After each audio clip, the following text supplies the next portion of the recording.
Wel, croeso i'r gyfarfod. Cyngor y Sir llawn yma yn y siambr yn Brimbiga. A very warm welcome to the full council meeting of Monmouthshire County Council here in the chamber in Usk. And obviously welcome everybody. Before I start the formal agenda, I just want to express on behalf of yourselves and the whole County Council the condolences of Monmouthshire County Council to the family of Anne Widdicombe following her very tragic and brutal murder at her home in Dartmoor. And obviously our thoughts are very much with her and with her family, who are obviously now grieving her loss. Diolch yn fawr. Thank you. We'll now go to the agenda, and I'll start with number one on the agenda, apologies for absence.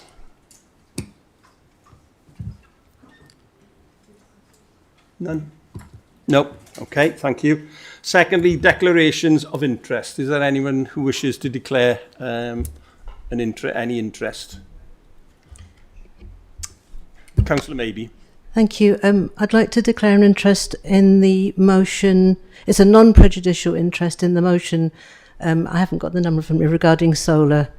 I am the trustee of a charity, no financial gain, but a charity that works on solar energy. Thank you. Okay, thank you for that. Sorry, Councillor Garrick is online. Do you want to come in? Diolch, Cadeirydd. I also need to declare an interest in the same motion. I work for an energy company whose business includes renewables. I think that might actually be a prejudicial interest. I therefore believe I should leave the debate at that point. Okay, diolch yn fawr. Thank you for that. I would point out, if as we go through the various motions this afternoon, then obviously if you have an interest, you realise at that point, at the start of the motion, as it starts, then obviously you can put your hand up electronically and let me know, and for it to be recorded. We'll now move to agenda item number 3, and we've got 2 public questions this afternoon. And so if we go to the first one, which is a question from Mr Kelvin Vater to County Councillor Catherine Maybe, Cabinet Member for Climate Change and the Environment. I've got to point out the 2 questions involved this afternoon. There is 15 minutes allowed for public questions, and obviously it'll be split up 7.5 minutes each. You have a short time to introduce your question, but please don't take all of the time to do that, because I will stop you after the time allotted. You must then get to your substantive question, which is in the papers, but you can also then ask a supplementary question over and above that. But I will be fairly rigorous on time. Thank you.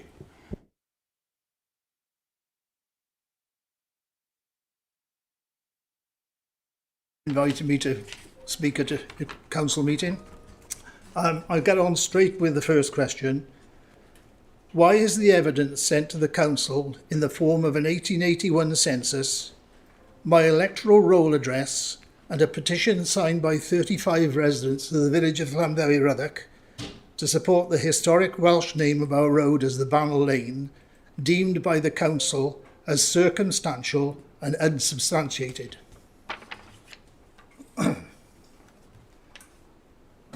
Thanks. Thank you. Thank you, Mr Vater. Yes, I believe my officers have replied to you in some detail, also to the MP and to the MS who inquired about this. I apologise I didn't answer separately. I did get your letter, but I didn't want to create a separate line of communication. That's the only reason for doing that. So in response to your specific question, the only authoritative source we have for this list of streets, which was originally compiled by Gwent County Council, and transferred to Monmouthshire County Council in 1996 at local government reorganisation. We have no records at all to say that the street name has ever been changed. This list of streets is a statutory document, and Monmouthshire County Council hasn't changed the name of the street since that time. We hold no formal records predating or supplementing that existing list of streets. I understand you've researched this, of course, and you report that you've always known where you live to be called Banal Lane, and that you've lived for several decades on that road, during which the name's never been an issue because there aren't any street signs, if I understand correctly. But I do understand from what I've read all your research that you've provided, and it appears that the name has evolved, as often happens, in this case from the Welsh word banadl, through a number of variations such as Banol, Banel, Banner, and was finally, it seems, registered as Panel Road on one part and Glanfrwd Road in the other part where your house is located. But as I say, we can confirm that all the official documentation we have all refers to Panel Road, and that includes the Highways Register, the Historical Highways Map, the local Street Gazetteer, the local Land and Property Gazetteer. We've checked with Royal Mail and with Land Registry, and they don't seem to mention a street name at all. They just give a house name and the village. So we just have no indication of the name of the street having been changed in the last 40 years. And I believe I believe you have been advised that if you want to apply for a name change for an administrative fee, you could do that with evidence provided. But I understand that you've been asking about some 25 other road names. Officers did look into these as well and found that 17 of them had listed names different from those used locally. 6 had similar but not identical names. So it seems to be an issue very generally in rural areas. I hope that answers your question. Thank you. Thanks, Councillor. Maybe you can now give your secondary question.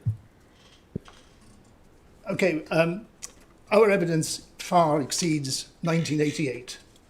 The 1881 census has been deemed by the Welsh Language Society as incontrovertible.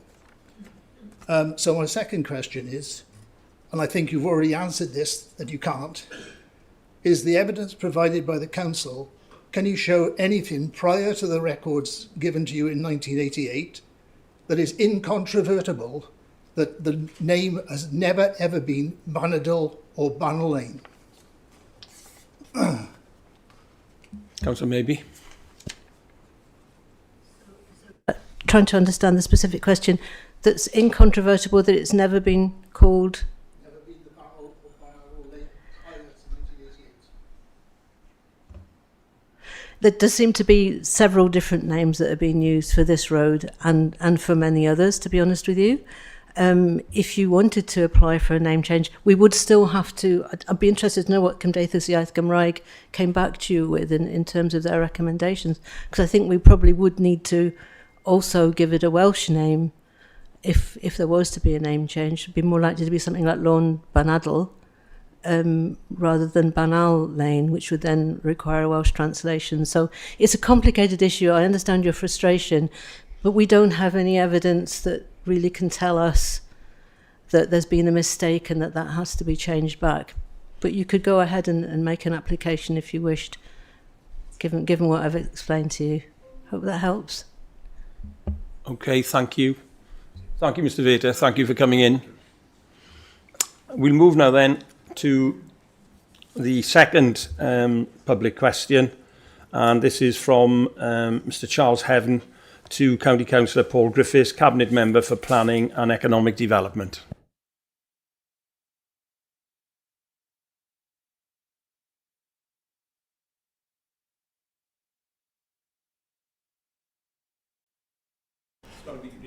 Okay. Hi, my name's Charles Heaven. I'm the chairman of Subbrook Cricket Club in Caldicot, and my question is, please can the council explain what long-term sustainable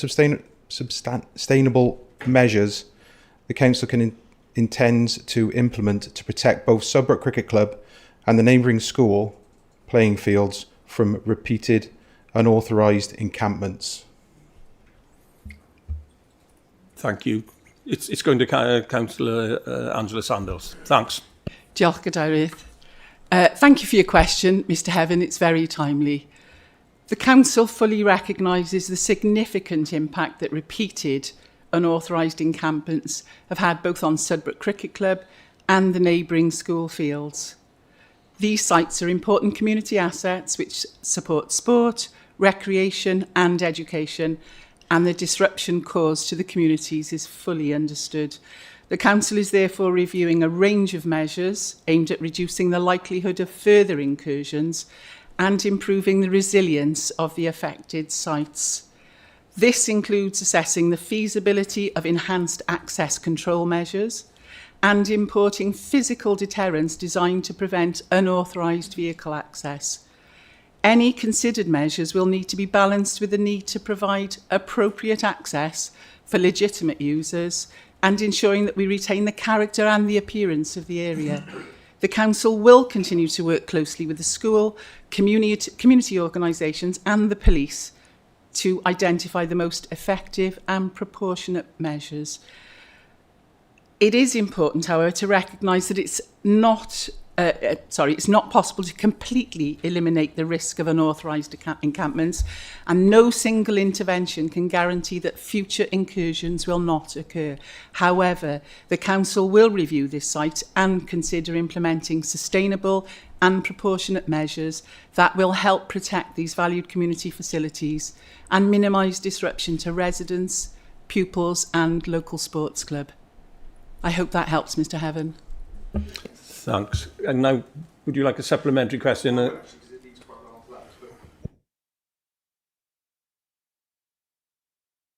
What shorter-term temporary measures can be implemented immediately? And all entry points to this area can be blocked before a more permanent solution can be fully funded. I think in answer to that is that it's still ongoing. The offers are out there. You will, of course, know that on the day of the first encampment at the cricket club, our officers were already there exploring ways that we can minimise disruption and prevent future incursions. And I hope you'll understand that there is a lot of work ongoing, and we will absolutely keep the communities, local councillors, everybody involved every step of the way. And I know that our officers were there. There are other sites around the county as well, but they were certainly there that day, obviously, when the encampment began. So all I can say to that is we'll let you know as soon as any decisions have been made. It will be made in conjunction with yourselves and the local community. Thank you, County Councillor Angela Sanders, and thank you, Mr. Heaven, for coming in with that pertinent question. Diolch yn fawr. Thank you. We move on now then to number 4 on the agenda, Chair's announcement. And oh, yeah, sorry. Thank you very much. Thank you. Yeah, thank you for coming in. Diolch yn fawr.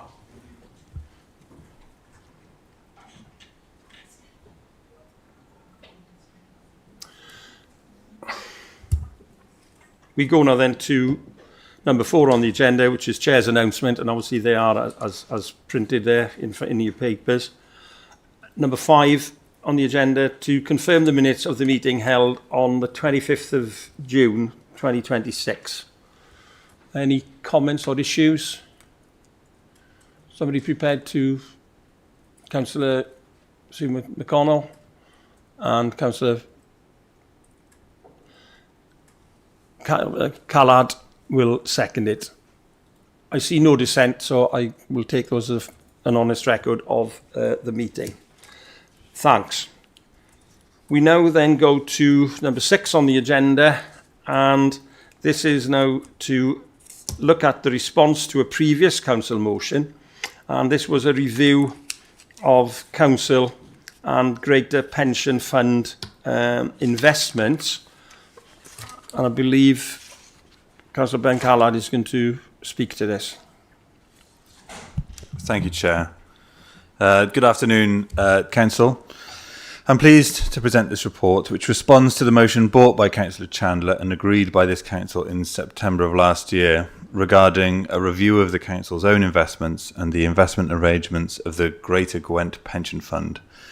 It's taken longer to bring it back to Council than I'd hoped, and for that I'd apologise. As members will know, that motion reflected a genuine concern about the humanitarian situation in Gaza and asked that we review the extent to which public funds may be invested in companies connected with the manufacture of arms or military equipment. This report provides members with an update on the work that has been undertaken, the findings of that work, and the actions taken by those organisations responsible for making investment decisions. One of the key messages within the report is that there are two distinct areas of responsibility. Firstly, there's the Council's own Treasury investments, which are managed in accordance with our Treasury management strategy and a statutory duty to safeguard public funds. Secondly, there are the investments of the Greater Gwent Pension Fund, which are governed separately under local government pension scheme legislation and overseen by the Pension Fund Committee, acting in accordance with its own fiduciary responsibilities. The review of the Council's Treasury investments has found no direct holdings in individual arms manufacturers, defence contractors or military companies within our own investment portfolio. I'm sorry to pause you there, Councillor Callard, but Thomas Davies, the councillor online, has put his hand up. I think he wishes to declare an interest, which I'll have to take. Sorry about that. Chair, I recuse myself from this very debate when we debated this motion on the 18th of September. And I once again declare a personal, potentially prejudicial interest and will step aside for the duration of this debate. Thank you. Okay, thank you. Sorry, Councillor Callard. Got another hand up. We've got County Councillor Rachel Garrick. Diolch yn fawr, Councillor Davies. That's reminded me that I also did the same and must do the same again. Okay, thanks. Right. Back to you, Councillor Callard, and sorry for the interruptions.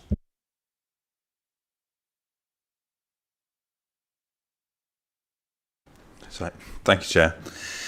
The review of the Council's Treasury investments has found no direct holdings in individual arms manufacturers, defence contractors or military companies within our own investment portfolio. That review has nevertheless highlighted the importance of continuing to consider environmental, social and governance factors alongside our overriding responsibilities for security, liquidity and prudent financial management. The report also updates members on the work undertaken by the Greater Gwent Pension Fund and the Wales Pension Partnership. Since the motion was agreed, the Wales Pension Partnership has strengthened its responsible investment policy and introduced a new exclusions framework that includes companies involved in controversial weapons and those found to be in persistent breach of international humanitarian law where engagement has failed to bring about improvement. This represents a significant development in responsible investment across Welsh local government pension funds. Members will also note that the report is transparent about the limitations of the Council's direct influence. While we can review our own investments and continue constructive engagement with our partners, we can't instruct the Pension Fund Committee on investment decisions, as those decisions are governed by a separate legislation and fiduciary duties. The report therefore seeks to provide clarity about those governance arrangements while ensuring that concerns expressed by this Council continue to be taken seriously. Ultimately, this report demonstrates that Council has acted on the resolution passed by members. It provides an assessment of our own investment position and reports on the progress made by our partners. It sets out a proportionate approach for continued engagement monitoring in the future, and I do believe that this is part of a longer journey into improving the ESG credentials of our investments. Thank you, Chair. Thank you, Councillor Callard, for that overview. And we now go to Councillor Chandler.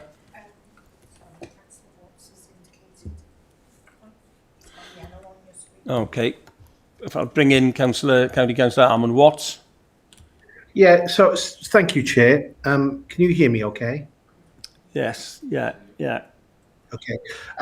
Sorry, it's the new technology. It's outwitted me, really outwitted me. Just really on the previous... There a second. You know, the hands up facilities, if there's sort of something wrong, you have to declare an interest. Councillor Candler had his hand up, so we'll have to go to him first. You'll have to put your request to speak into your computer. If you take my point, the hands up is to draw my attention. It's not to sort of go ahead of somebody else, I'm afraid, Councillor Watts. So where do I put? Sorry, Chair, because I may have not had the proper. This is new to me.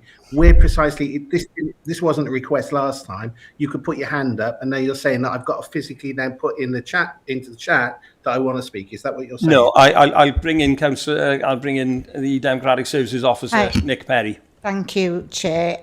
Councillor Watt, you've pressed the little hand signal at the bottom, the wavy hand. You unclick that and press the long bar with the person. You can see like a face with it trying to speak. All right. That's the one that's It's a miss. Thank you.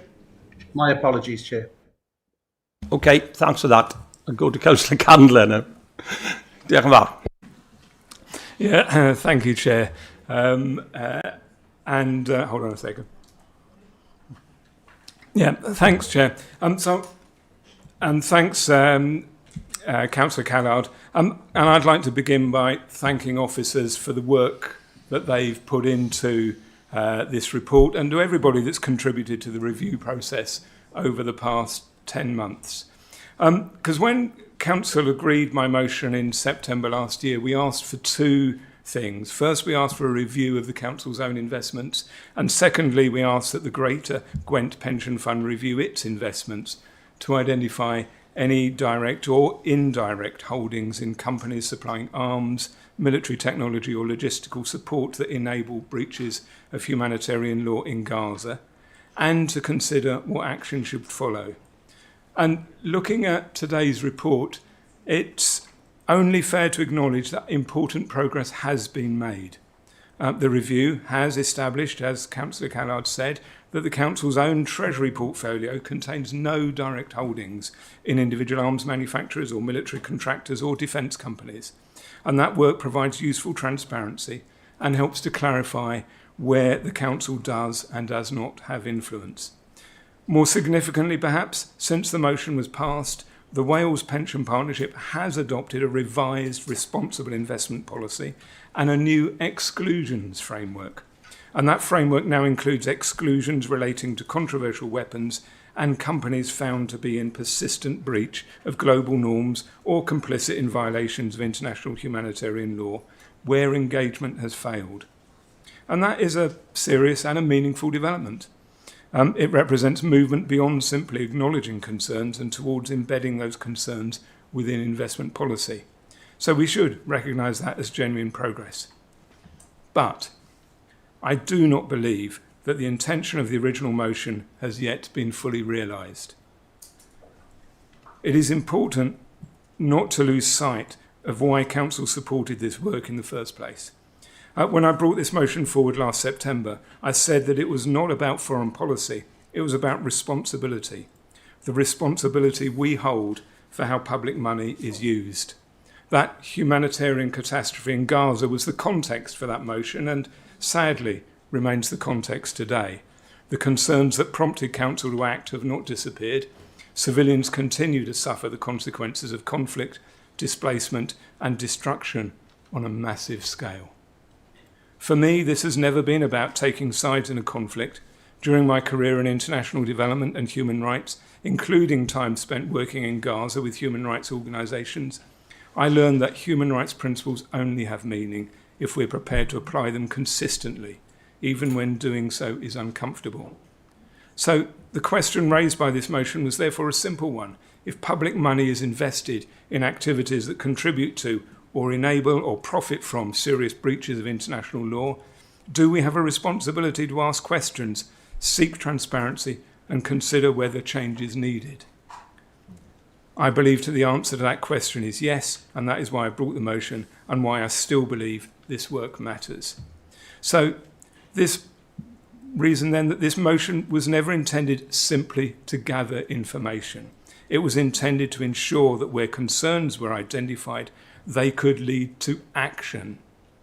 And that's why I welcome the answers we received, but also believe there are questions that remain. I welcome the confirmation that the Council does not directly hold shares or bonds in defence companies through its Treasury portfolio. However, the original motion referred to both direct and indirect holdings. While the report explains why indirect exposure is harder to identify and control, I am not sure that Council yet has a complete picture of that aspect of the question. Similarly, the report informs us that the Greater Gwent Pension Fund has approximately £62 million invested in companies who've been identified by organisations that monitor corporate involvement in the occupied Palestinian territories. That information is helpful and represents an important step towards transparency. But members are not yet provided with a detailed understanding of those holdings, the nature of the exposure, or what practical implications the new exclusions framework may have for them. We've also heard that a new exclusions framework is in place, but the obvious next questions are, well, what difference has it made? Have any investments been reviewed? Have companies been engaged? Have any companies been excluded? These are questions by which success will ultimately be judged. I also want to address the relationship between responsible investment and fiduciary duty. I fully accept that those entrusted with public funds must act prudently and fulfil their fiduciary responsibilities. However, I do not see responsible investment and fiduciary responsibilities as competing principles. Increasingly, investors recognise that human rights risks, reputational risks, and wider ESG considerations are themselves financially material considerations. Responsible investment is not an alternative to prudent stewardship of public money. It is part of prudent stewardship. Likewise, I accept that Monmouthshire County Council cannot direct the Greater Gwent Pension Fund Committee. The report is right to remind us of the separate governance arrangements and legal responsibilities involved. But there is an important distinction between directing and influencing. The original motion never sought to instruct the Pension Fund Committee on what decisions it must take. Rather, it sought to raise concerns, encourage review, promote transparency, and encourage action through the governance structures available to us. The fact that responsibilities are held elsewhere does not remove our responsibility to continuing exercising that influence. Perhaps the most encouraging thing I take from this report is that the discussion has moved on. 10 months ago, the question was whether these issues were being considered at all. Today, we do have a Wales-wide exclusions framework that explicitly references human rights, international norms, and international humanitarian law. That is real progress and shall be recognised as such. But that framework is only the beginning. The challenge for us now is implementation, transparency, and accountability. We should continue to ask what impact the framework is having, what investments remain of concern, how engagement is being measured, and what further steps may be required if concerns are not resolved. So, while welcoming this report, I welcome the work undertaken by officers, the greater transparency that's been achieved, and the policy changes that have occurred within the Wales Pension Partnership. But I hope Council will see today's report not as the conclusion of this matter, but as an important stage in an ongoing process. The scrutiny that Council requested has begun, and I believe it's already achieved important results. But if we are serious about ensuring that our investments reflect the values that we say we hold, respect for human rights, respect for international law, and responsible stewardship of public money, then we should regard today's report as a milestone rather than as a destination. So the task now is to ensure that the principles we have adopted are applied consistently, monitored transparently, and translated into meaningful action where concerns are identified. And I hope the Cabinet Member and the Deputy Chief Executive will take those concerns forward and continue that influence over the months and years to come. So thank you, Council. Thank you, County Councillor Ian Candler. Do I have another request there? I've got County Councillor Richard John. Thank you, Chair. Good afternoon, everyone. My heart goes out to all those affected by the conflict in the Middle East, but we are county councillors. We have no power over foreign policy. I was disappointed when nearly a year ago we spent almost an hour debating the situation in Gaza, when we could have been using that time to debate something over which we have some actual power and influence to improve the lives of our residents. The motion triggered a nearly year-long investigation into whether Monmouthshire County Council was funding breaches of international law in Gaza? And now we have the answer. It is not. The report concludes that there are no direct holdings in individual arms manufacturers, military contractors or defence companies within Monmouthshire County Council's investment portfolio, nor does it have any shares or bonds in individual arms manufacturers, military contractors or defence companies. Section 3 also makes it clear that the Greater Gwent Pension Fund is legally separate from Monmouthshire County Council, and investment decisions rest with the Pension Fund Committee, not this council. Of course, this we already knew. The report makes clear that the Greater Gwent Pension Fund is legally separate. The report makes clear that the fund has its own statutory responsibilities. This council cannot simply instruct it how to invest. That was always the legal position. So this review has told us what we already knew, that Monmouthshire County Council is not facilitating breaches of international law in Gaza. So, Councillor Callard, perhaps you can tell us how much this review has cost, how much officer time has been committed to it. What's the opportunity cost? What could officers have been doing in that time that's actually within our responsibilities to improve services for residents? This well-meaning but sadly pointless virtue signalling motion has achieved absolutely nothing other than to waste valuable public money and resources. This council exists to deliver services for the residents of Monmouthshire. Residents expect us to fix roads, support vulnerable residents, invest in our schools, keep council tax under control. We're not here to hypothesise about foreign policy. Councillor Callard, perhaps you can tell us why this review took nearly a year to complete. It was supposed to report back to council within 3 months. Why didn't that happen? I'd also be grateful if you can tell us what you define as controversial weapons. Chair, unlike some members of this council, I make no apology for supporting Britain's defence industry. I was particularly concerned to hear Councillor Callard say that the issue we're discussing here was investment in the manufacture of arms and military equipment. The wording of the motion last September was very clear that this was about whether Monmouthshire County Council was funding breaches of international law in Gaza. This report is not a licence to disinvest in defence companies. I'm concerned that the parties represented in the Cabinet do not support our defence industry and see this as licence to turn our backs on an important Monmouthshire industry. I have no problem with councils investing and supporting in the defence industry. We live in an increasingly dangerous world. The war in Ukraine reminds us every single day that freedom cannot be taken for granted. Our armed forces deserve the very best equipment that our country can provide. And we're really proud in the Conservative Group of the role that Monmouthshire plays in that. BAE Systems is one of the UK's principal munitions factories.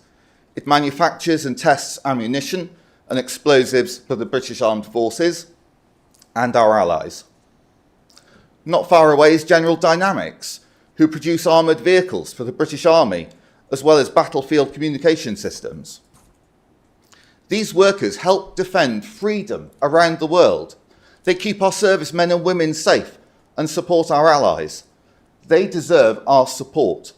We should be backing them, not maligning our defence manufacturing industry. So I'm disappointed that this report underlines why Labour and the Green Party cannot be trusted with our country's national security. Only last month, Labour's Defence Secretary resigned, warning, "I'm being forced to make decisions that would reduce the readiness of our armed forces, increase the risk to personnel, and could make the country less safe."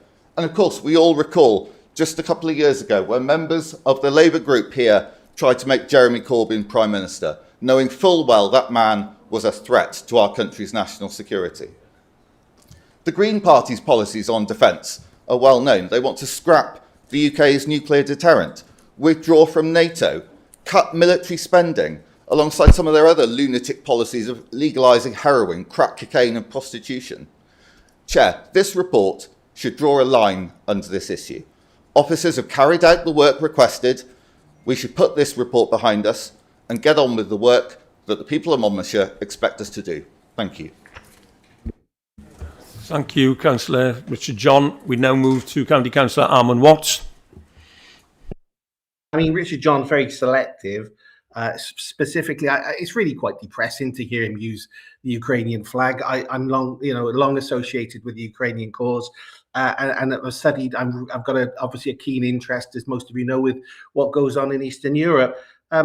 The Monmouthshire County Council made some significant historical losses whilst he was the leader of the local authority for a very short time, suffering a reported £137 million loss, with assets then that were invested, or I should say investments listed in Russia. So these are assets that the pension fund had invested in Russia. Now, those losses only came to the fore because of the war. And we said absolutely nothing for the years that we'd invested in Russia.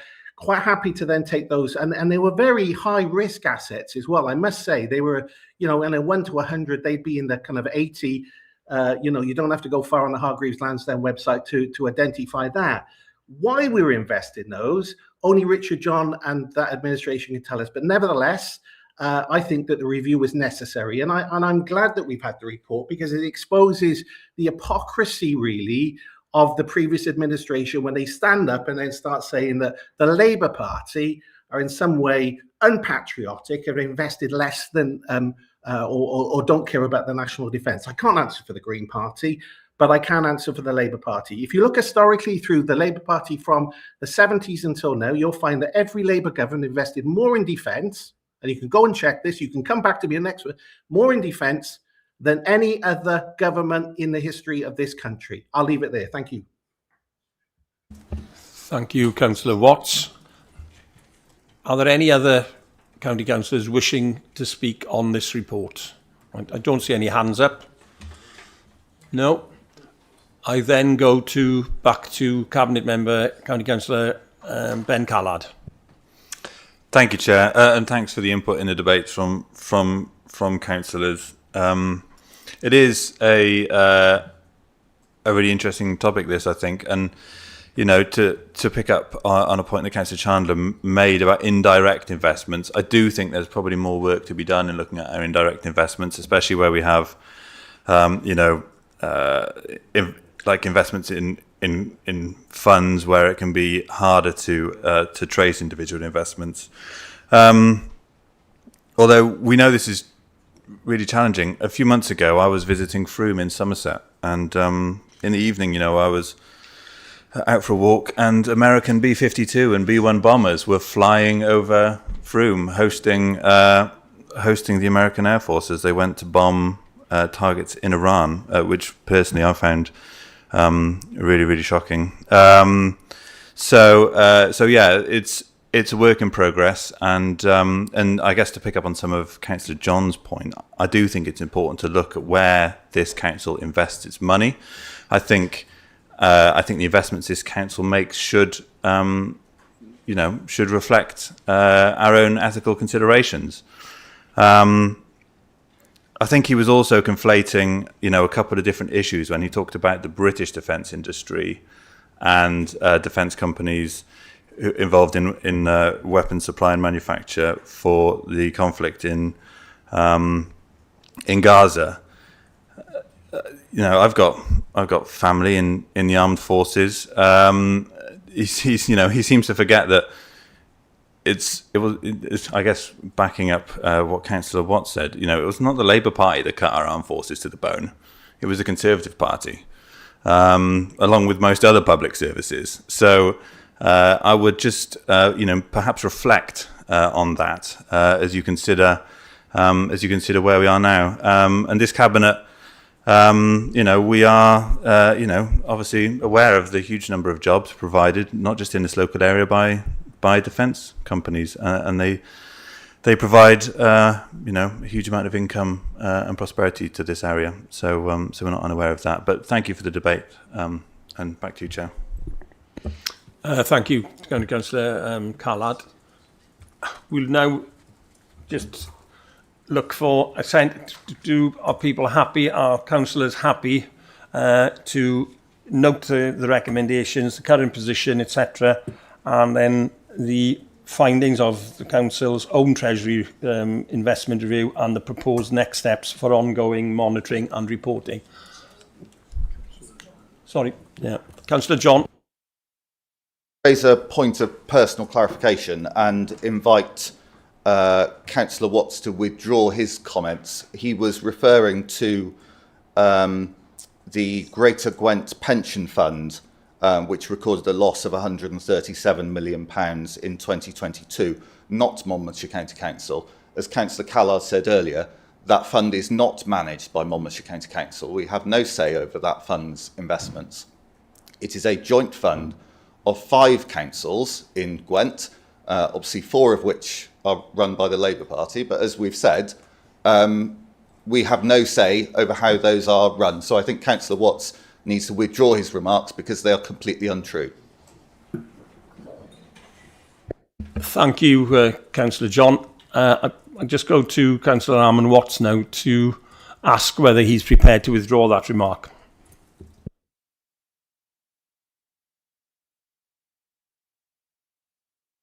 I think that's a fairly clear no, which we'll obviously note. Okay, thanks. Going back then to the report, are councillors as a whole happy to accept the recommendations of this report on the pension fund?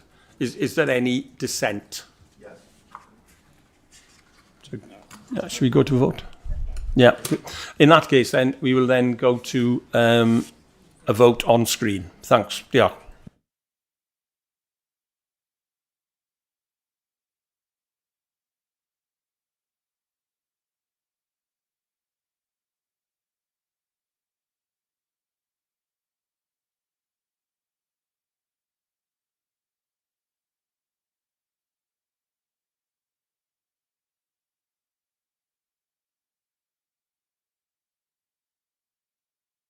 Yes. Sorry,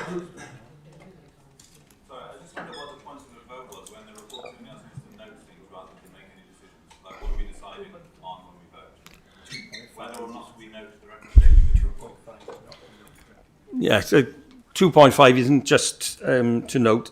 We are actually agreeing the next steps to set out in section 6 of this report, including continued engagement with Treasury advisors, investment managers and the Greater Gwent Torfaen Pension Fund on responsible investment matters. So that, that's one of the key things that we voted on.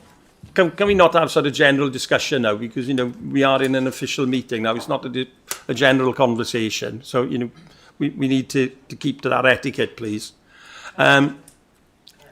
So we go to the vote. We've had the vote. Carried 24. Okay, thank you very much. We move on now then, and that's the only report we have today. We now move to motions, and we now go to 7.1, which is the motion submitted by County Councillor Peter Strong. So I hand over to County Councillor Peter Strong. Diolch yn fawr.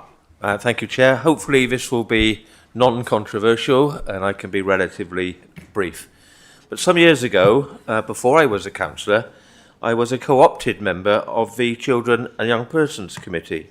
And I recall one meeting discussing the budget in which a councillor asked whether the seemingly low level of Monmouthshire settlement was because the Welsh Government was punishing Monmouthshire for having a Conservative administration.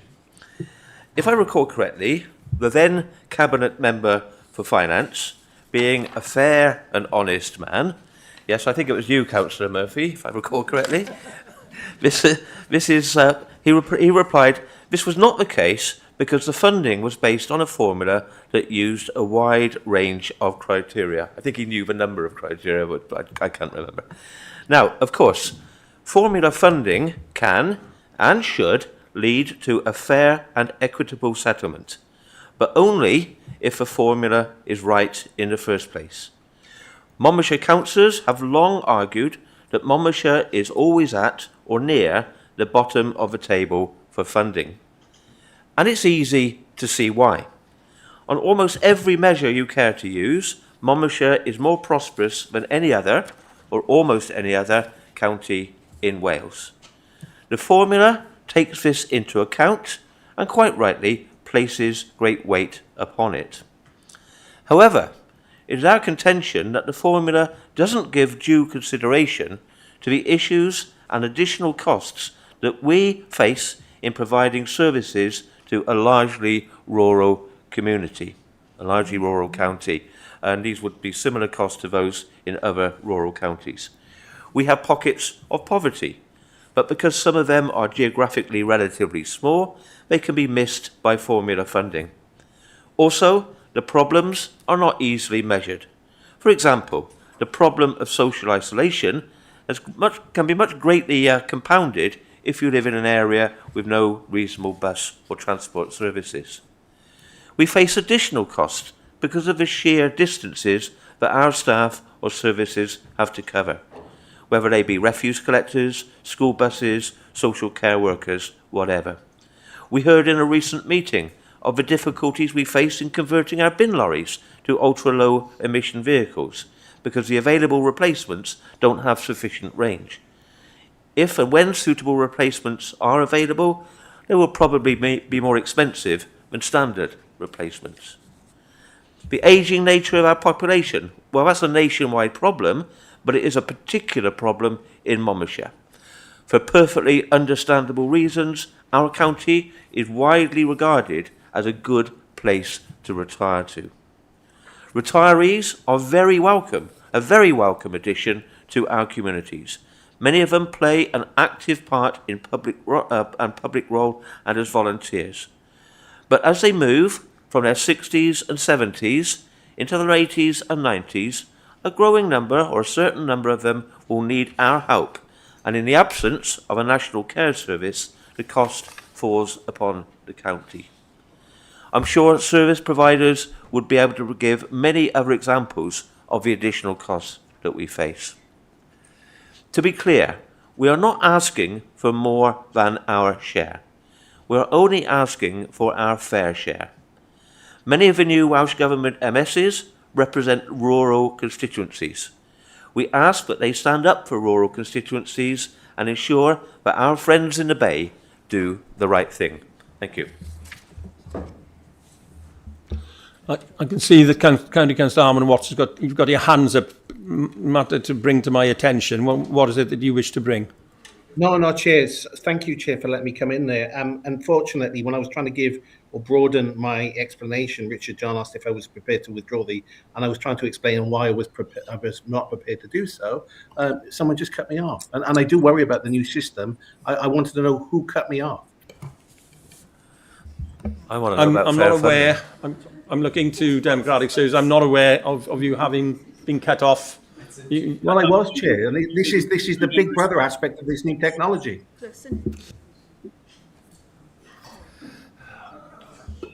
I've got County Councillor Tony Easton's got his hand up. Do you want to come in very briefly? Yes, Chair. I was cut off exactly the same time. I had to switch off and come back on. Okay. We'll go back now then to the current motion, and I've got a request now from County Councillor Jane Lucas. So I'll go to County Councillor Jane Lucas.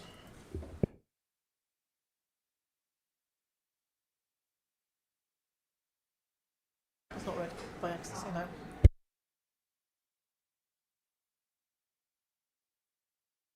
Chair, can I just check we had a seconder for my motion, please? Yes, can I have a seconder for Peter Strong's motion? County Councillor Ben Callard, thanks, diolch.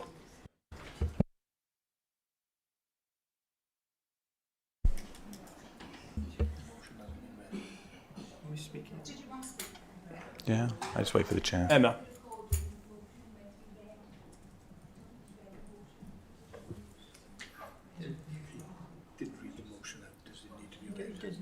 No, I'm not aware.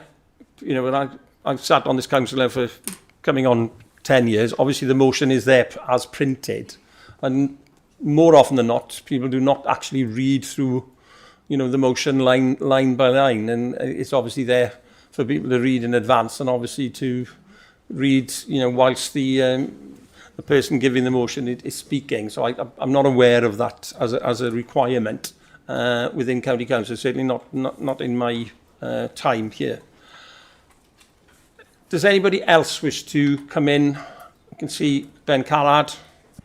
Thank you, Chair. I'm happy to second and support this motion.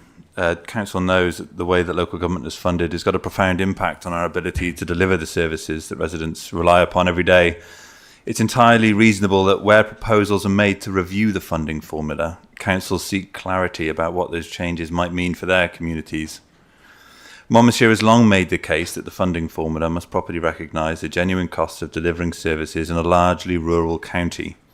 Factors such as geography, the demographics of our population, transport, school provision and access to services all create additional pressures that sometimes aren't fully reflected within the current funding arrangements.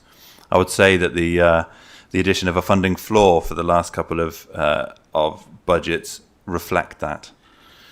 Last week, I met with the Minister for Local Government, where we had a constructive discussion about local government finance and the funding formula. While no detailed proposals have yet been brought forward, it's entirely appropriate that we seek early clarification from Welsh Government on the scope and timetable for any review. It's equally important that the local authorities are fully engaged throughout this process. Those councils responsible for delivering services are best placed to explain the practical implications of any changes.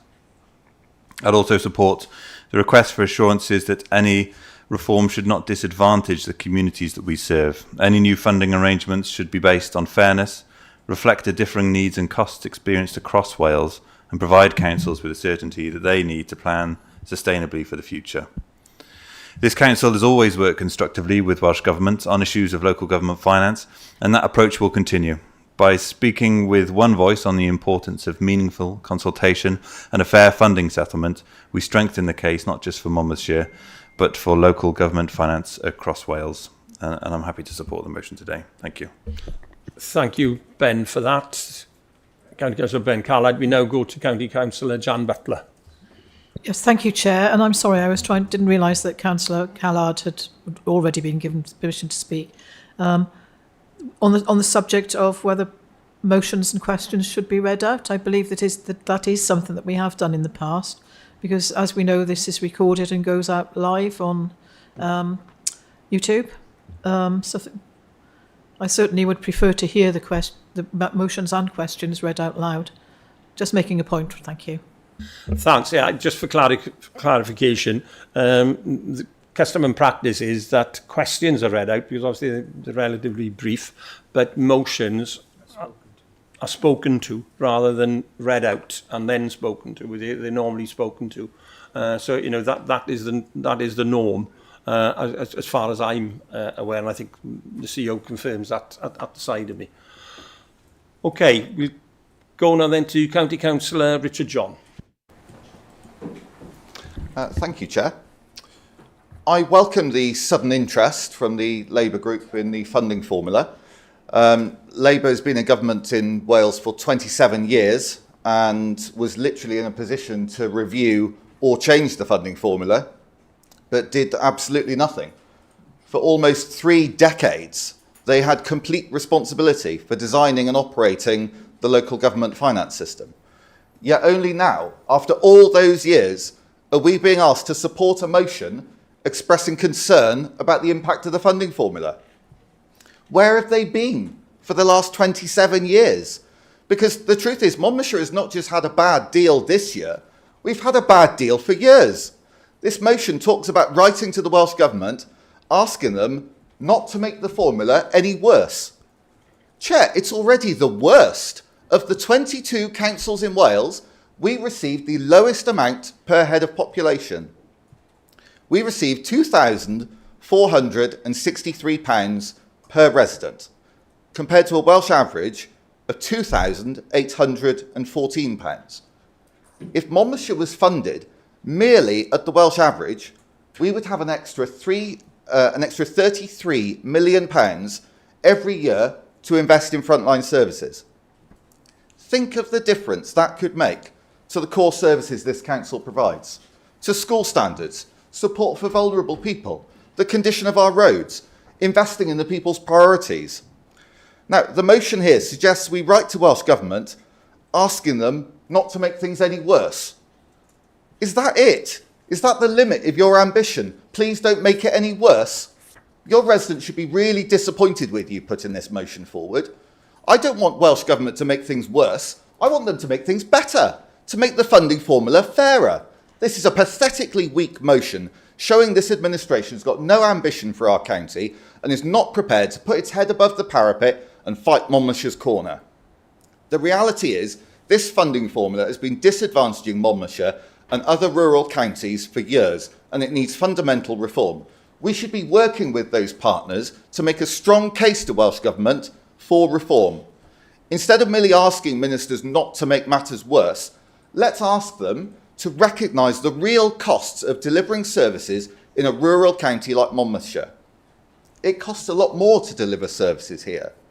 We have one of the largest road networks in Wales, not just to maintain the roads, but also the verges and the drainage networks. Children often have to travel much further to school. Home care workers spend far longer travelling between visits.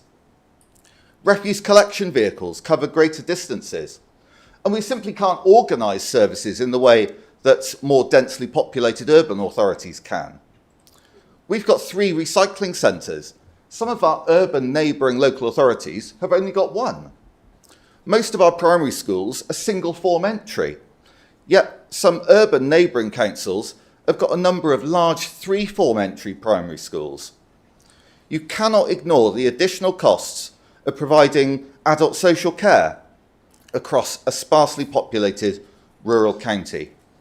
These costs are real and unavoidable, and they should be recognised in the funding formula. So I'm really disappointed that the Labour Party haven't used their influence with the Welsh Government during those 27 years when it was led by Labour. But I'm not surprised. You all knew that your party was disadvantaging Monmouthshire, and you didn't do anything. You didn't put your head above the parapet. But we know that the Labour group have closed ranks before when serious issues have been raised. Keir Starmer said the other day when he became Labour leader, the party was morally bankrupt and institutionally anti-Semitic. I don't recall anyone in the Labour group speaking up about that at the time, expressing concern, speaking up for the concerns of residents.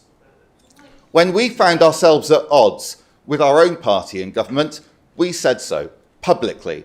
We were honest and we spoke up for our residents. When Keir Starmer appointed Peter Mandelson, a known associate of a convicted child sex offender, to a senior government role, I don't recall anyone in the Labour group speaking up. Can I just stop you there now a minute, Richard, Councillor John?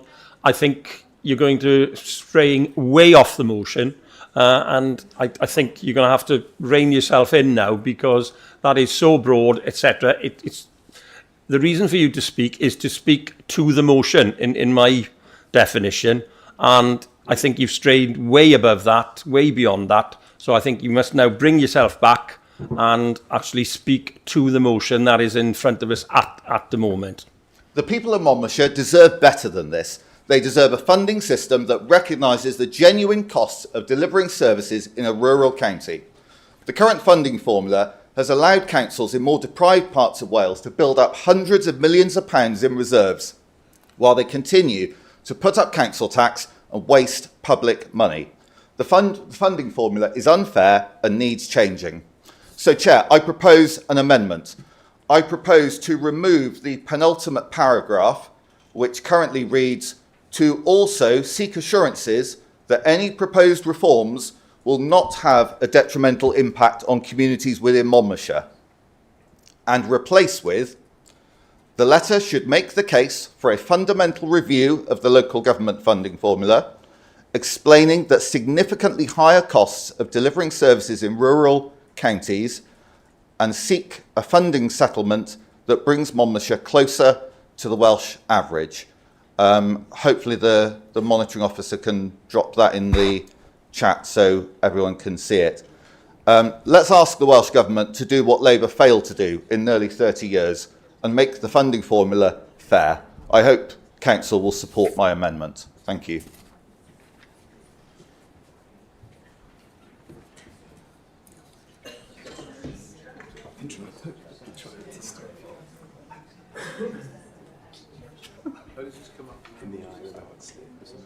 I don't know.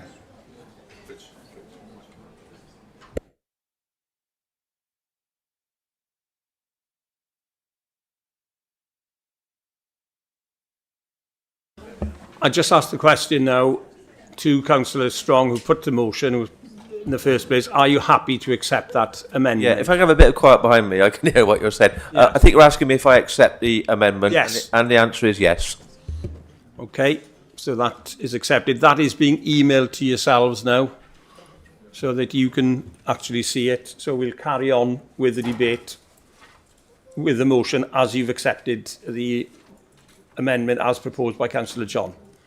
So we move on now then to County Councillor Sue Riley.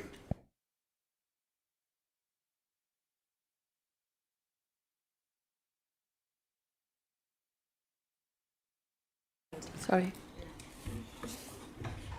Okay. Thank you, Chair. We've already heard from Councillor John about the wasted time and costs within the County Council.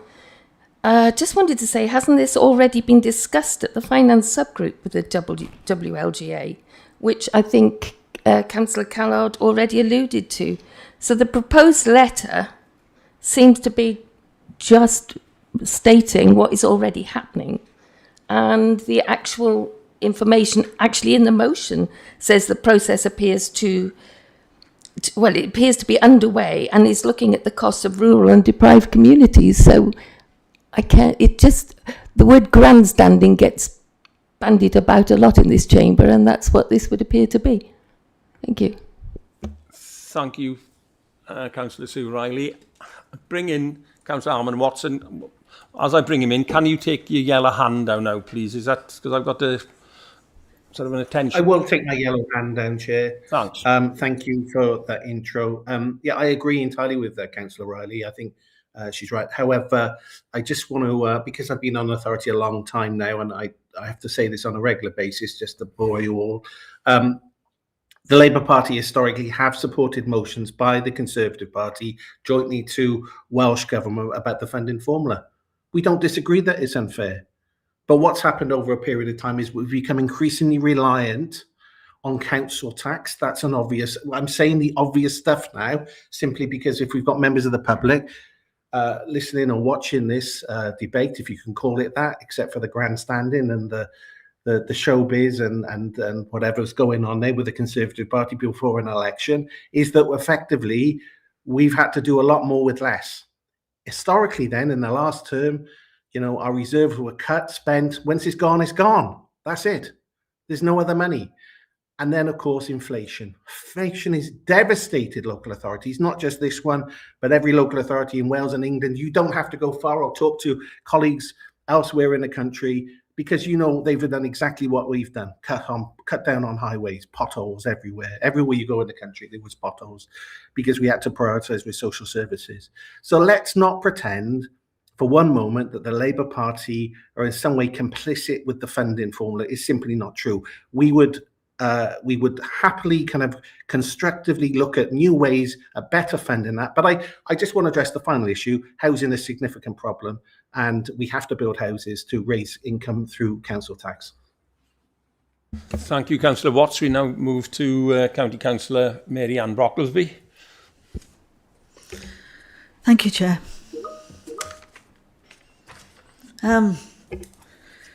Where to start when history has been rewritten? I would think that both Councillor Callard and myself come to scrutiny and come to this chamber on a regular basis over the last 4 years to state the lobbying and advocacy we have done tirelessly on behalf of Monmouthshire to secure a better settlement. And I believe, colleagues, that's precisely what we have done year on, year out. We don't just do it individually, we do it through the WLGA, as Councillor Griffiths did when he was on the Finance Subcommittee for the previous 3 years. We recognise that we need to ensure the best settlement possible.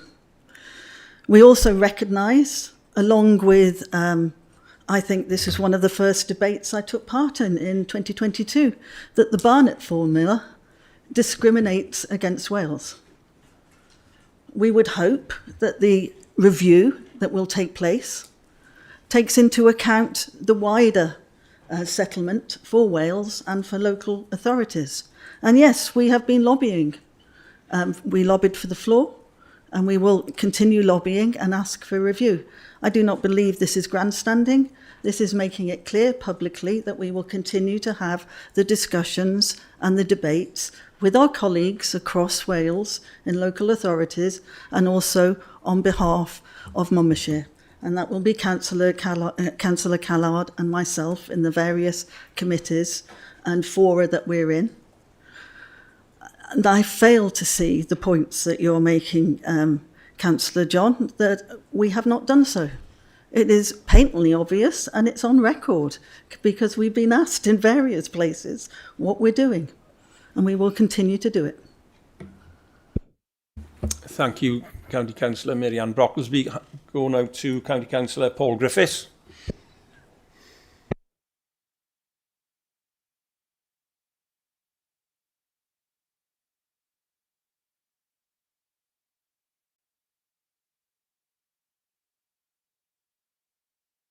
Okay. I always say to myself, leave this debate to others, and then I listen to some of the contributions and feel that I just have a need to put some of the record straight. The suggestion is that the previous Welsh Labour government did not review the formula. That is untrue. There was a specific review of the nature of rurality in the formula. That took place at the beginning of the Labour government period, and the recommendations of that were implemented in full. The suggestion was that no further review, or no review of the formula took place during those years of a Welsh Labour government. The formula is continuously reviewed. Included in the formula are numerous indicators of rurality, dispersion. Continuously, the correlation between actual expenditure and those indicators of dispersion is tested. And where the correlation between dispersion, rurality, and expenditure changes, then the weighting to those indicators changes. It is a formula designed to embody a continuous review. So it is an untruth, a serious untruth, to state that the last Welsh Labour government did not review the formula. I'm supporting this motion because I think all aspects of public policy should be subject to continuous review, and I'm pleased that that will continue with a new Welsh government. Notwithstanding those reviews, it is the case that grant funding per head to the population of Monmouthshire has always been the lowest. We may regret that, but I ask the question and ask people to give an honest answer. If Monmouthshire were not the lowest, which local authority in Wales should be? What would make it fairer if some other authority were the lowest? Which authority should that be? I think your answer would be that this is working, or that you would not want to point to that other authority. But if you continue to make the assertions that you do, then you need to actually ascertain, to assert who that authority should be. Thank you. What do I do now? Thank you, County Councillor Griffiths. We now go to County Councillor Francis Taylor. Is that? If you leave the mic on, it'll go red. Can't get used to it. Sorry, Chair. Can't get used to it. So, interested that this motion has been brought now. Some of you may remember that in probably the first council meeting following the 2022 elections, all barring the AGM, I brought a motion to the council about the funding formula. And my motion was that this council agrees to write to the Minister for Finance and Local Government in order to request that there is a review of the formula which underpins the unhypothecated funding of local authorities through the local government settlement. In particular, the elements of the formula related to the delivery of services in a largely rural county are reconsidered. And it's true to say that at this point in time, my understanding is the new Welsh Government have, and I quote, already committed to working collaboratively with councils on financial reforms and on reviewing and reforming the local government funding formula, and particularly in respect of rural areas. So in that respect, I was kind of a bit perplexed about why the motion was being brought quite now at this point. I absolutely welcome that there will be this review. But, I'm not sure. We've heard continuously that there have been lots of challenges and discussions and debates, and that has been made by our colleagues in the administration who have access to those forums on our behalf. I don't think that that's really worked as effectively as we would have hoped. Indeed, I think I'm right in saying Councillor Brocklesby, and she's referred to her role in the WLGA.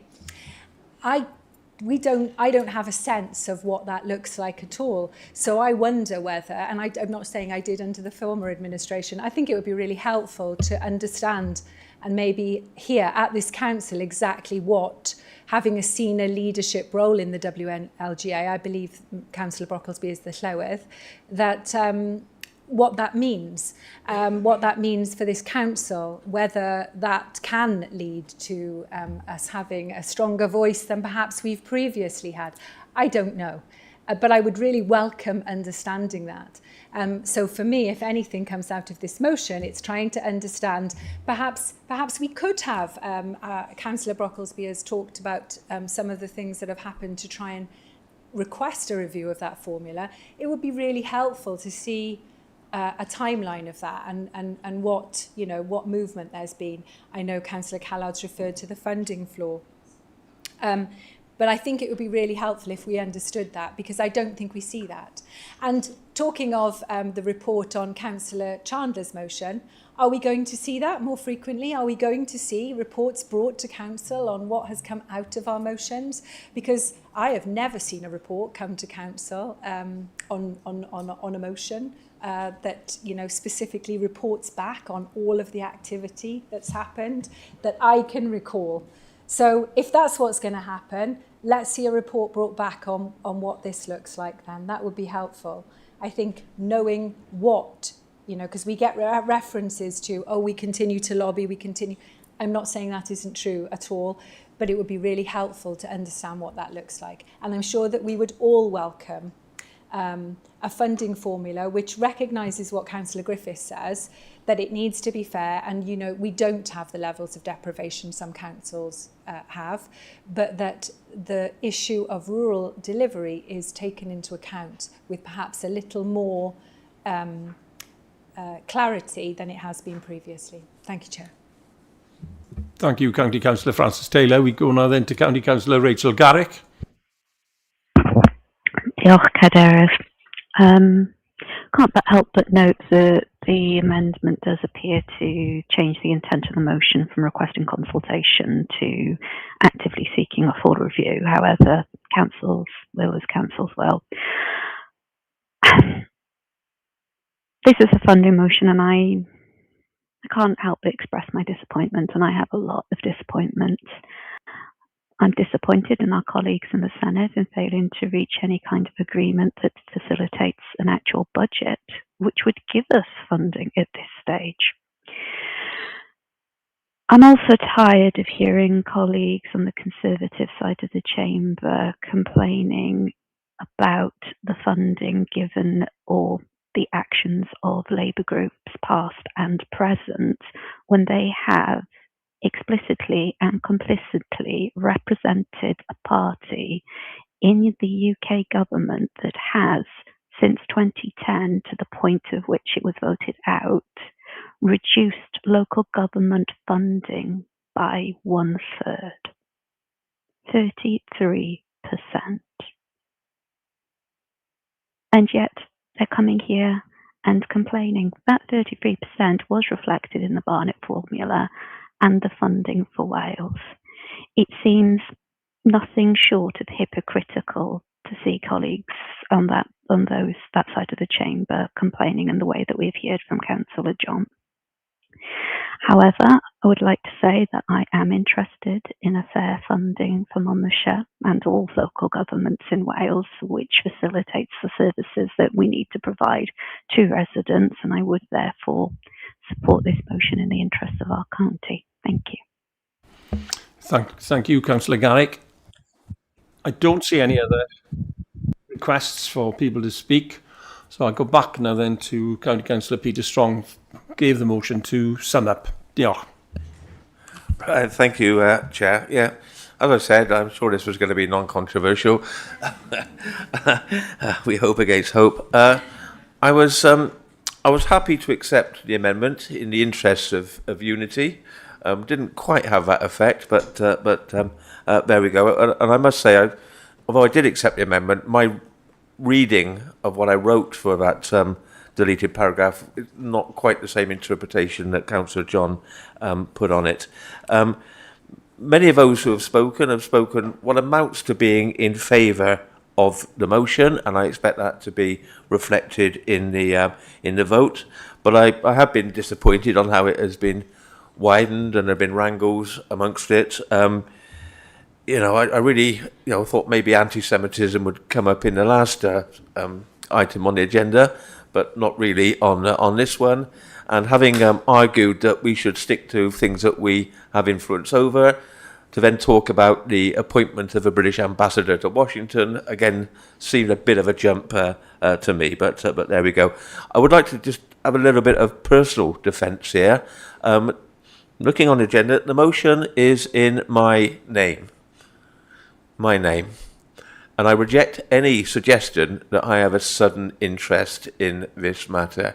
I come from a rural background, and even when I moved into the big city, which in my case was Bristol, I remember when I was about 21, at least 10 years ago now, writing a report on the problems of rural areas for the youth wing of the Labour Party at that time, because we covered the southwest of England, mainly rural, of course. So, as I say, I think I think the interesting comments from Councillor Taylor on how we should deal with motions once they are passed, so that they don't just disappear into the into the ether. But her question was really addressed to Councillor Brocklesby, who had already spoken, so couldn't reply at this stage. So I'll leave that with them. I think the case has been clear, and I won't detain the council any longer. Hope we can move now straight to a vote. Thank you. Thanks, Councillor Strong. We now move to a vote.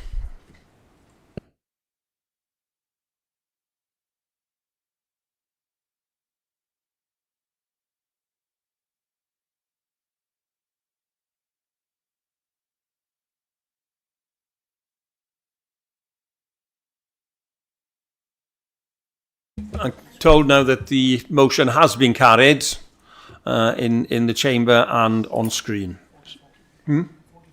44 votes. The Chief Legal Officer tells me, so monitoring officer, so 44 votes, obviously fully carried through. We move now then to the next motion.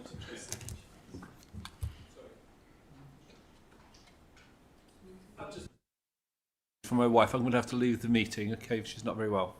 That's absolutely fine. Ger ymlaen. We'll now go to the next motion, which is submitted by County Councillor Emma Bryn. And can I look for a seconder for the motion as well at this stage? My seconder is Councillor Newell. My seconder is Councillor Newell. Seconder is Councillor Newell. Thanks, diolch yn fawr. Over to you now then, Councillor Emma Bryn. Okay, Joe. Cadeirydd, and I'll take my motion as read then, if that's okay. Yeah. The A4136 follows an ancient route and was probably originally a Roman transport corridor linking the iron-producing areas of the Forest of Dean with Blestium, or modern-day Monmouth. The road climbs steeply from Monmouth to the Cummin, and unlike many principal routes that were substantially realigned during the 20th century, this section was largely retained its historic, narrow and winding alignment. Evidence suggests that parts of the road were constructed on an embankment formed as a wedge of fill across sloping ground, and it's these embankments that now appear to be losing stability, resulting in progressive downslope movement and a failure of the carriageway. This instability has been evident for several years and has progressively worsened. Current ground conditions, together with the effects of groundwater and surface water, have now resulted in the road being reduced to a single lane for safety reasons. I'd like to thank officers for the June progress update and acknowledge the significant work that has been undertaken to date.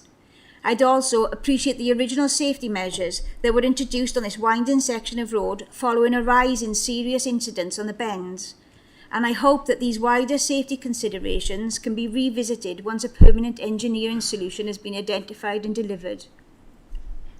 I welcome the offer from officers to engage with local councillors, Forest of Dean District Council and Gloucester County Council as options are developed.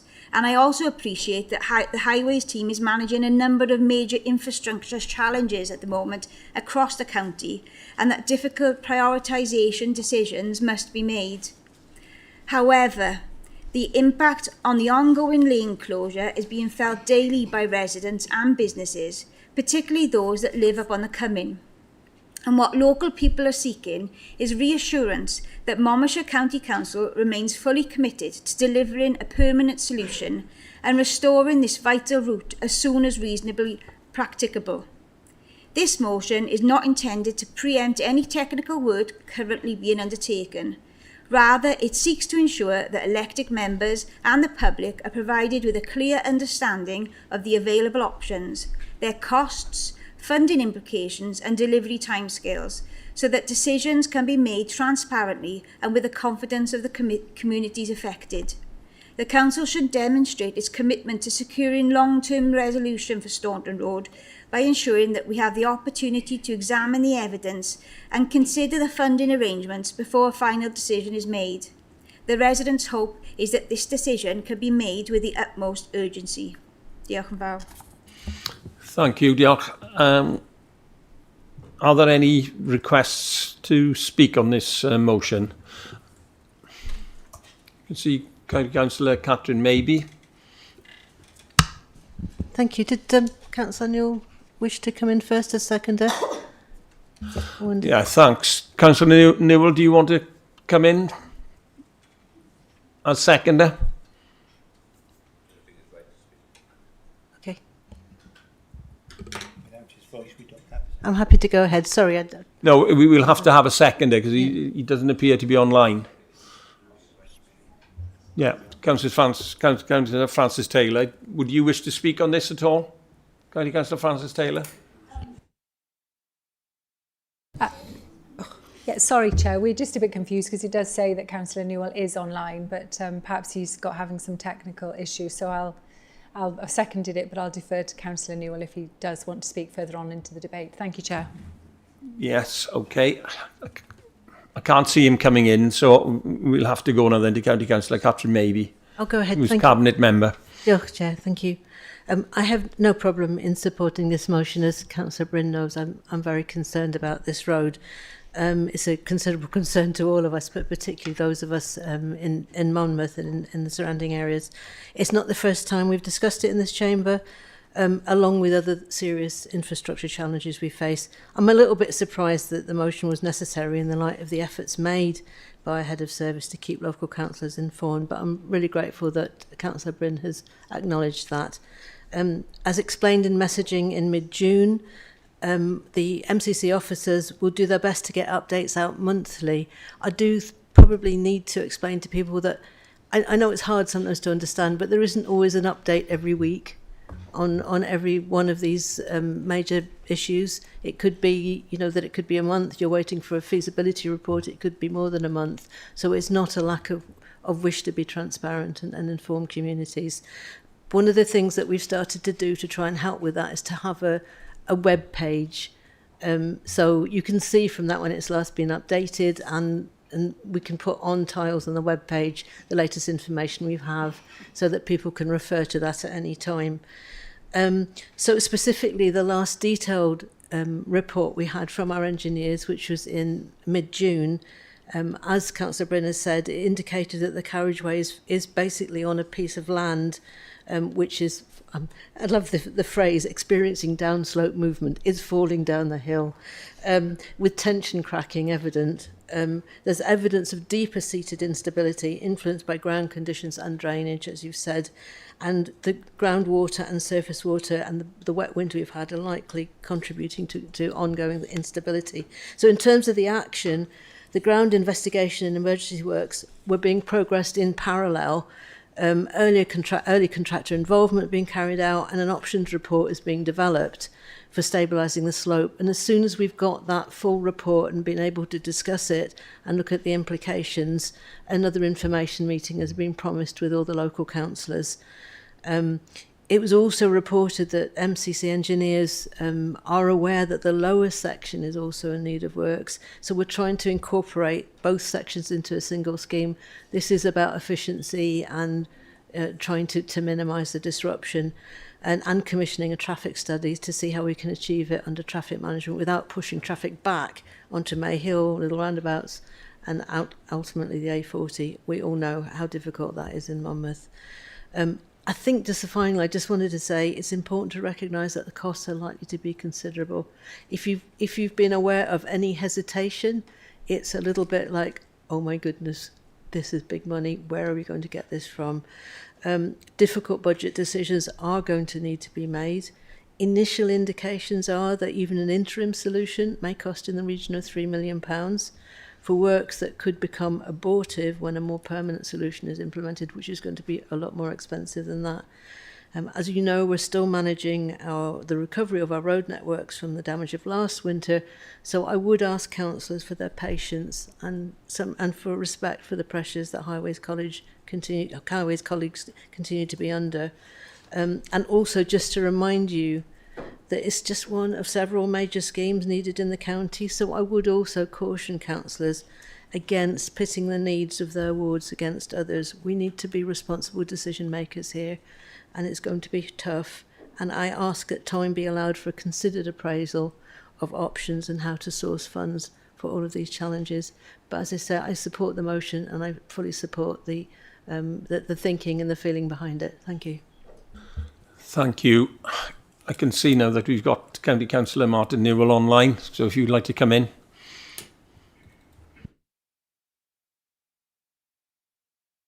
Thank you, Chair. My apologies. I forgot that I had to press the middle button with this new technology. And apologies, I'm not in chamber today. I've had a busy diary. And can I thank colleagues that turned up at the Vauxhall Bridge today as well. It was nice to see you all. I'm happy to second this motion. The road that Councillor Bryn mentions leads onto the Wye Bridge, in which we have half that bridge in our ward each. And I thought that Councillor Maybe spoke very well, and Councillor Bryn made a very, very good argument. Whilst I'm happy with the explanations and that the work is going to continue, I realise this is quite a big problem for that road up to Staunton. We've also got it down the Redbrook Road further on towards Chepstow, and we've also had it on the A40 where the roads are starting to subside. So I would encourage that we carry on doing the work, and maybe we speak to our colleagues at the Forest of Dean County Council, Herefordshire, and those to see what we can do to permanently improve those road links between Monmouth and the Forest of Dean. My brother is a HGV driver, and he's up and down that road 4 or 5 times with 45 tons of topsoil. So, you know, we know that we need improvements there, and I would just support any actions council could do for long-term solutions. And I thank Emma Bryn for bringing this to council's attention, and best wishes to you all. Right, thank you, County Councillor Newell. I don't see any other hands up at the moment. I don't see any requests to speak. So I'll go back now then to County Councillor Emma Bryn to sum up who actually gave the motion at the start. Diolch, thank you. Diolch, Cadeirydd. Yeah, I appreciate the issues affecting the A4136 are not new. And the question is really on a lot of network resilience. It's just that as Councillor Newells said, the residents in our ward have been suffering not just because the Staunton Road collapsed, but the A466 has also been closed due to a collapse, so they are particularly suffering. But I'm happy for this to go to the vote. Diolch yn fawr. Thank you, Diolch yn fawr. We now go to a vote online, please.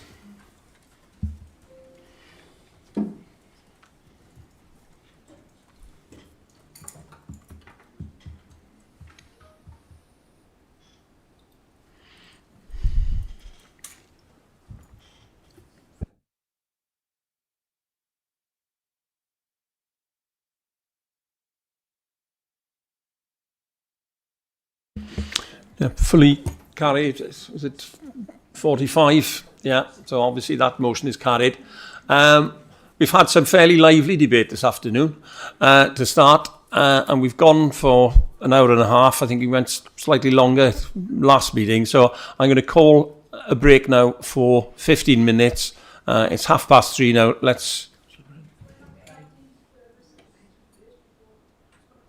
Sorry.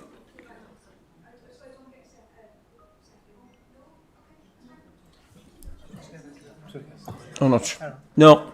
We'll have a break now. It's 3:30. Let's be back here promptly at 4:45. I will start at 4:45. I'm not going to do a sheepdog chase up. We'll start at 4:45, and I expect obviously people to come back. Thanks. Diolch yn fawr.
Right, thanks, ladies and gentlemen. If you can take your seats now for the next part of the meeting.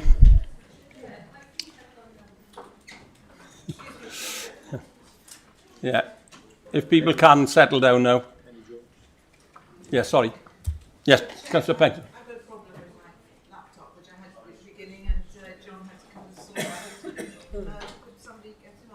We'll message John now.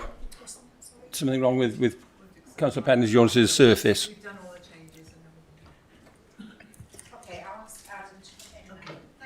Okay. Well, it's just gone 1:45, so that's good.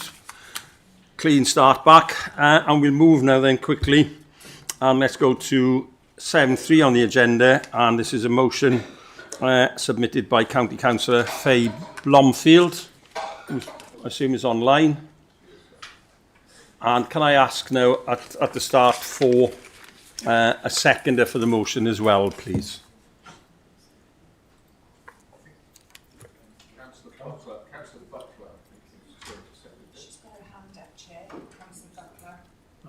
Right, so are you seconding?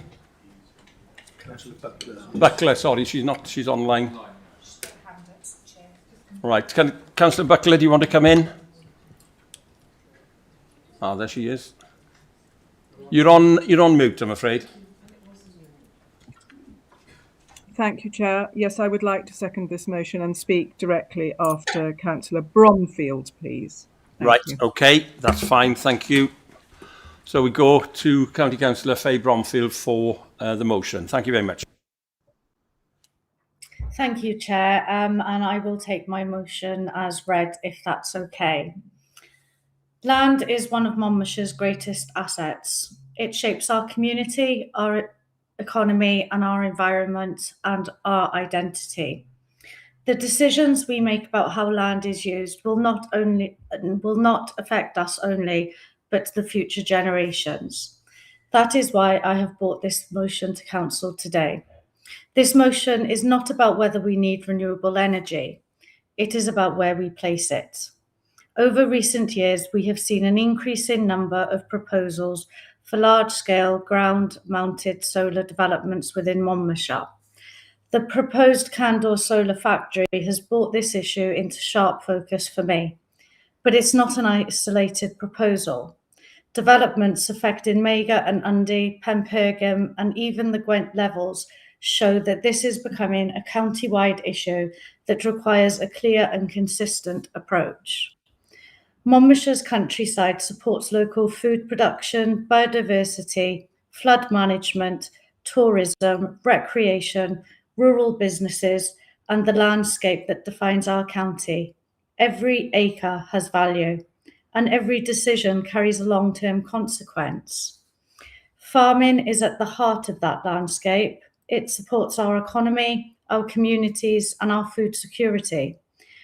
Productive agricultural land should never be viewed as the easiest option for large-scale infrastructure simply because it is available. We are often told that large-scale solar developments are temporary, as they operate for around 40 years. But 40 years is far from temporary. That is a generation and is a significant burden for any one community to bear. During that time, land management changes, habitats are created, and areas of land may be permanently repurposed for ecological mitigation. Those habitats may bring some environmental benefit, but once established, they can develop ecological value and protections of their own. That can make a return to productive agriculture much more difficult and in some cases increasingly unlikely. Continued sheep grazing may retain some agricultural use, but it does not necessarily preserve the full productive capacity or the future flexibility of that land. We should not simply assume that after 40 years, these sites will automatically return to the same productive agricultural use at the end of a scheme. We must also consider the people who live alongside these developments. For residents, this is not simply a planning application or even an energy project.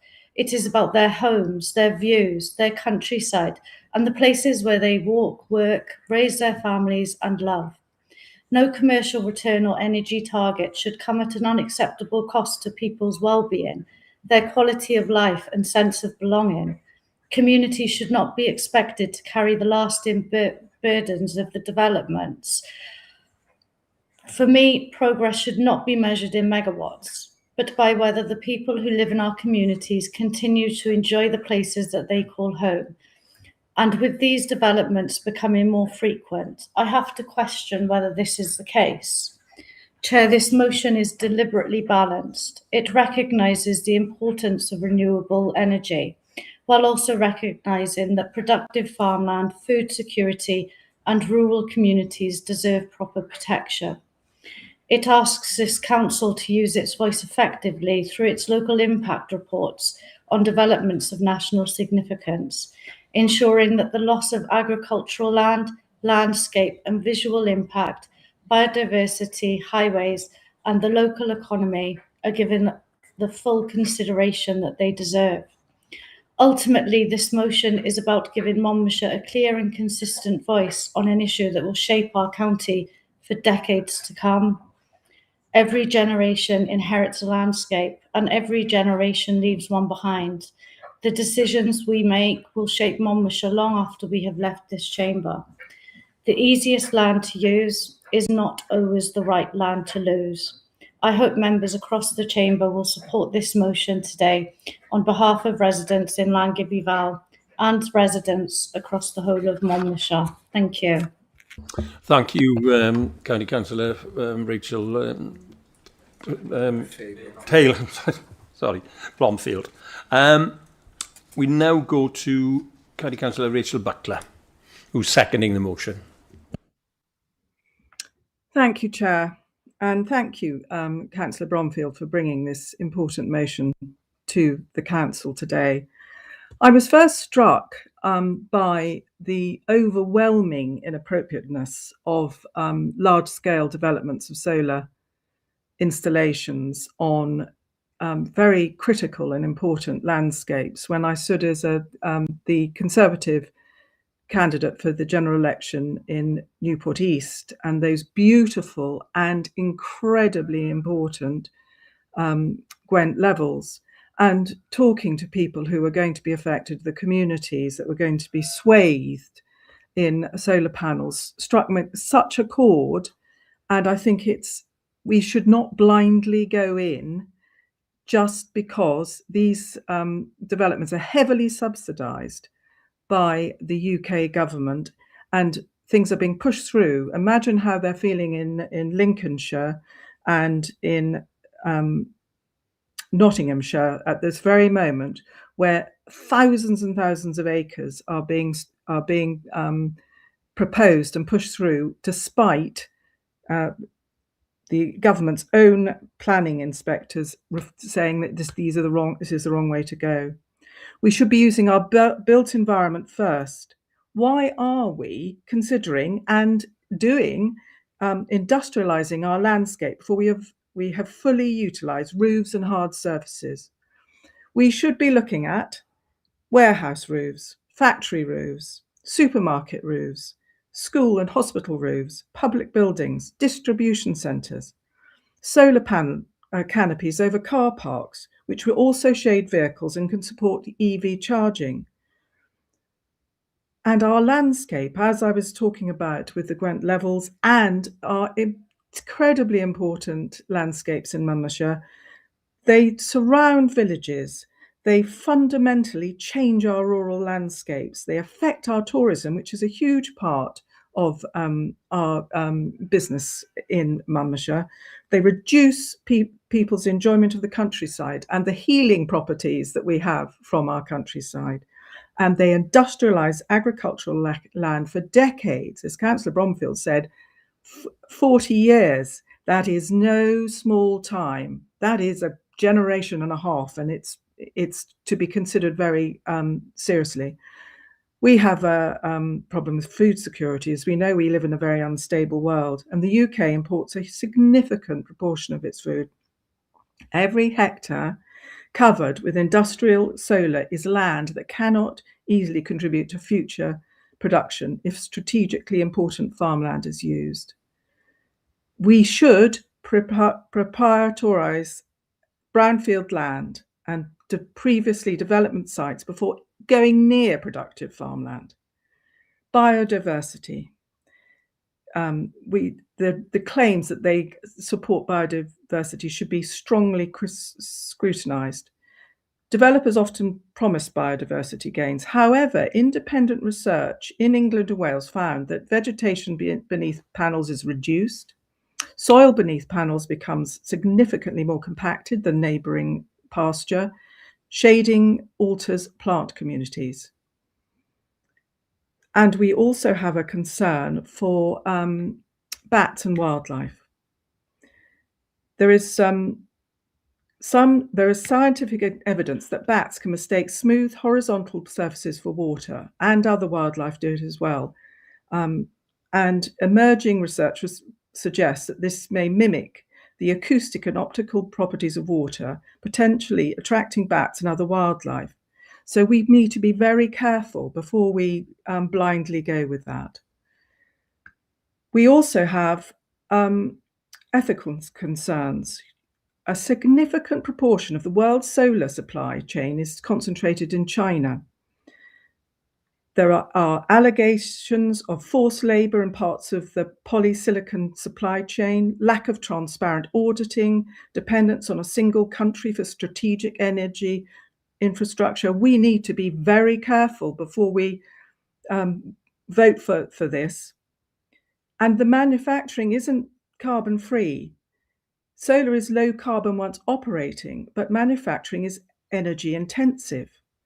So the International Energy Agency notes much solar manufacturing is powered by coal-fired electricity. Manufacturing emissions vary considerably depending on where the panels are made. It is therefore reasonable to ask for lower carbon, ethically sourced panels.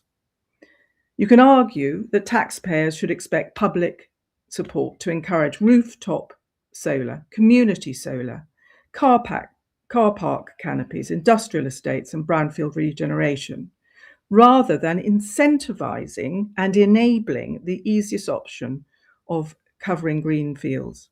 This is not a choice between climate action and the countryside. We need both. We should be generating clean energy, but intelligently. We should use the millions of square meters of roofs, and I'm talking nationwide here, on warehouses, schools, factories, and supermarkets and public buildings before sacrificing productive farmland and treasured and vital landscapes. And thank you very much for letting me speak. Right. Thank you for that. We now go to County Councillor Paul Griffiths. Thanks very much, Cadeirydd. It is with some regret that I ask Council to vote against this motion. My regret is based in part on my respect for the work that Councillor Bromfield does to represent her ward, my recognition that she brings forward this motion because of the concerns of her residents. I have worked with Councillor Bromfield in her representative role, attending meetings of her residents and recognising their concerns. Nevertheless, I'm a strong supporter of the policy on renewable energy which was set out by the previous Conservative Council, which you can find in the existing local development plan. It is a pragmatic policy which seeks to balance potentially conflicting objectives on a case-by-case basis. Unlike this motion, the existing local development plan does not have any blanket presumptions as set out in this motion. Our existing local development plan says that solar energy sites will be permitted where there is no unacceptable impact on landscape and biodiversity, where the economic and environmental gain outweighs any negative impact. It confirms the value that we put on prime agricultural land, that is in our LDP, and is required by Welsh Government policy. Our existing LDP also says that we should consider the cumulative effect of individual consents, as the motion requires. This sensible, pragmatic policy has allowed us to pursue our goals of limiting climate change and progressing towards net zero. It was this policy which allowed the former Conservative Council to lead the way in creating the solar energy site in Caldicot on what is defined as prime agricultural land. Our existing planning policy does not have, as this motion would have, a presumption against solar energy sites on prime agricultural land. This definition, prime agriculture, includes grades 1, 2 and 3A land. That covers 70% of the land of Monmouthshire. So a prescription on development on prime agricultural land so defined would exclude 70%. If you look at the other 30%, grades 4 and 5, in Monmouthshire, they are largely covered by forestry. So the net effect of this policy would have a presumption against any further solar energy in the county, other than on rooftops and brownfields. We need to acknowledge, let's take brownfields first, how limited is the extent of brownfield, i.e. previously developed land in Monmouthshire. When we were working on the replacement local development plan, I was insistent that we wanted to include as much brownfield land as possible for economic activity. And what I found was those sites are precious few in number. We do not have the industrial legacy of other parts of the UK. What brownfields we have may not be suitable for solar energy. They may be in urban centres, they may be shadowed, they may have the wrong orientation.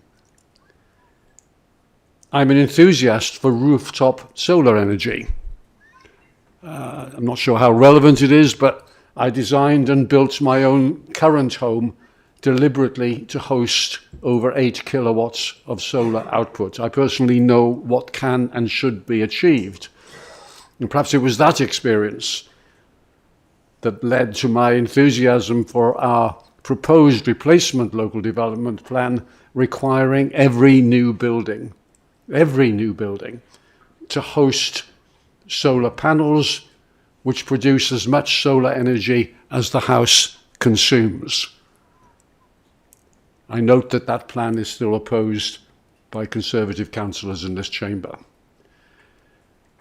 The campaign for the protection of rural England, the CPRE, has done excellent work, in my view, on promoting the potential of solar rooftop energy. I approve of that work. It argues that the UK government should increase its target for rooftop energy from 70 gigawatts to 117 gigawatts. Now, there are many who felt that the current target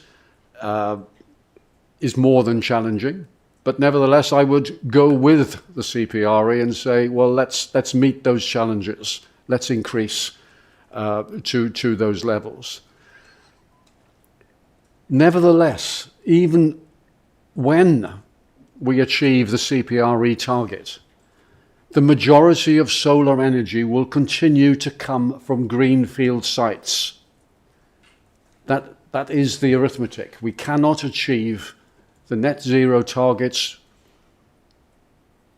which we in this council have supported, which the current UK government supports, which the UK government led by Theresa May extended and supported in legislation. We cannot achieve those targets without the use of greenfield sites for solar energy. But I do feel the contributions in this debate have exaggerated the impact of this, painting a picture of some decimation of food productive capacity, of landscapes totally transformed by solar energy. That is not the reality.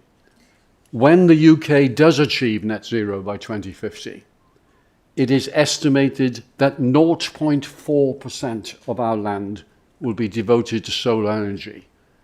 0.4%. That is about half of the land which is currently devoted to golf courses.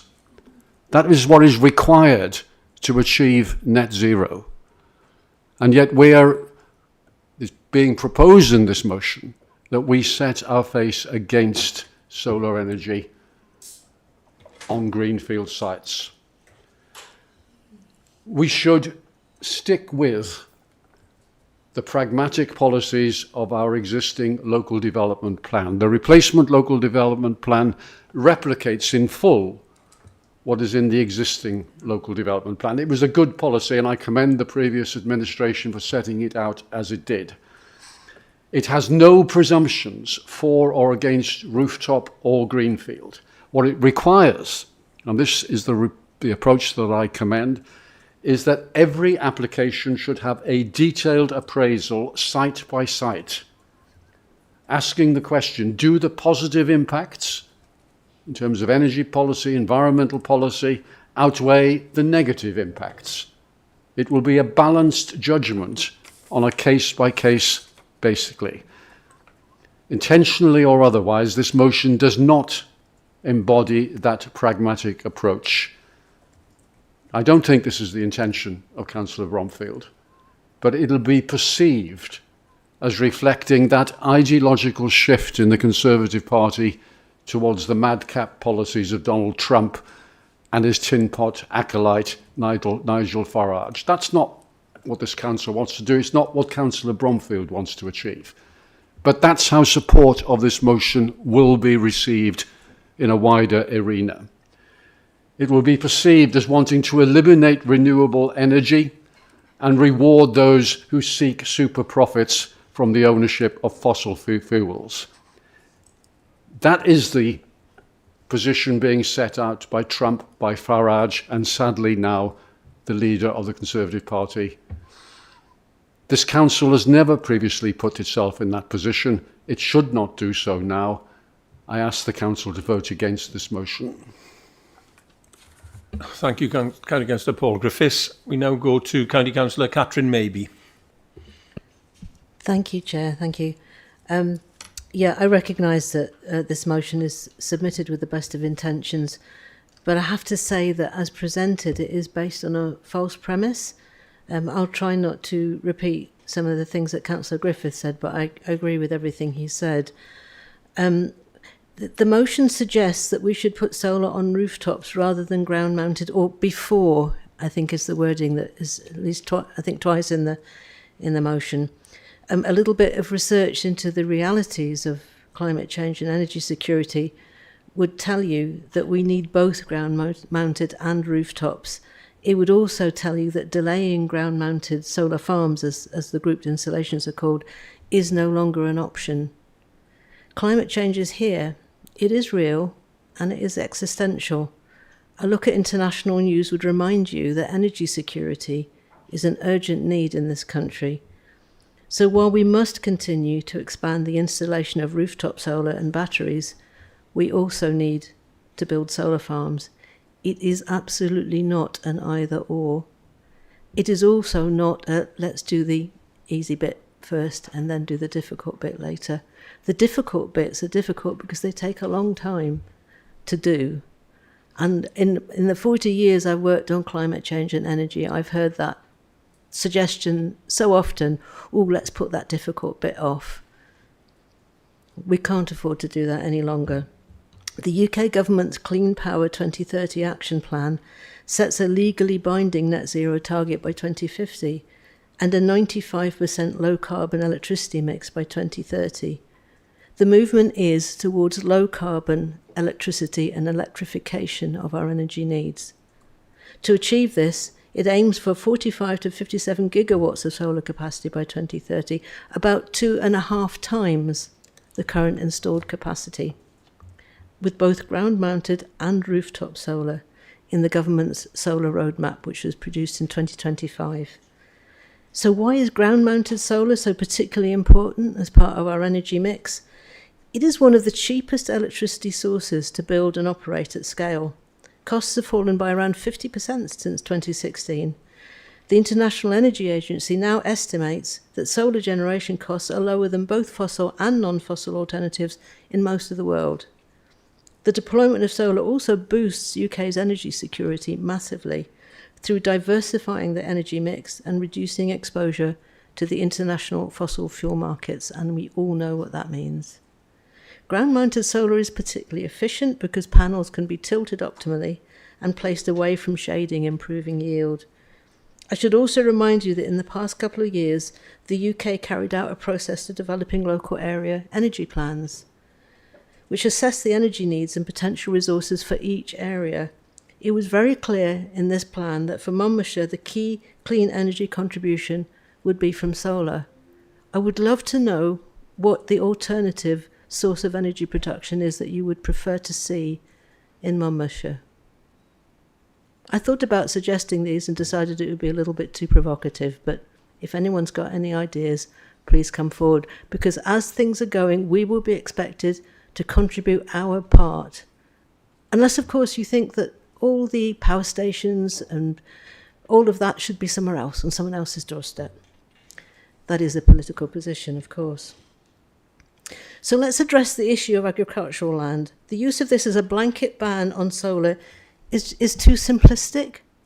Firstly, the BMV classification is very broad brush, and it doesn't fully recognise the variation within the local area. There can be fields where crops are not easily grown within the wider area of BMV land. This land is probably grazed. It's recognised now that solar and grazing can be combined. Agrivoltaics, the integration of solar with arable farming, is a rapidly developing industry. It's also recognised that if done well, the environmental impacts of solar farms can be mitigated, and even that biodiversity can be enhanced if mitigating actions are taken. In some cases, these biodiversity benefits, including increases in the number of pollinators, can lead to increased productivity on adjacent agricultural land. A recent study from the Royal Society for the Protection of Birds and the University of Cambridge found that hectare for hectare, solar farms in East Anglia contained nearly 3 times as many birds compared to surrounding arable land. Councillor Buckler feels very sorry for the farmers in the east of England because of their solar farms. If some of them are actually achieving increased biodiversity as well as income from those solar farms, you may find that they are really quite pleased about the outcomes. It's possible that some of the people who are shocked by change, and people are shocked by change in landscapes, are finding it difficult to get used to. So is climate change. And don't forget that the planning system provides very important checks and balances, as Councillor Griffiths has explained much better than I can, when new solar infrastructure is built, including environmental surveying, statutory environmental and habitat impact assessments. It is very, very clear that climate change is the greatest threat, both to biodiversity and to food security, and that we need to act urgently to address both of these issues. So in summary, unfortunately, it is misguided to simply say no to solar farms. Rather, we need to welcome and ensure best practice in design and location. And these things take time to process. They take a lot of considered thought. So there's no question of do this before that. We need to plan for those things. So, for example, avoiding particularly sensitive landscapes and areas of special concern for biodiversity, absolutely, like the Gwent Levels. I think I need to stop there because I could speak for hours about this, but thank you. Thank you, County Councillor Maybe. And now we go to County Councillor Ian Candler. Yeah, thank you, Chair. Actually, before I start my more prepared speech, I just wanted to respond maybe to Councillor Buckler's remarks. I thought Councillor Bromfield set out her case very well, although there are issues that I want to challenge. But I think there's some clear inaccuracies in Councillor Buckler's remarks that I just wanted to talk about. She talked about solar farms on agricultural land being heavily subsidised by the government. That's not actually true. Any renewable energy project has to put in a bid for contracts for difference which is basically agreeing a strike price, whether it's on agricultural land, whether it's on brownfield land or any other, and it's not guaranteed. They have to put in a bid for it. And these days, because the economics and the income that can be gained from solar farms is that actually most developments don't actually bid for that contract for difference, and a lot of them don't get it even if they do bid for it. So I just wanted to clarify that there is no inherent subsidy that is aimed towards agricultural land as opposed to any other kind of renewable energy development. And I'd also just like to emphasise, of course, that farmers, this isn't being imposed on farmers, is they're choosing to do this, as Councillor Maybe said. It's about they want to do it because it's providing their income. It's not something that's being imposed on them by some urban elite somewhere else. But to my main point, like many members, I do recognise why the proposed Candua solar farm has caused concern amongst local residents, because they are worried about its potential impact on the landscape, on neighbouring communities and on the character of this part of Monmouthshire. And those concerns are genuine, and they deserve to be fully considered through the planning process. And that's why I've no difficulty in supporting the principles behind Part A of the motion. Local impact reports should carefully assess the effects on agricultural land, biodiversity, highways, the local economy and the landscape. But where I part company with this motion is that it risks making broad policy on the basis of one controversial proposal.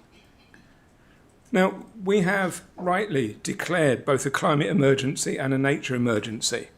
And in fact, just yesterday, we saw the publication of the State of the UK Climate 2025 report, which highlights that 2025 was the warmest year in the UK, and in fact the last 4 years have been the five. Sorry, say that again. In the last 4 years have been the 4 of the 5 warmest summers years that we've ever had, and the extremes that we are facing. Of extremes of heat wave, extremes of weather are increasing. If we're serious about tackling climate change, the climate change that is affecting our residents day in, day out, affecting them right now, the number of excess deaths that we're seeing from the heat waves, the amount of disruption that's being caused by flooding, and all of those other factors that are in there. If we're serious about tackling that, we need a huge expansion of renewable energy.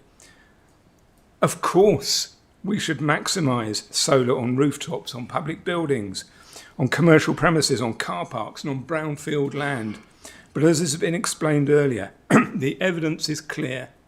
These sites alone will not generate the amount of clean electricity that Wales needs. Ground-mounted solar also has an essential role to play. So the question is not, therefore, whether we have solar farms, but where they're located and how they're designed. We should, of course, expect developments to minimise, where they can, the impacts on local communities and landscapes, to enhance biodiversity through better habitat management, and to help farmers diversify their income and help them become more resilient in an increasingly uncertain climate. But we also need an honest conversation about land use. Much of Monmouthshire's highest quality agricultural land is currently being used for grazing livestock. As we respond to the climate and nature emergencies, we will need to think differently about how land is used to produce more food directly for people, to restore nature and to generate clean energy. Those objectives should not automatically be seen as competing with one another. Every application should be judged on its own merits. Some schemes will be acceptable and others will not. But I don't believe it will be right for this council to support a general presumption against ground-mounted solar on the strength of one contentious application. Our responsibility is to strike the right balance for our residents, protecting Monmouthshire's unique landscapes and farming communities, while also playing our full part in tackling the climate crisis. So I believe that balance is possible, but this motion does not achieve it. I shall therefore be voting against it. Thank you, County Councillor Candler. We go now then to County Councillor Simon Howarth. Chairman, I'd just like a point of clarity on Councillor Chandler's statement there. The current problems that we face in this country with the temperatures that we are experiencing over the last probably 6 weeks, they're not a contribution from this country's operation. They're a contribution from operations worldwide. The Gulf Streams, everything else causes us to have problems in this country. We, as a country, are producing 0.04 of the climate problems that are out there compared to the 100%. Let's be really clear about this.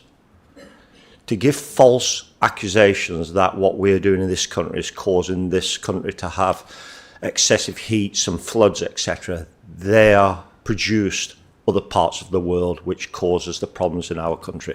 I just want to be clear with that. We will not be given false information which is deterring people to make decisions on what we do in our country, where worldwide things are happening in other countries which cause us to have problems in this country. I just need to be clear on that, and I feel very strong about that. Thank you, Chairman. I'll bring County Councillor Ian Candler in very briefly to offer clarification, and I will stick to briefly. Thanks. Yes, thank you for that, allowing me that point of clarification. For a start, I did not say that we in Monmouthshire caused the climate crisis.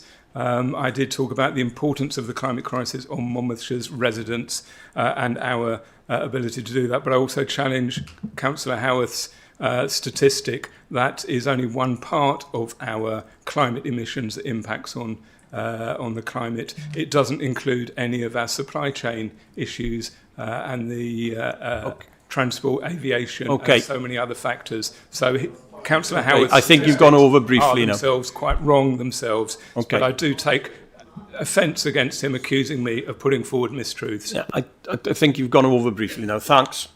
We go now then to County Councillor Francis Taylor. Thank you, Chair. I'm slightly, on the point of just being clear. Councillor Bromfield's motion says that before we seek greenfield sites, we should indeed consider all of the other available type sites, such as rooftops, car parks. I won't repeat them all, but she doesn't say that we can never have a solar installation on a greenfield site. She says that it should be a final consideration. That, just to be clear, that is my understanding of the motion, and that is what I am going to be speaking to. We're not speaking about specific sites here, we're speaking about principles. But as an example, several people have mentioned the Gwelt levels, including Councillor Maybe, who says, well, absolutely, you shouldn't have sites on protected landscapes, such as the SSI. Let me be clear, there have been 7 sites proposed on the Gwent levels. Of them, 6 meet the criteria for determination by Welsh Government, but 1, a very large site, would be determined by the UK Government because it's so large. In the RLDP of this council, there are several proposals which sit on the Gwent levels. And to be clear, we all know that development in a SSI, which is not necessary for the management of the site, must be avoided. I'm equally not content that the planning process filters out all inappropriate sites. Only recently did we see an application for a wind turbine on the Gwent levels, which was refused by this council, but on appeal, the planning inspectorate granted that.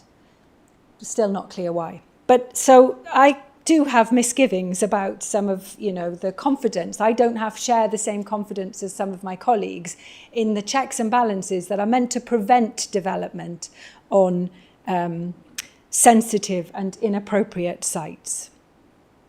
I'm also quite concerned that a couple of points of principle here. 40 years is not the blink of an eye. It's considered to be temporary, but that is almost 2 generations, really speaking.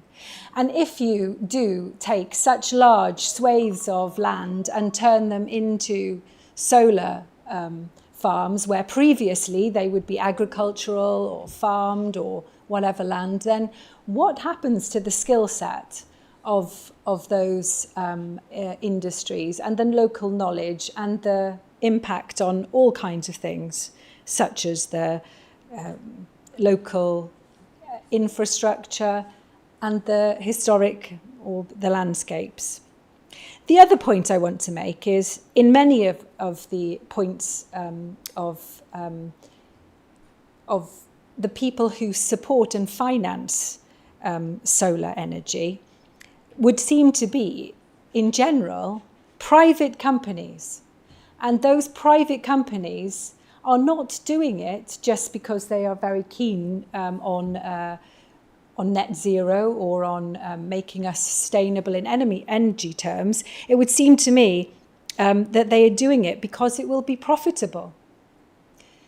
If I take one of the existing solar farms on the Gwent Levels, which is there, it exists, all of that energy produced from there, not one drop of that energy is going to local householders or to indeed anybody in Wales. Indeed, it's exported to SSE Water, for example. But the real point I want to make here is the potential concern around what happens when we do put in place these solar panels. My understanding is on an existing site, so the post-construction monitoring of one of those sites I mentioned identifies that there are much higher levels of damaging pollutants than pre-construction. And that's not me making that up, right? That's a Welsh Government post-construction monitoring report. Now, I'm sure that there are perhaps variations in landscape which could account for some of those variations. But on balance, I absolutely concur with Councillor Bromfield's motion that we should absolutely be using commercial buildings, public buildings, car parks for solar energy. This is not a motion against renewable energy. It is a motion which seeks to preserve landscapes and which seeks to use that infrastructure. If every public building to date, and only in the last council, colleagues, did we agree alone to retrofit some of our buildings. The building we're sitting in now, unless I'm mistaken, but I don't think it was built, for example, with solar panels on it. But really speaking, it should have been. All of our public buildings should be, all of our new schools, and I know that now some of them are, but that is where we need to be travelling, I think.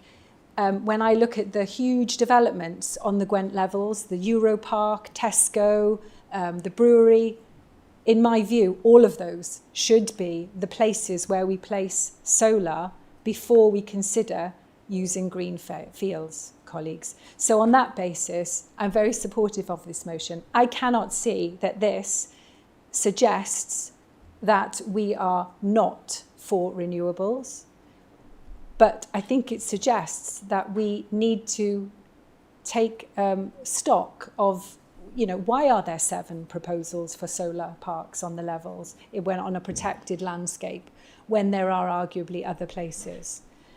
The point is that we just need to take a step back and consider what it is that we want to do. And is this the right direction of travel? There are all kinds of potential implications, and they need to be carefully thought through.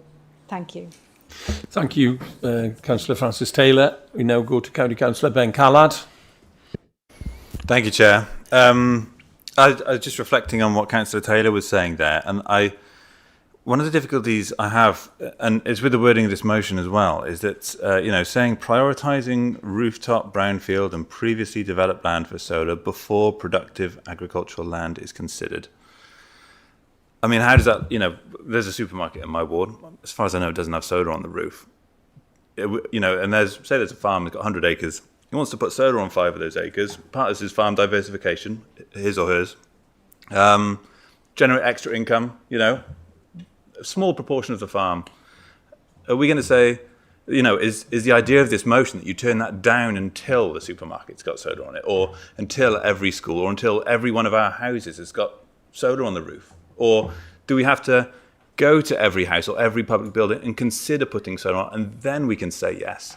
This is why I think this motion doesn't really explain to me what it actually means. My reading of it is that until every rooftop, every brownfield bit of land, every public building, every factory has got solar on it, we shouldn't be putting solar on greenfield land. And I just don't think that's a reasonable position. Similar to some of the other inputs, the landowners and the farmers who have ground-mounted solar on their land, they do it because it's part of their farm diversification and they receive an income from it. Like it not only does it help them, survive and have a business case as a farmer, but it also, helps us with our energy security. Councillor Howarth talked about, I think it was Councillor Taylor talked about making profit. These people are making profit. Well, of course they're making profit. They're businesses.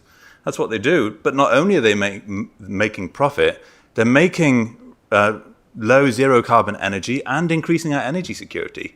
It's just like there's just a lot of wins here going on. I completely agree with we should not have schemes on sensitive landscapes. We should not have absolutely massive ones. But to say that we shouldn't have any ground-mounted solar, I think so. I mean, this council owns a ground-mounted solar site. We operate it. It brings us income. I mean,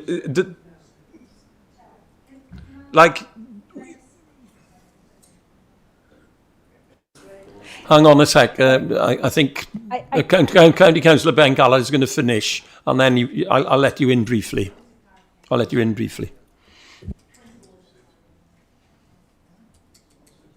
Councillor Callard, carry on. The floor's yours at the moment. Thanks. Your opportunity to speak. Sorry. This council derives income from that. It gets spent on our public services. It's something I'm in favour of.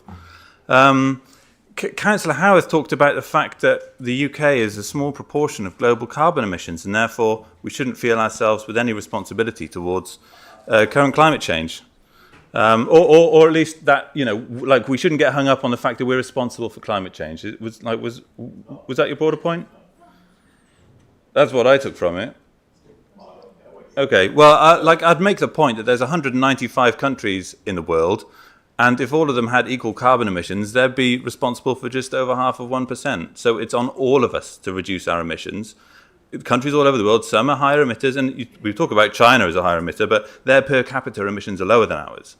And they are decarbonising faster than any country in the world. So I do think we need to be careful. We need to take our own responsibilities seriously. And similar to Councillor Griffith's input, when we talk about this, we need to understand the nuance, and we need to understand individual business cases for ground-mounted solar. There are many places where it is inappropriate and it should not be supported, but there are instances where it is appropriate, and in my view, it should be supported. Thank you. Okay, thanks. Councillor Taylor, I am going to allow you in, but very briefly. It's a point of personal explanation. I'm just going to read so Councillor Bromfield says, just to be very clear, introducing a presumption against large-scale ground-mounted solar developments on prime agricultural land. So she's talking about large-scale. Okay. And I mentioned profit, Councillor, because the one I was referring to talks about profit of something in the order of £25 million per year without a single bit of electricity coming to Welsh households. All right, okay, thank you. We'll now move to County Councillor Armand Watts. Yes, Chair. Can you hear me okay? I just thought that so it's been a really interesting debate, and this has been really, really strong. I thought Faye's opening case, she made a really good case. It's probably the best she's ever spoken at this council. It's really interesting. She didn't go down, I expected, forgive me for saying this, Faye, the kind of, I don't know, the kind of reform. We're all about the food and frightening the holy hell out of, local kind of agricultural kind of hamlets and towns or farmers or whatever. I think she made a really, really good argument. The strangest thing about this debate is that the follow-up comment was then that we should be careful about putting PV panels in because the Chinese make them. And whilst that is inevitably true, they make around about 85% of all the panels. So do India, so do Vietnam, so do Thailand, so do Malaysia, so do the United States, so do we do, the Norwegians do, quite successfully. I think we really should lean away from simply saying because the Chinese make anything, we shouldn't buy it. Now, obviously, some people feel that way. I'm going to openly admit I drive a Volvo car. It's owned by the Chinese. Where do we draw the line? I just want to say that, Chair. Thank you. Okay, thank you for that. I don't see any further requests to speak, so I'll go back now to County Councillor Faye Bromfield to sum up. Thanks. Thank you, Chair. I'd like to thank Councillor Francis Taylor, Simon Howarth and Rachel Buckler for their contributions on this. Just to clarify to Councillor Watts, I did not mention Chinese in my contribution at all. You know, and I agree with everything that Councillor Taylor has said. This motion is about making representation to Welsh Government. It's about leading away in helping to develop policy in Plaid's first 100 days. I feel really disappointed that Labour councillors haven't understood the aims of this motion. How do you judge what is unacceptable harm to our residents? Our residents are literally setting up community groups and spending their own time, their own money to fight these developments. And this just shows how out of touch you are with my communities, with your own communities. Our residents are sending us a clear message. The motion seeks to strengthen planning policy, not to replace it.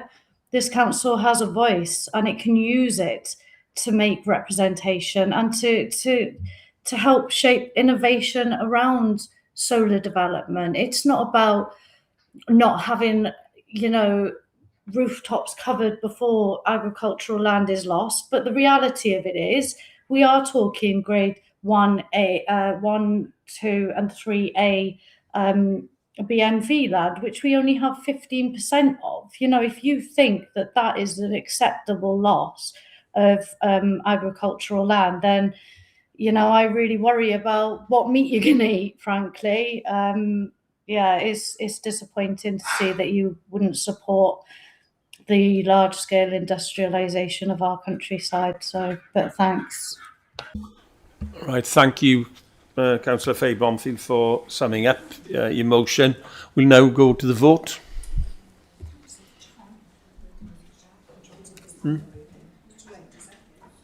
Who's put a hand up? No, we've summed up now. I'm sorry.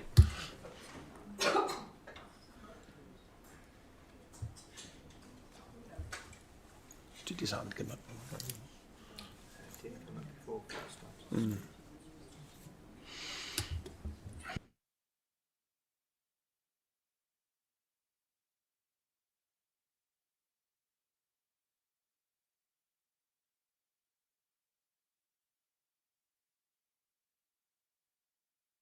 Thanks, then that motion is carried.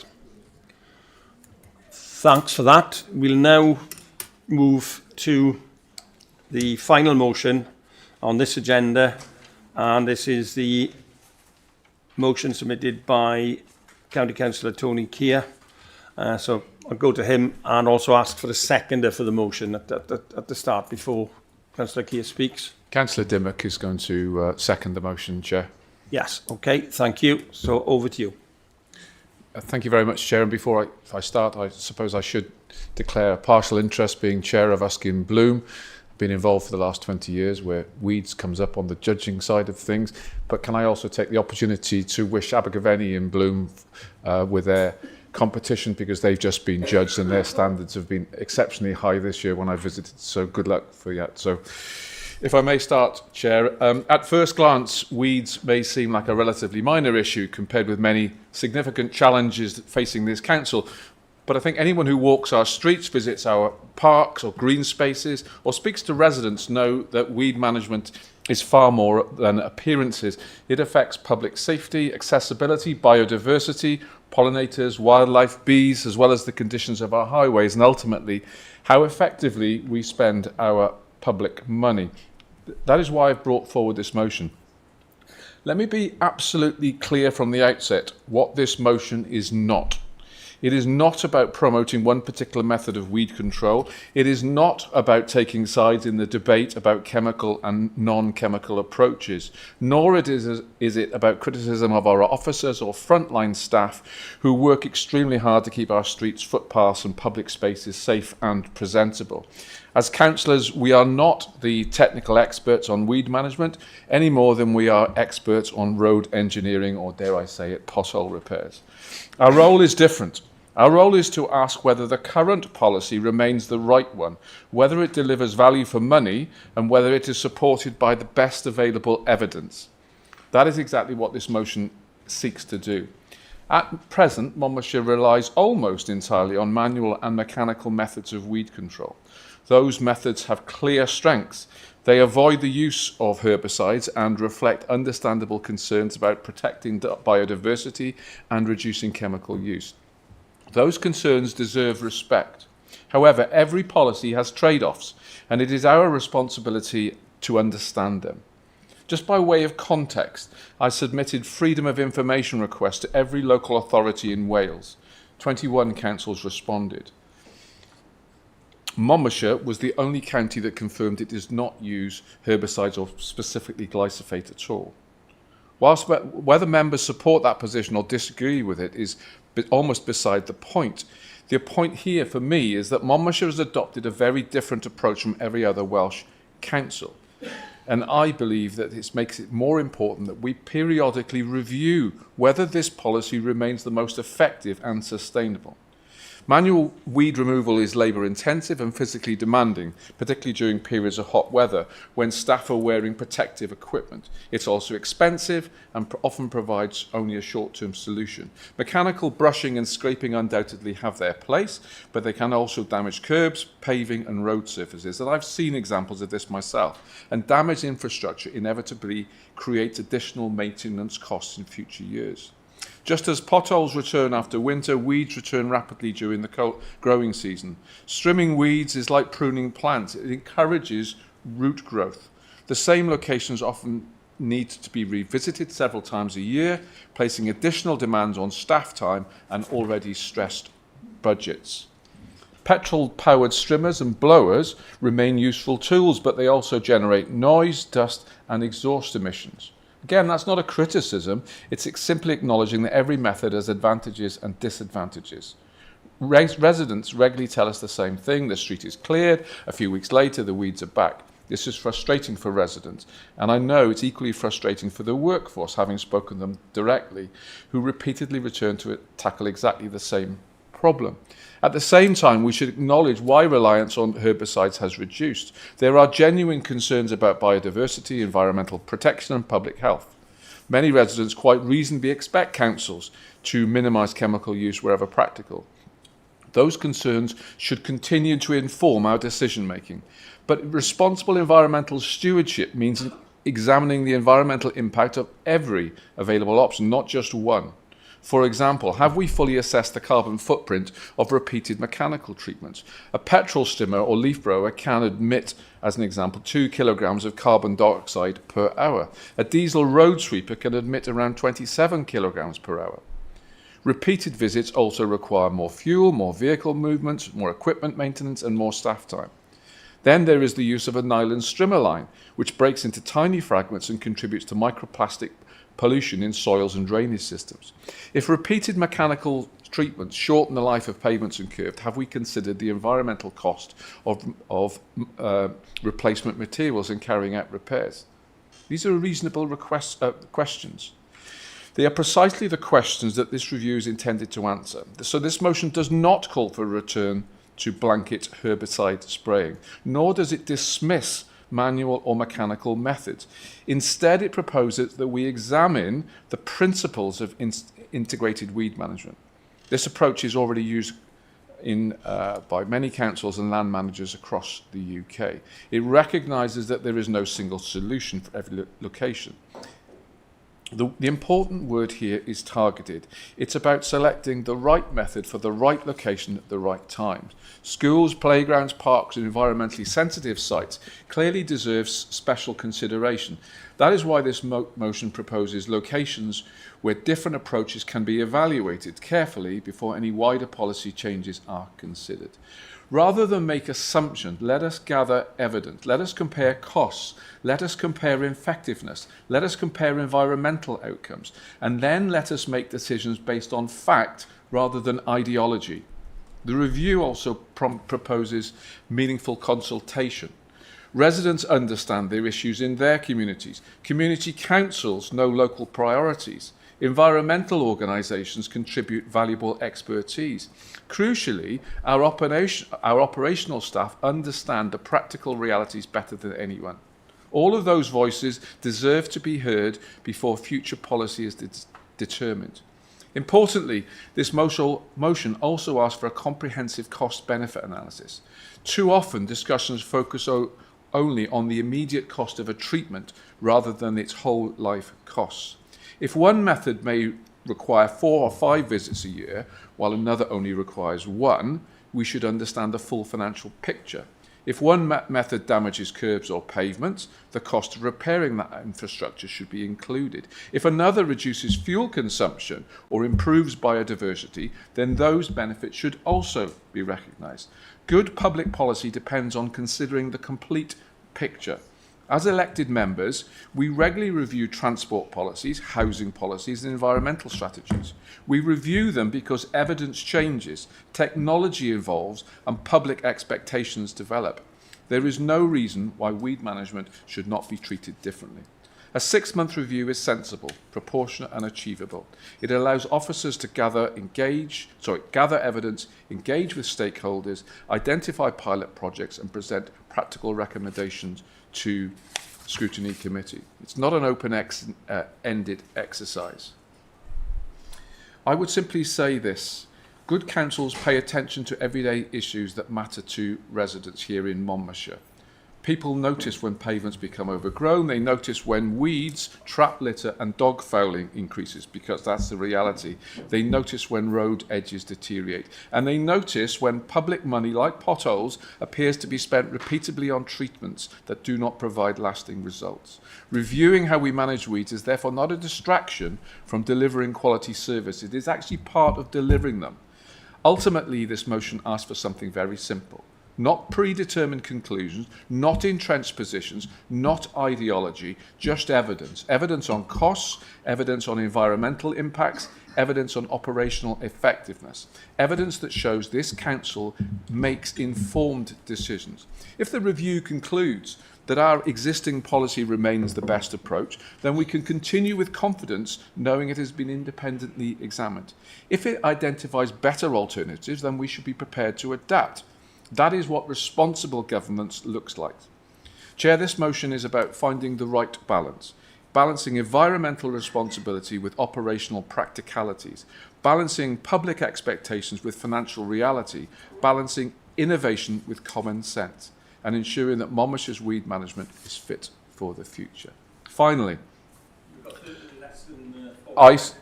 I suspect Councillor may be relieved to know that after my previous motion on potholes, I have checked, and thankfully JCB don't manufacture a weed busting machine.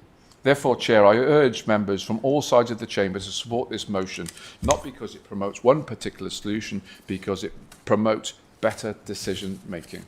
Right, thank you. Thank you for that, Councillor Keir. We go now then to County Councillor Lisa Dimmock. Thank you, Chair. Can I just check you can hear me? Yes, you can. Yeah, we can hear you and see you. Lovely. I won't be getting frustrated then. I'm very pleased to second Councillor Keir's motion, and I'd like to thank him for bringing it forward in such a thoughtful and balanced way. This motion is about also the pride we take in Monmouthshire. It's about the standard we set for places we call home. Perhaps most importantly, about the confidence our residents have that their council is looking after communities they care so deeply about. Time and time again, people tell me how proud they are to live here in Monmouthshire and how much they want it to remain that way. They volunteer for litter picking, planting flowers, maintaining community gardens, and giving it countless hours simply because they care about where they live. But in my ward over the last few years, we have spent many hours carrying out back-breaking work of removing curbside weeds by hand just to make our village look its best, and also to, as Councillor Keir said, to make it safe.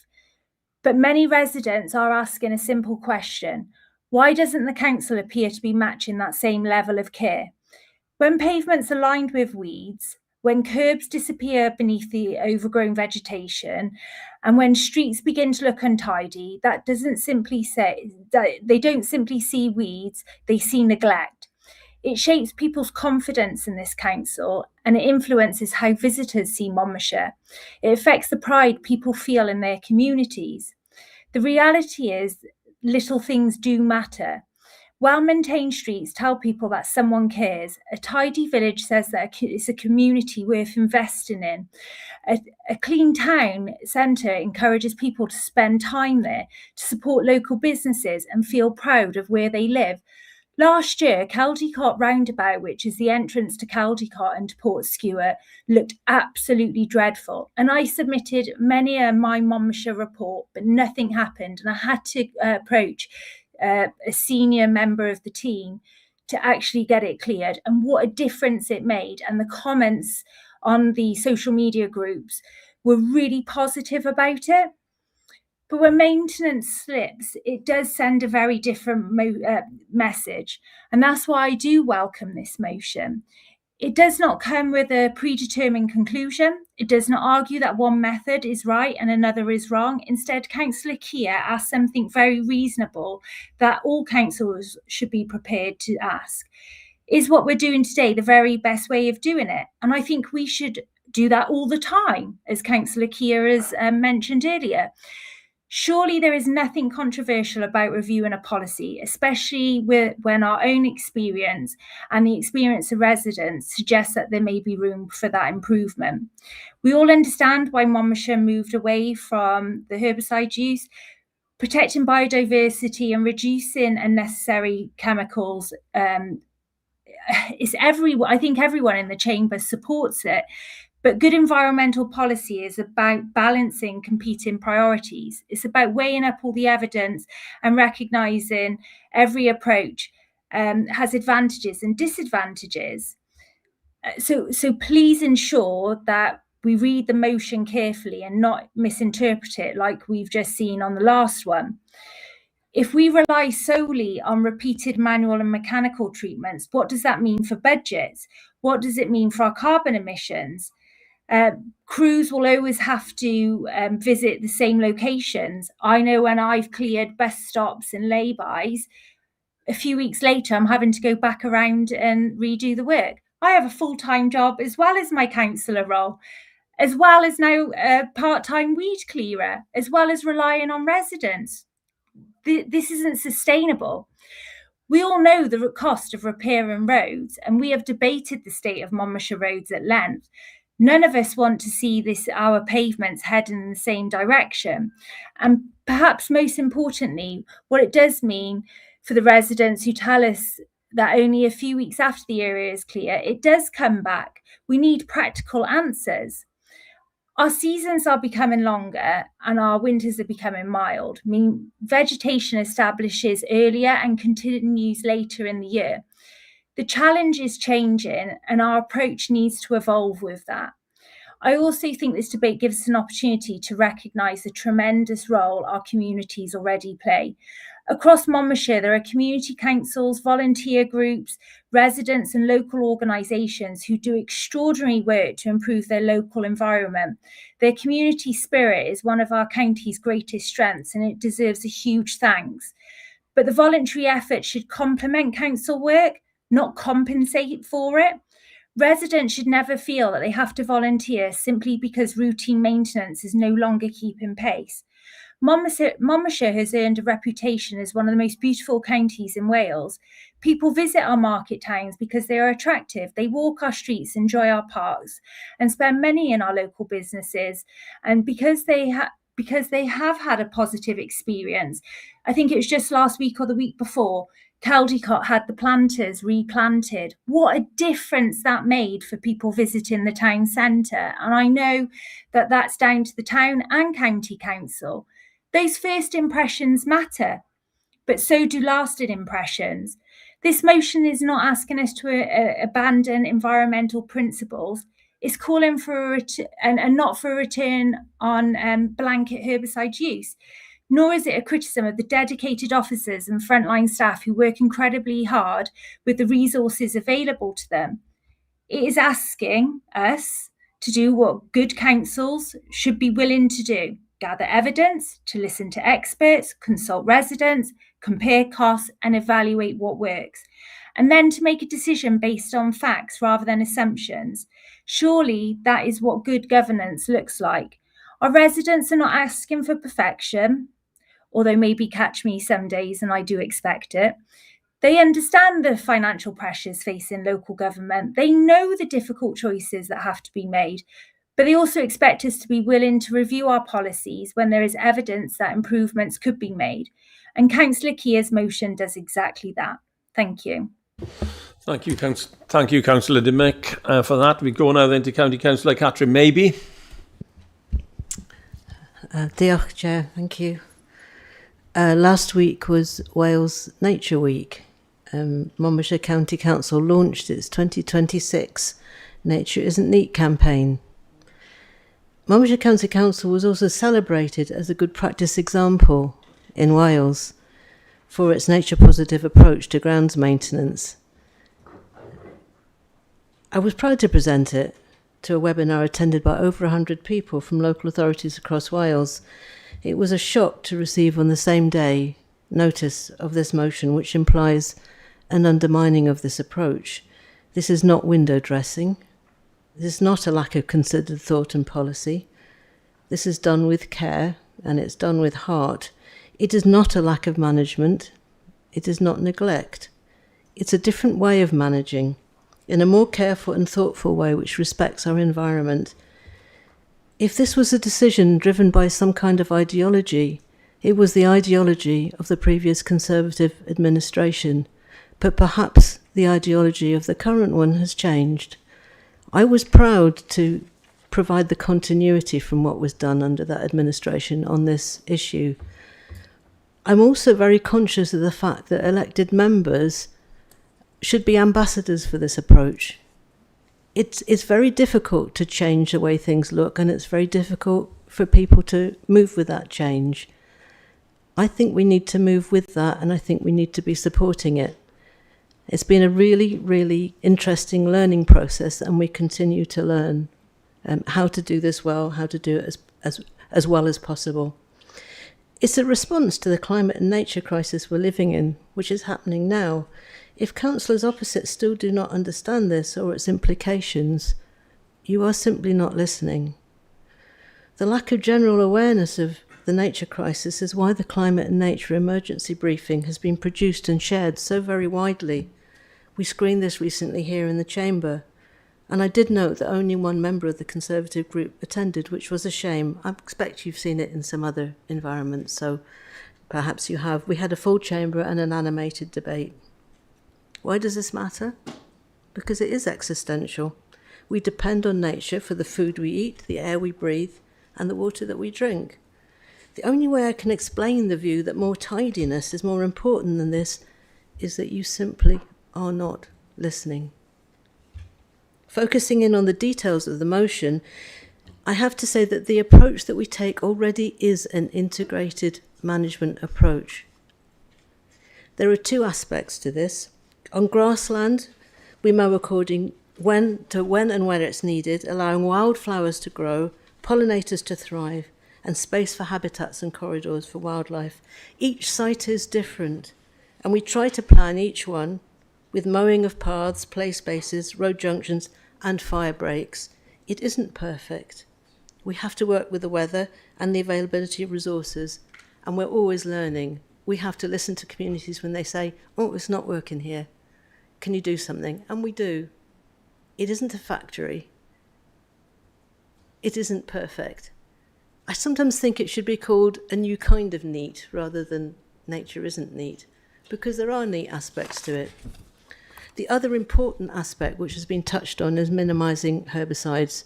We only use these, we do use them in a targeted way, as stem injection on invasive species, never sprayed.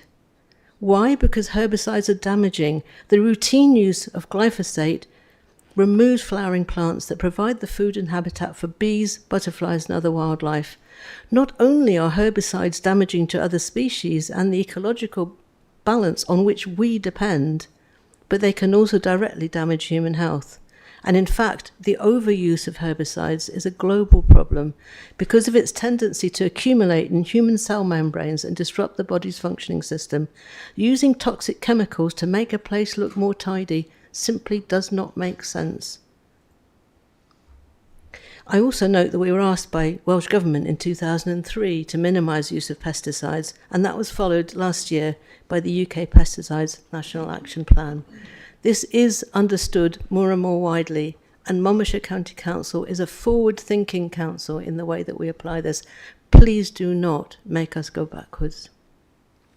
Using toxic chemicals, as I say, is really not necessary. We use it only in the most selective way on invasive species. Instead, as you say, we use the mix of mechanical and manual methods on hard surfaces. We have sweepers with extended arms and brushes. We have tried and tested other technologies, such as electrical and thermal treatments, but we found their applicability is more limited. We keep an eye on new products in the market. We are occasionally required to use a herbicide on hard surfaces when it comes to the work we do for clients. This can include schools, health facilities, and so on. We're on something of a journey to persuade those clients not to demand this. We're working with them as we work with neighbouring authorities through the Gwent Green Grid to educate them and to share our learning. We're not 100% there yet, but going backwards on any of this would be an appalling mistake. Rather, we need to keep raising awareness with all clients and others of why it matters so much. I must remind you also of the importance of protecting rivers and watercourses. Our recent commitment in doing so through the River Rights Charter showed how much we care about this, and some of you suggested that this is not meaningful without the actions that support it. It seems you may not be fully aware of what those actions are. Herbicides sprayed on hard surfaces wash into watercourses. And mowing machinery compacts ground, which reduces soil health and water retention. Another reason why it's important that we keep our mowing reduced.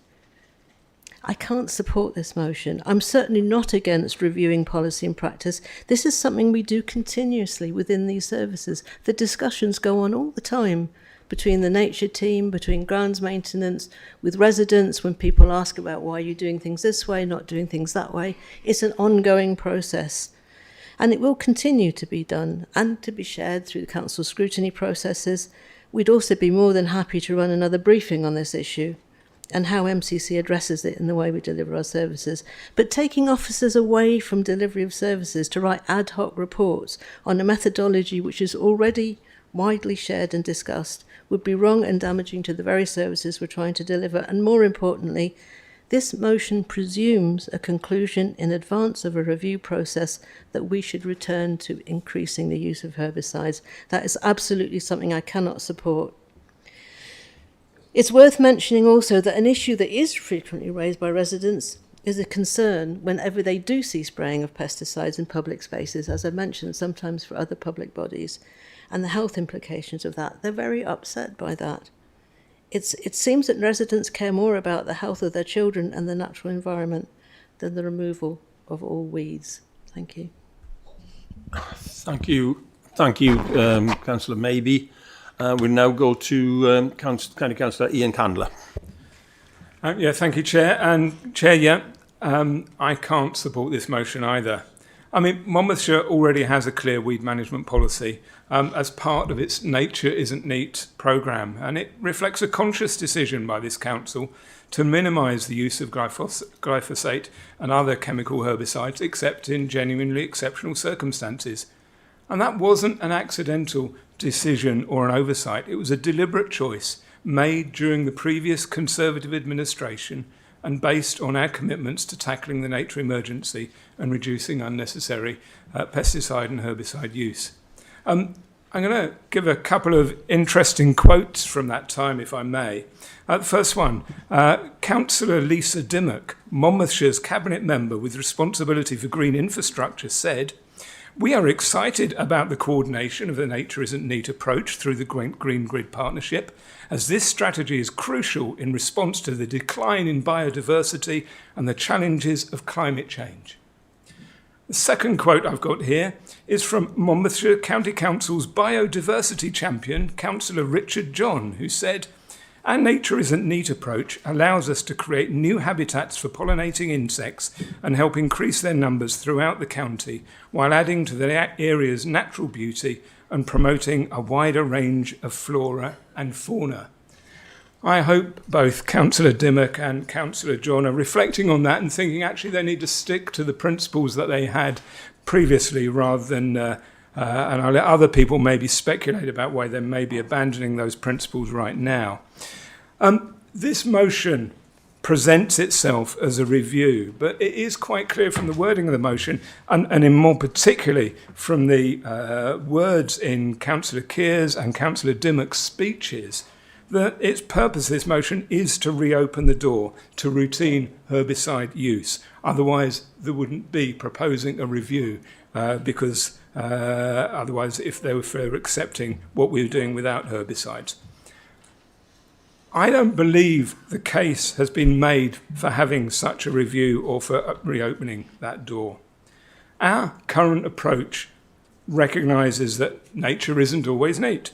A verge or pavement that isn't completely weed-free is not necessarily a sign of failure, but in many places it reflects a conscious decision to put biodiversity ahead of cosmetic perfection. And that approach, it helps protect wildflowers, supports bees and other pollinators, and contributes to the wider recovery of nature. But it is also increasingly understood and accepted by residents.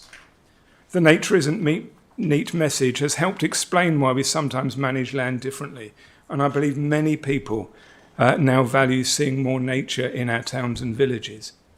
Of course, as Councillor Maybe highlighted, there will always be exceptional circumstances where targeted treatment is justified. Our existing policy already allows for that. What I don't see is the evidence that justifies commissioning another review, particularly one of this scale, with all the officer time and costs that entails, simply to revisit a policy that is already delivering on this council's environmental commitments. We already heard a speech from Councillor John earlier today criticising this council from putting officer time into a review of something that he didn't feel was necessary or justified, and taking officer time away from delivery of our programmes. I see this as more of a highlighting of that case, because this is about proportionality. A review should normally be prompted by evidence of poor outcomes, or by legal changes, or significant new science, or operational failure. And if that motion doesn't present that evidence, then it's reasonable to ask, well, what problem are we actually trying to solve? At a time when resources are stretched, our priority should be implementing the policies that we have, not reopening settled decisions without a compelling reason. For those and many other reasons, I cannot support this motion, and I urge other councillors here to reject it too. Thank you. Right, thank you, County Councillor Ian Candler. I see County Councillor Lisa Dimmock got a hand up. Can I just ask? Can I just make a point of order, please, Chair? What's the point of order? Well, just regarding Councillor Chandler's comments then, I stand by nature isn't neat in places Can where I stop you it's there? suitable. That isn't. However, can I just stop you there? That isn't the point of order. You know, the fact that you perhaps disagree with what Councillor Candler said. But he's misrepresenting it's not a point of order, what we've said previously. He is misrepresenting us once again. We're all for encouraging biodiversity, but we don't want the streets of Monmouthshire to look like the set of... I think I'm going to have to stop you there, County Councillor Lisa Dimmock. That wasn't a point of order. Obviously, it's an issue about opinion, etc. And you came in fairly long there, so I'm going to move on. I'm going to go to County Councillor Martin Newell.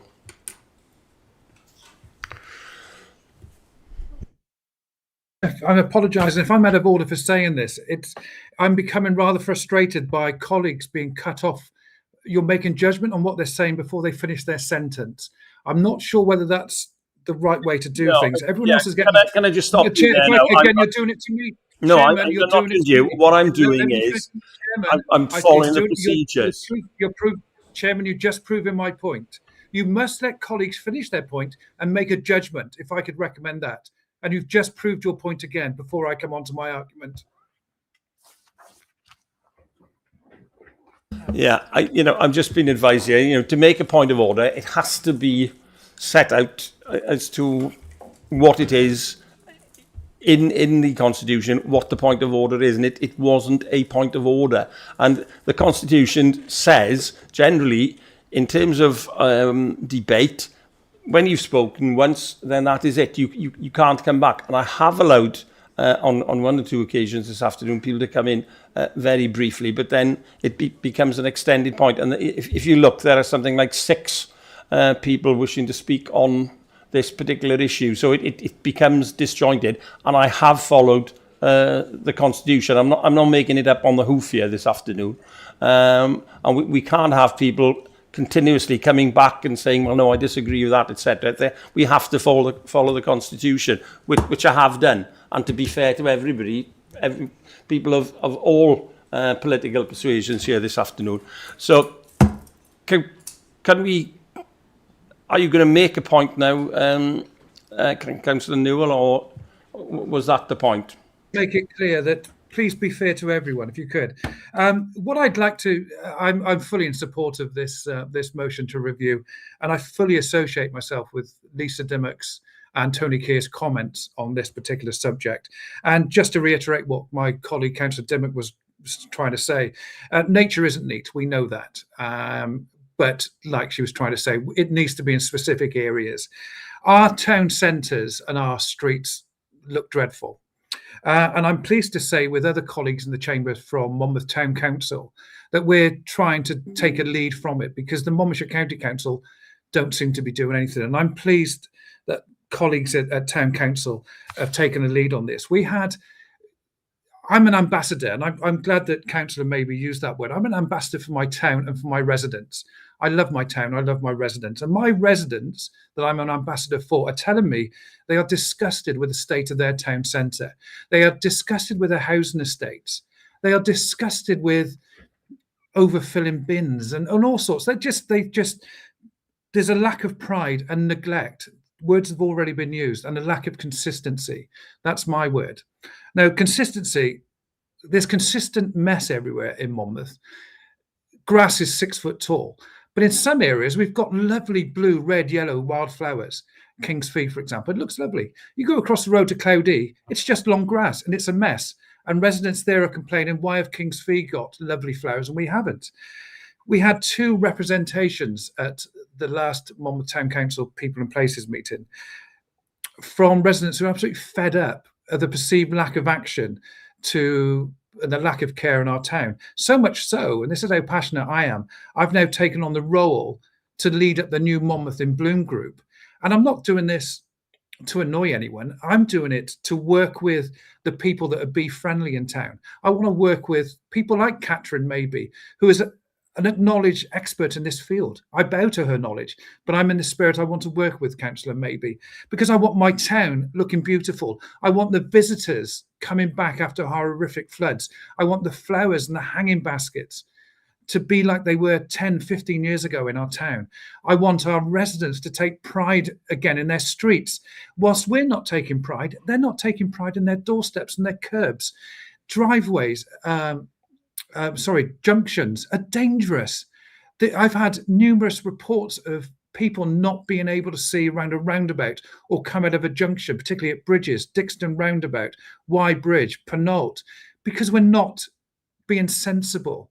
Now, I don't want to go back to herbicides, glyphosate, and as part of my research into my Monmouth in Bloom and heading up the new weed committee, I've been doing my research. There are plenty of weed killers without herbicides and glyphosate. I won't mention the brands, but they're two very popular ones. So let's work with that. All that Councillor Keir is asking for, let's sit down, let's work together to make our towns look as gorgeous as they should be.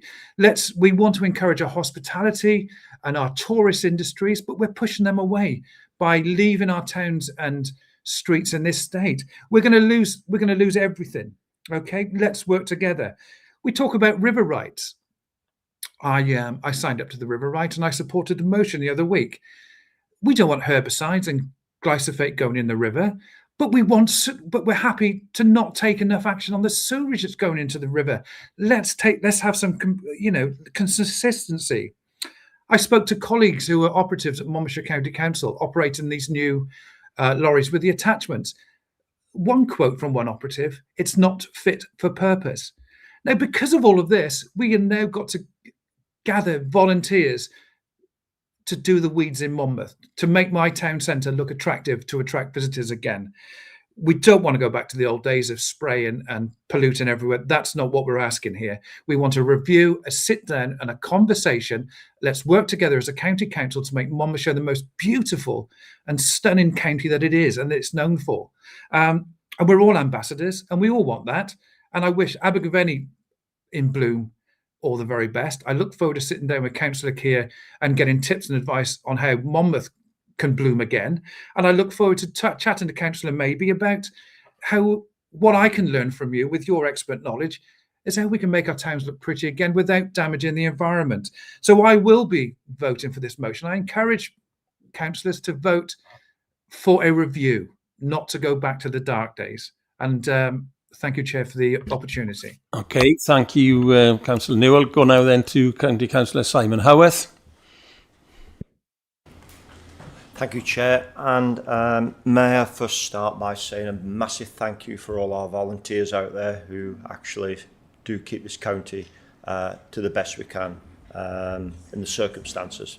I will support the motion, and I'm very pleased and that the motion has come today, but I will remind members here that it's not many years ago that actually the administration on my right had to actually cut funding to our teams for whatever reason. So this is not a blame game. We have over the years had to forgo lots of cuts within directorates, and that was one we had to cut. I think we went from 2 or 3 cuts a year on our hedges to 1 cut. Only yesterday I had to bring them back to have another go at doing one of the main roads because it wasn't correct with the heather, etc. The most embarrassing thing I'm hearing today is that actually to my left they're not agreeing with the motion. We all want the best for this county. I love this county, but at the moment I don't think it's the county that it used to be. For whatever reason, this is not a blame game. It's untidy. It's not how I used to see this county. And I think with a little bit of effort, a little bit of thought, we can bring this county back to what it used to be.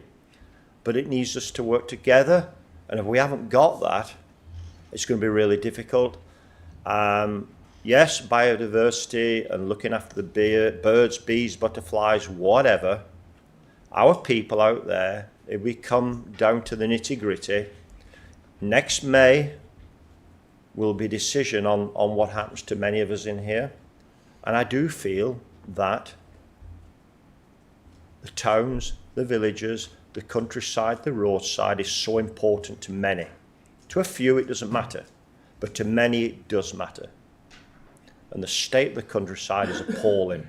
Today, picking litter, myself, down the lanes this morning, it's there every day. But the hedgerows as well are healthy.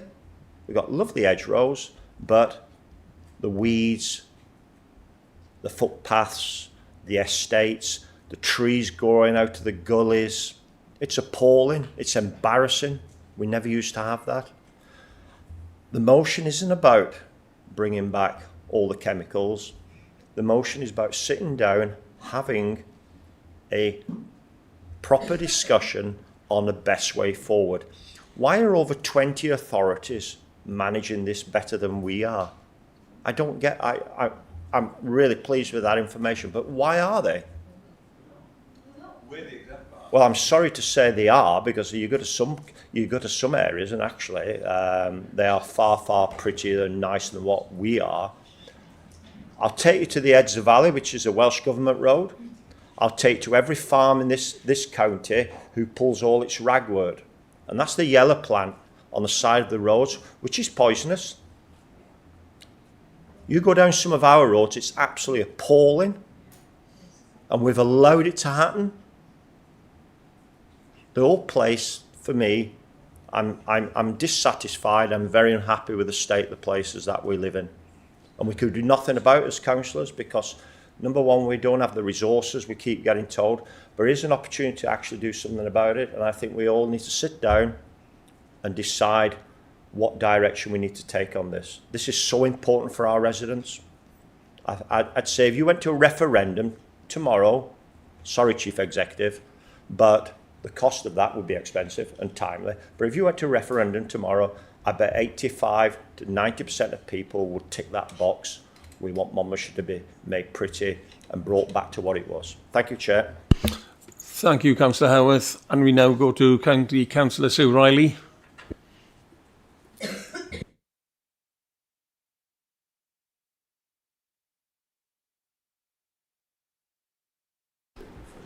Okay, thank you, Chair. Apologies, I keep doing that.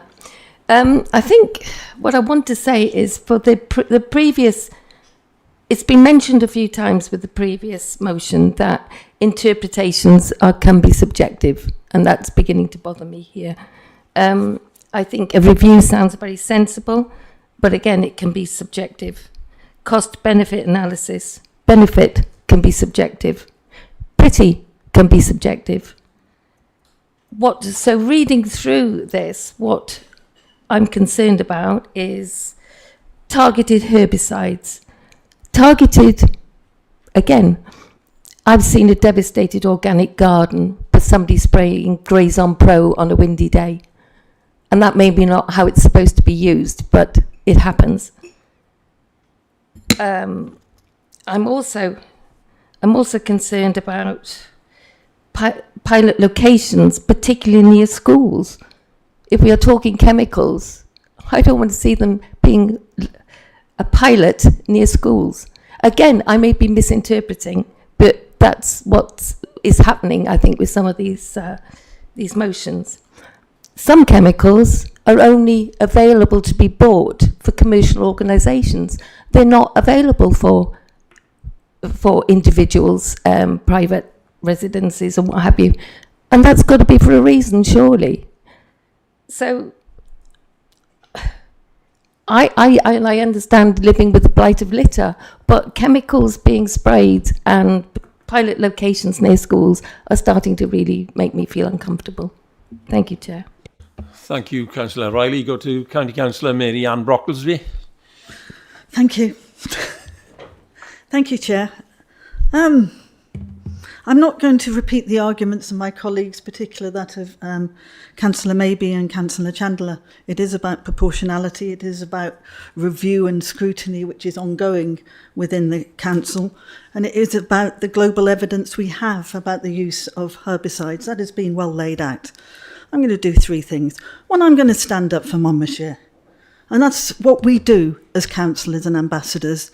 Monmouthshire is a beautiful place. It is recognised across the UK as one of the best places to live in. I'm proud to be leader of this council, and I will always go out and defend and champion our council. It is not a disgrace. And I'm going to take the example of Abergavenny. Abergavenny, thank you very much, Councillor Keir, and I extend to you the congratulations for Uskin Bloom, which equally does very well in a different approach, and as it should be, because what is wonderful about Monmouthshire is every community is different.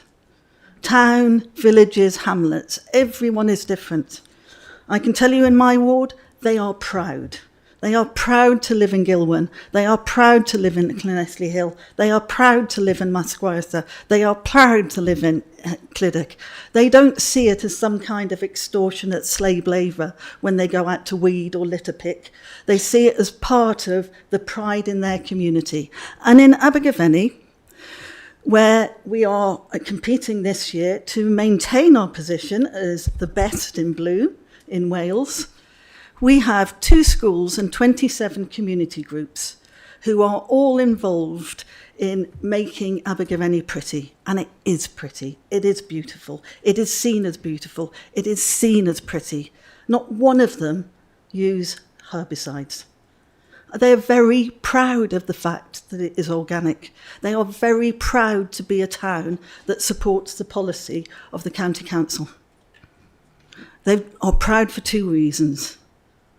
One is they're protecting the River Usk because of the runoff of herbicides. Secondly, they are proud that they can walk with their dogs, with their children, without any fear of herbicide affecting their children and their dogs. And that has been said to me. It's said to me by my own residents that because some of my residents live on the edge of Blaenau Gwent, when Blaenau Gwent go out spraying, they're fearful about taking their dogs out during that period. But they also say it in Abergavenny. One of the things that was noted by the judges when we had a celebration last year, and we were celebrated for the green credentials of Abergavenny in bloom, is that the bee lines, and this was new to me, colleagues, the bee lines, which is a way of understanding a proxy indicator of the health of pollinators, there are more bee lines in Abergavenny than anywhere else in the UK. And that's to do with the fact that herbicides aren't used, but also hundreds of people are involved in Abergavenny in bloom. It is a sense of huge pride to the community. And we were all getting ready for the judges at the beginning of July. We were all, including myself, out there weeding. Happy to do so because of the pride in our town. Reflect on that. The arguments and evidence about why we do not need a separate review are clear. But to suggest that Monmouthshire and our towns and our villages are somehow rubbish, I won't accept. Our residents won't accept. No, you didn't, but some of the others. No, you didn't, but some of our colleagues who've talked about litter, talked about the way our towns should go back, should come back from the dark days. They're not dark days. They're not dark days at all. And we are here to fight for the best for Monmouthshire, to work with our residents. Monmouthshire United, it's not about town versus council. It's not about town versus residents. It's about how we can work together, to make our county, our towns, our villages, our hamlets, the best places to live, including that feeling as you step out the door of pride. This is why I want to live here. And I know my neighbours where I live, we step out into the streets of Abergavenny and we feel pride. Thank you, County Councillor Brocklesby. Go now then to County Councillor Ben Callard. Thank you, Chair. I wanted to pick up on something actually which Councillor Riley picked up on, which I think this motion is worded quite poorly, and I read it in exactly the way that you read it, Councillor Riley, which seemed to be in conflict with what you said in your introduction, Councillor Keir, whereby the 2 points read, consideration of an integrated weed management approach combining targeted herbicide use with non-chemical methods where appropriate, identification of pilot locations, particularly near schools, parks and environmentally sensitive areas. Now that reads to me like these should be the pilot areas for targeted herbicide use. Now, I don't think that's what you mean, but that's how this reads to me. And I think it's how it read to Councillor Riley as well. Did it read the same to you, Councillor Bryn? Yeah, I think when we consider the motions that we pass as a council, we really need to be careful, similar to the earlier motion, about how we interpret things and how things are written. I mean, for that reason alone, I wouldn't be able to support this motion. But I think further to that, the only change that this motion is calling for is that consideration of an approach of combining targeted herbicide use with non-chemical methods. Like, honestly, I don't want to consider herbicide use within our communities. I don't use herbicide use at home. I'll give you a recent anecdote, and this is, I guess, speaks a little bit to Councillor Howarth's point about having a referendum about who thinks about this. A local school recently had a cricket away day to play cricket with a local cricket club. It became apparent that that cricket club had recently sprayed herbicide on the cricket pitch, just as part of their treatment. Absolutely up to the cricket club what they do. The outrage from the parents that the children may be asked to go and play sports on that cricket ground was really severe. As it turned out, the intention was not to go to the cricket ground. Kids had a great day playing cricket at school. But I think there you get a sense of the feeling of people. You know, I dropped in the class chat, I was just saying, oh, by the way, MCC doesn't use herbicides. People were so pleased about that actually we're different and we take a stand, and that we don't want poison in our communities. You know, let's not beat around the bush. This is spreading poison around the place. Like, we can choose to do it because it's cheap and easy, or we can choose to do alternatives. And yeah, okay, it might be more of a faff, but the alternative is spreading poison in our communities. And I certainly know which side of that argument I stand on. Just reflecting on what Councillor Newell said, and I'll quote, "We are going to lose everything." I think that was a bit hyperbolic. I don't think we're going to lose everything. I'd also question another quote, "Our high streets look dreadful." I don't think a high street look dreadful. Of course, you know, they can always look a bit nicer from here to here, but you know, you claim to be an ambassador, and I'd just like to put it on the record. I think Monmouth is generally a really lovely town. I think Abergavenny is a really lovely town as well, which I'm very familiar with. A lot of our towns are really lovely, so I'm really proud of them, and I would encourage people to visit. So yeah, it's a motion that I can't support because I don't want us to take a step back in terms of us using poisons in our community. Councillor Howarth mentioned like the halcyon days of old where there was no weeds at all. I think part of that actually is, 50, 60 years ago, I mean, and maybe less time ago, I don't know. No. That's not what I'm trying to say at all, Councillor Howarth. You're very youthful. But I don't think the councils did any more back then. I think they probably did less, to be honest. I think what probably happened is people did the weeding outside of their own houses and in front of their own shops and had a little bit more civic pride in their communities. I don't think the answer here is for the council to spend more money trying to take on these responsibilities. I think it's to encourage, and we have it so much. You talked about it, Councillor Howarth, all the volunteers in our towns, for people just to do that a little bit in front of their houses, a little bit in front of their shops, with the support of the volunteers in our communities, it will have a wonderful effect. And we can spend the taxpayers' money, which we're responsible for, on our schools, on our social care, on our roads, on all those critical services which only we can deliver. And I think that's what's so important here. So I'm sorry, Councillor Keir, I'm not going to support the motion. I do not support MCC using herbicide again. Thank you. Thanks, Councillor Callard. And then we go to County Councillor Laura Wright. Thank you, Chair. It seems pretty obvious to me, like, if people don't want more herbicide use, then why not simply support the policy that we currently have, our current approach to managing weeds? More herbicide use, as Councillor Callard says, it's not a direction I want to go in. It is not the right direction for Monmouthshire County Council to go in.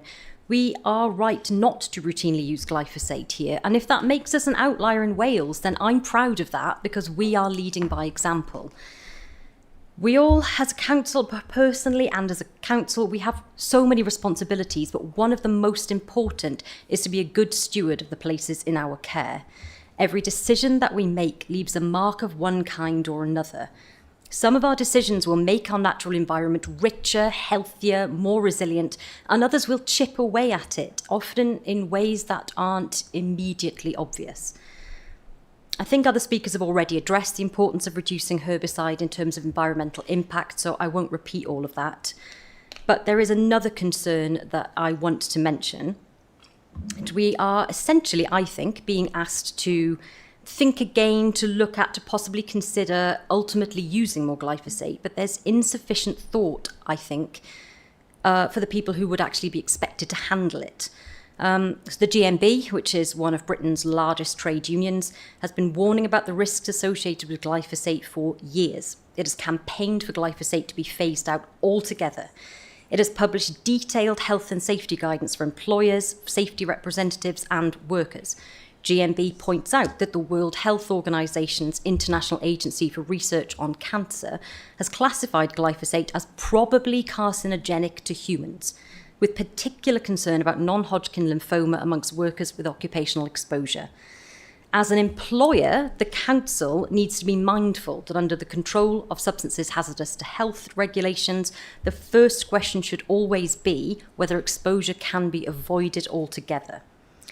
So the GMB is actively encouraging members who've been exposed to glyphosate during their working life to register that exposure with the union and with its legal service. And the point of the register is not to suggest that everybody with occupational exposure will become ill, but it does ensure that if workers do develop diseases like non-Hodgkin lymphoma in the future, then there is a record of that occupational exposure. We are being urged as employers to review our COSH assessments, to substitute glyphosate for a less harmful product whenever possible, to introduce health surveillance for workers who are regularly exposed, and to ensure that anybody who is still using glyphosate has the appropriate protective equipment. Now, this is one of the country's biggest trade unions saying to employers, which does include us, your first responsibility is to reduce the risks of herbicide to your workforce, and we have to take that message very seriously. Personally, I don't think we should even be considering something that could lead to an increased use of a substance when members of GMB are being encouraged to record their exposure because of serious concerns about their long-term health. Is this a risk we really want to collectively carry? Because I really don't think it is. I find it extraordinary that this motion opens the door for us to move back towards greater herbicide use without even acknowledging this health impact on our workforce. And if you are not persuaded by arguments around protecting nature, then I hope that this case for protecting human health will convince you not to back this motion and not to allow us to backslide towards a greater use of herbicides. But, okay, on a different note, there is a suggestion I've heard in all of this that our environmentally responsible approach somehow means accepting lower standards in our communities and accepting that things just don't look as good. And that it looks like people don't love where they live anymore. And I simply don't recognise that.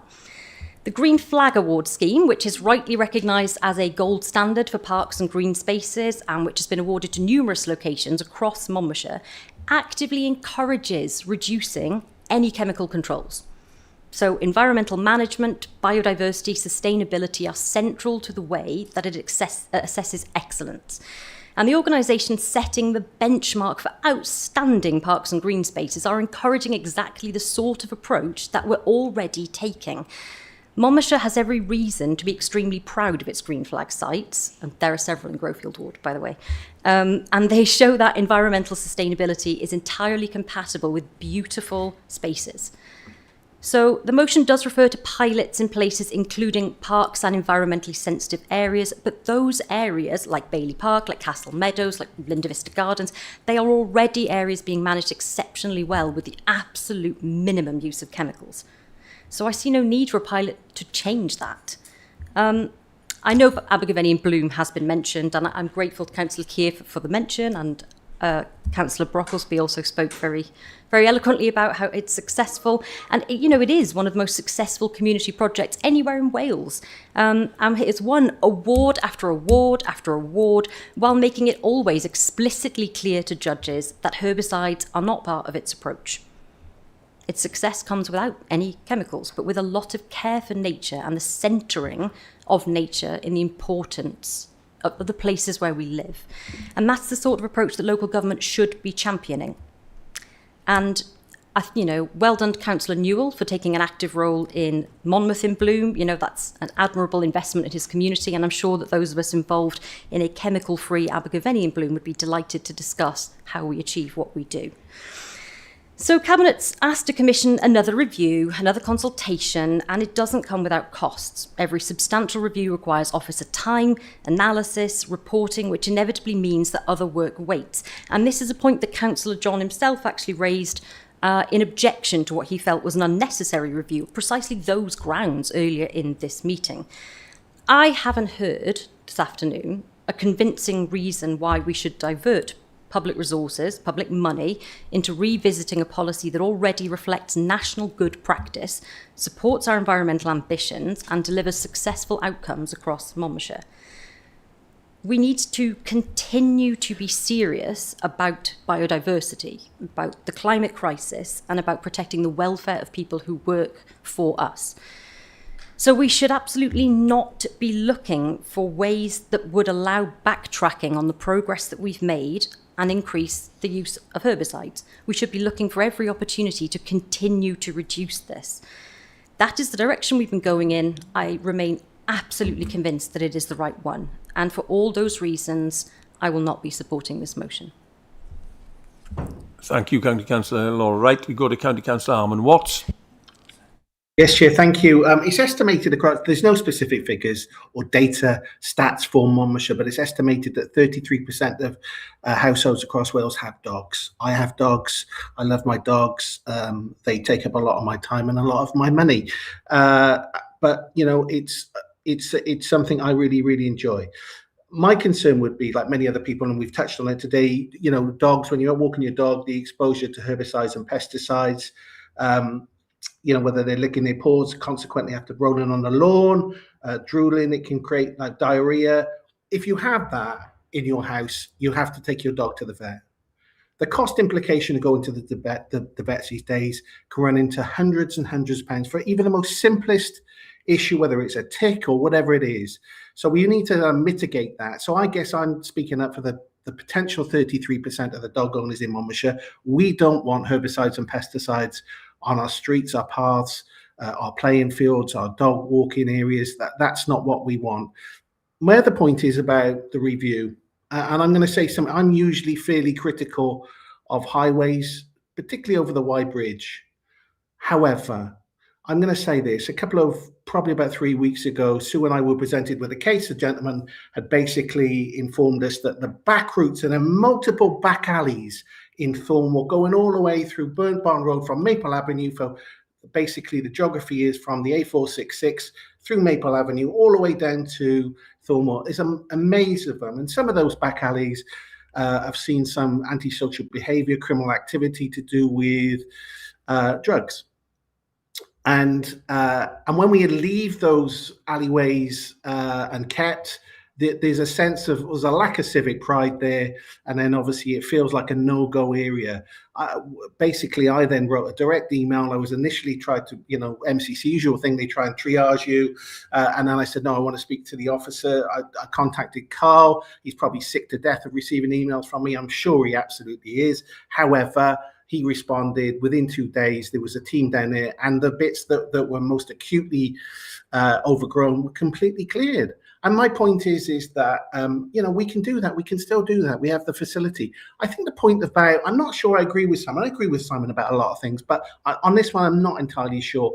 I think what he means is, does it look untidy? I don't think it looks untidy. I think it looks different. I think it looks like nature's taken over, but that's effectively been our policy now for the last 10 years. We want to kind of rewild areas.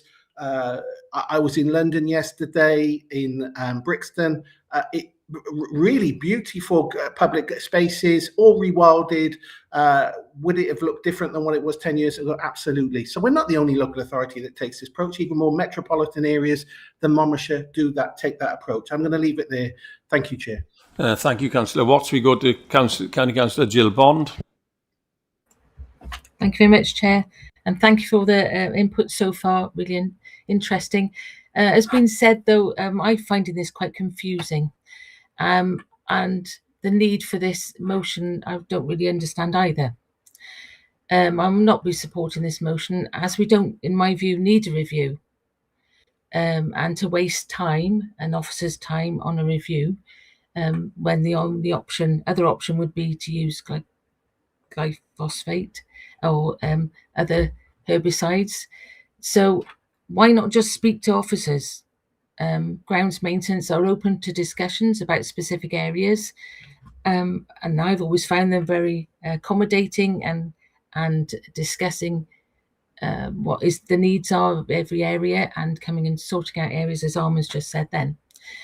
And the mechanical weed removal machines are really good in this area, and we don't have any problems. So also I'd like to say, as mentioned already, please can I encourage members to view the emergency briefing film or associated expert films if they're too politically concerning for themselves. To those who are on the climate and nature emergency, it really is existential. It really is. We need plants and wildflowers, or weeds, as weeds is subjective, of course. We need the insects. It is our responsibility to change for future generations, to recover our nature, ultimately to sustain our lives and future generations. Please reconsider. Thank you. Thank you, Councillor Bond. We'll go now then to County Councillor Francis Taylor, please. Just about to turn it off, Lexi. Thank you, Chair. I do take on board the sort of points of view put by colleagues that they're not 100% clear on, some of the points that Councillor Keir has made it and how they, what he intends by that. And I think it'd be really helpful to hear in his summing up, perhaps a bit more detail on some of the things that people have queried.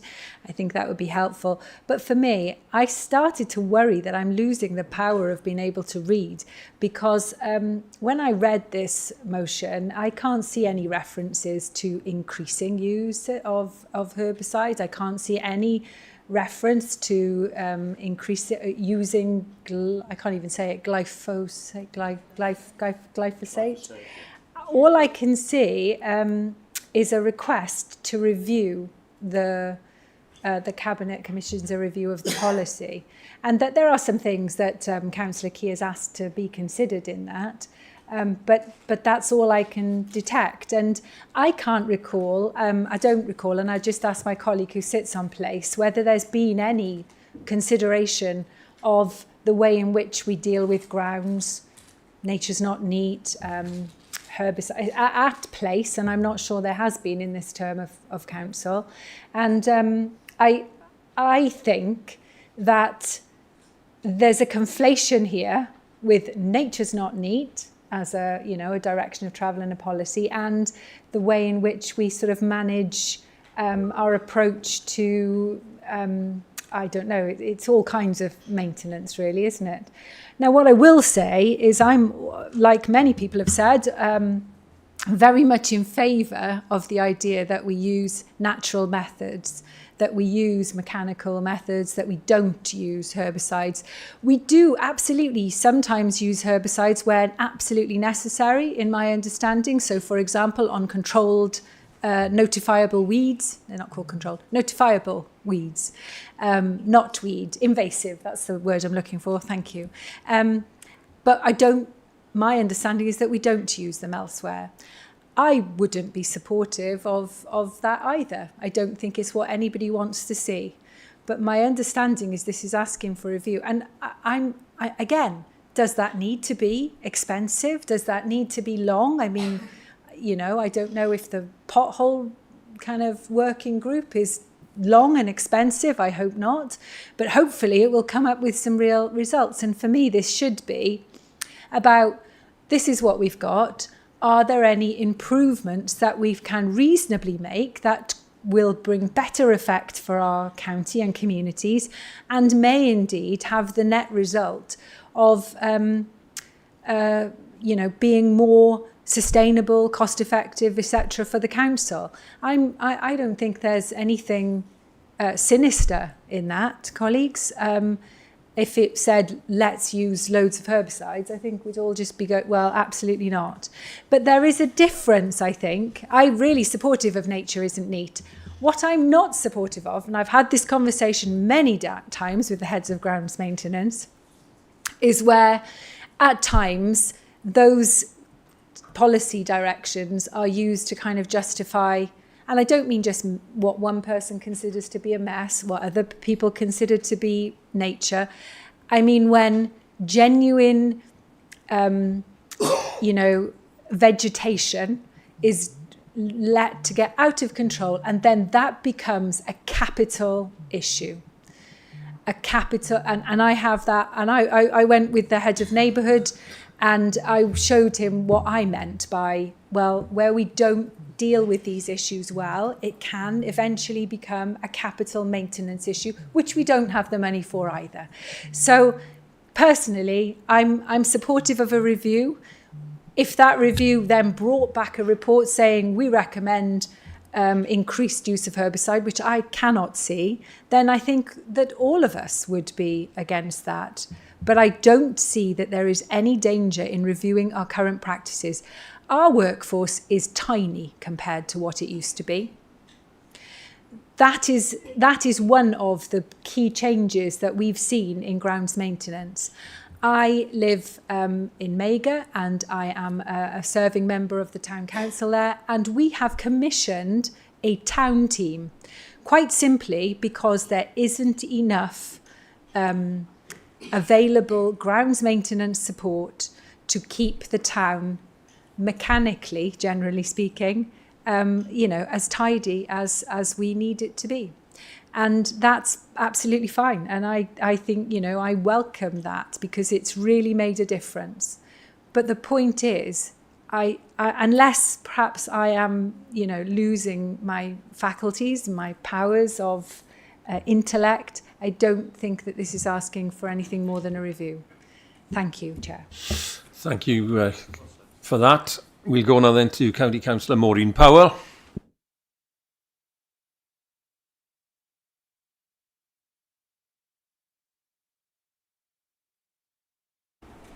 It's right, I'm not used to this new machine.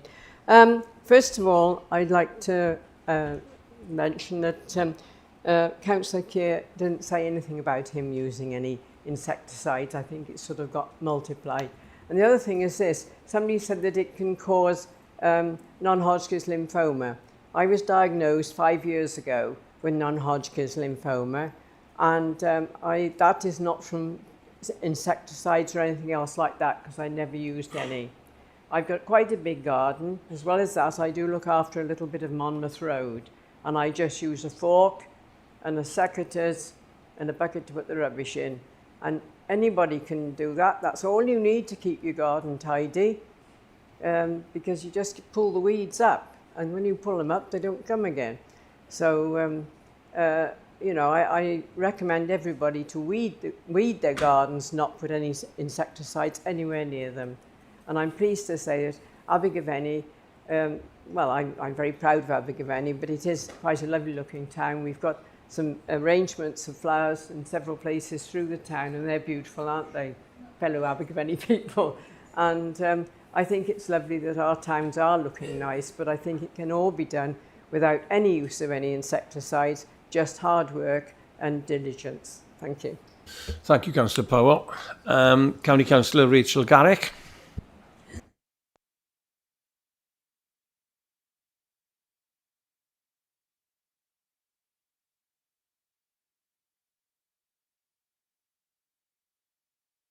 I think you're on mute, Councillor Garrick.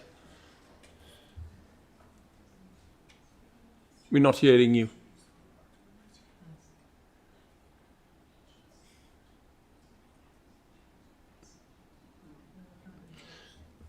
No, I'm afraid you're not coming through. We can see you, but we can't hear you. Is your mic switched off?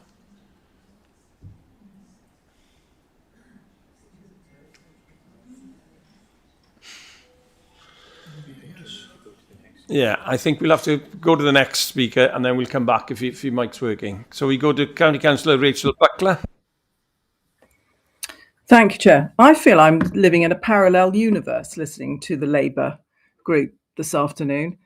You've consistently undermined and misrepresented things that the Conservative group have been saying. I think there must be an election coming up, and lots of Labour colleagues think they're going to lose their seat, because what you've been doing is nothing short of outrageous.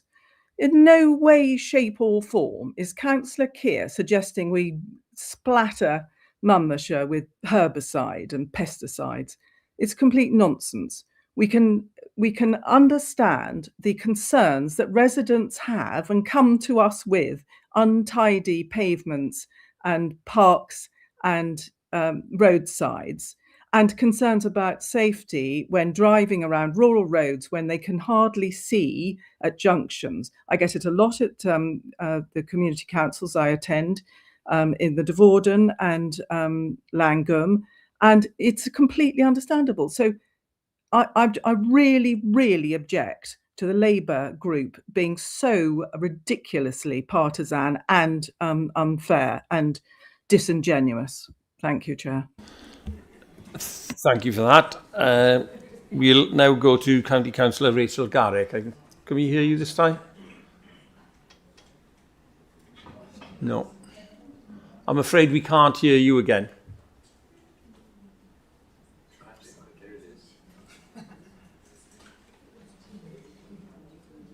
I think.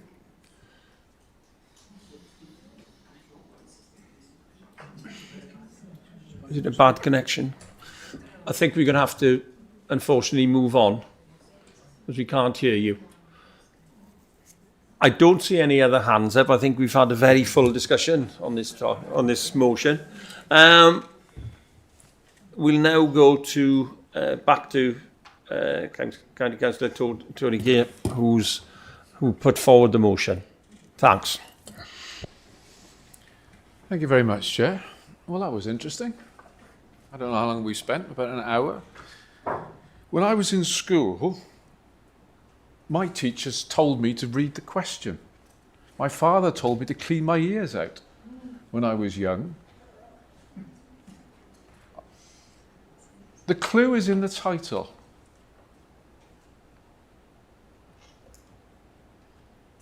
Management of weeds. I have spent 20 years with Usky and Bloom. I've chaired it for 10 years. Won 9 Wales in Bloom title, won the World in Bloom title. I don't particularly want to be lectured about nature isn't neat and things like that. Anybody who's involved in a Bloom organisation knows exactly what my views are about biodiversity and things like that. This specifically refers to weeds and the management of it. So quite how the debate has gone the way it has just been quite remarkable, but it really has. And I do agree some of the stuff has been trying to misrepresent the Conservative position on our environment, etc. There's been some terrible emotive use of language, and I agree it sounds like some form of election speeches. Let me be absolutely clear what I said. What the motion is not. It's not about promoting one particular method of weed control. It's not about biodiversity. It isn't about changing that. It isn't about spraying everything with weeds. It's asking for a review. And as Councillor Taylor, for the second time, Councillor Taylor today has summarised this absolute sense of misrepresentation of the motions in front of you. Astonishing. We've had some real sense there from Councillor Taylor, and I thank you for bringing that back to it. But you really ought to listen back to what I said. You can sit and smile there, Councillor Cloud, you can, but if you sit and rewind what I said, you will. Some of the stuff that has been responded to here has been quite remarkable, But nevertheless, let me clarify, as Councillor Taylor said, what I'm not against. I am not saying bringing back spraying glyphosate everywhere. Anybody who knows my involvement in Usky and Bloom, that's not what I'm about. It's saying, when did we have, as Councillor Taylor said, when did we last have a review? It's saying, let's review it. I've talked about cost benefit analysis, delivery of local issues. I mean, if you've ever walked around Usk in around about May time, and you spoke to the residents, as Councillor Howells and I do, you would have had the feedback that Usk looked dreadful because of the weeds. And what were we as county councillors doing about it? And that's what we're doing, saying that the existing policy needs a review. That's all I'm asking for. That's all what this refers to. It isn't about spraying near schools, as the interpretation of some have said. It isn't about bringing in spraying across the whole of Monmouthshire. And if you recall what I said, if the review concludes that our existing policy remains the best approach, then we can continue with confidence, knowing that it has been independently examined. That's what I said. And I ask you to take that into consideration when considering voting for this motion, which is to review a policy that we currently have. Thank you, Chair. Right, thank you, Councillor Keir, for summing up. We'll go to the vote.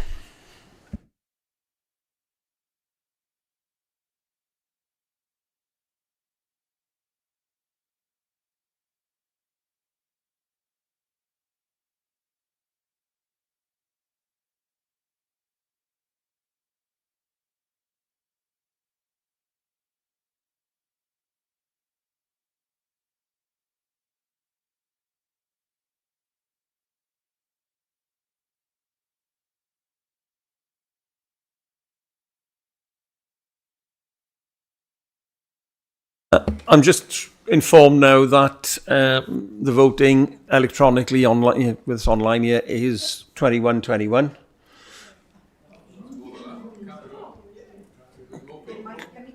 Yeah, we'll just check now. I think we'll.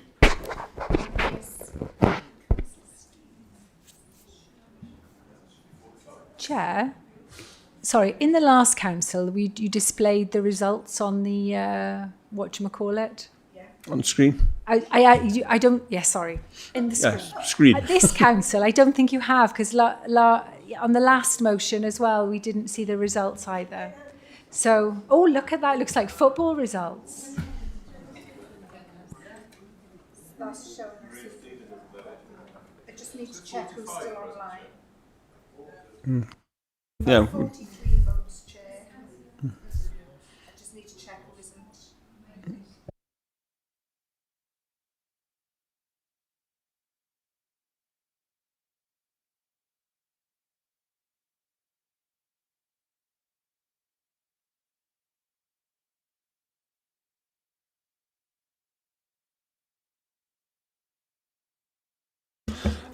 Can I just check with County Councillor Maria Stevens that you're online and it appears you haven't voted yet. Could you vote now in the next few seconds, please?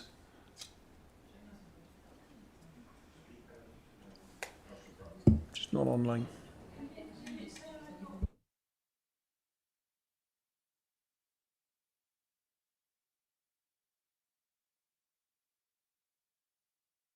I think rather than go around in circles now at this hour of the day, shall we go to a roll call of votes?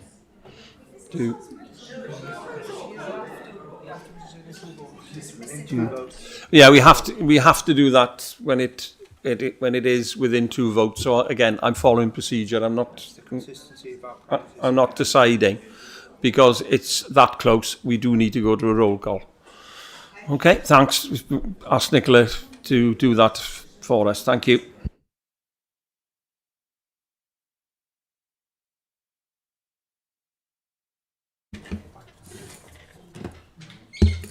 Okay, Councillor Bond, please. Oh. It's fine. It should be fine. Councillor Bond?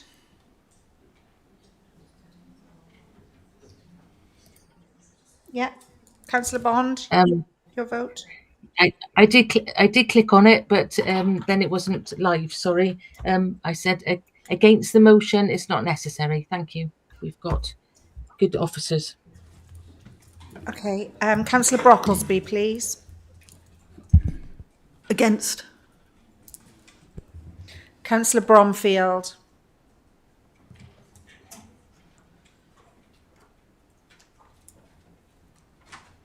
Councillor Bromfield.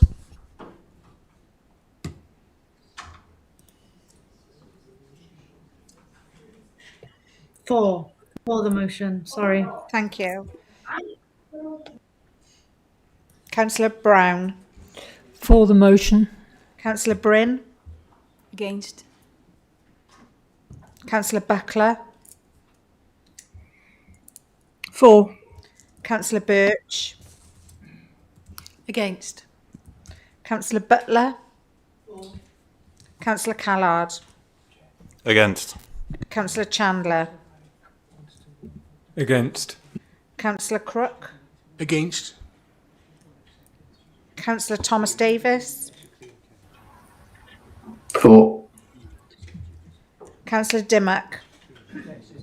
For. Councillor Eason.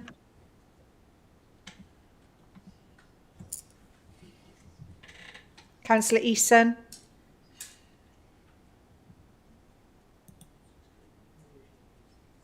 He's showing us present. Oh, You don't know to press the button. You need to tell people to press the button to speak, I think.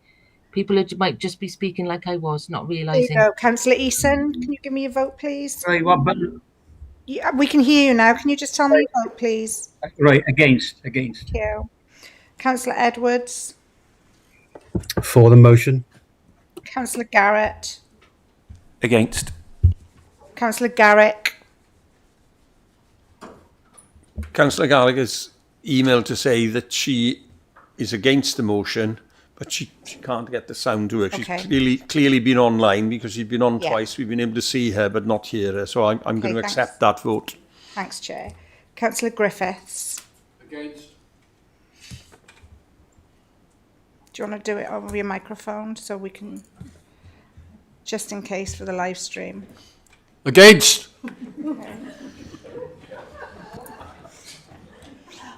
Councillor Grocott. It comes on automatically. Thank you. Councillor Howarth. For.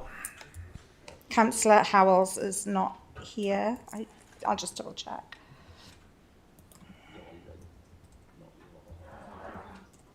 No. Councillor John. Councillor Richard John? Yep. For. Thank you. Councillor David Jones. For. Councillor Penny Jones. For. Councillor Keir. For. Councillor Lane. For. Councillor Lucas. For. Councillor Maybe. Against. Councillor McConnell. Against. Councillor McKenna is not online. Councillor Murphy. For. Councillor Neal. For. Councillor Newell.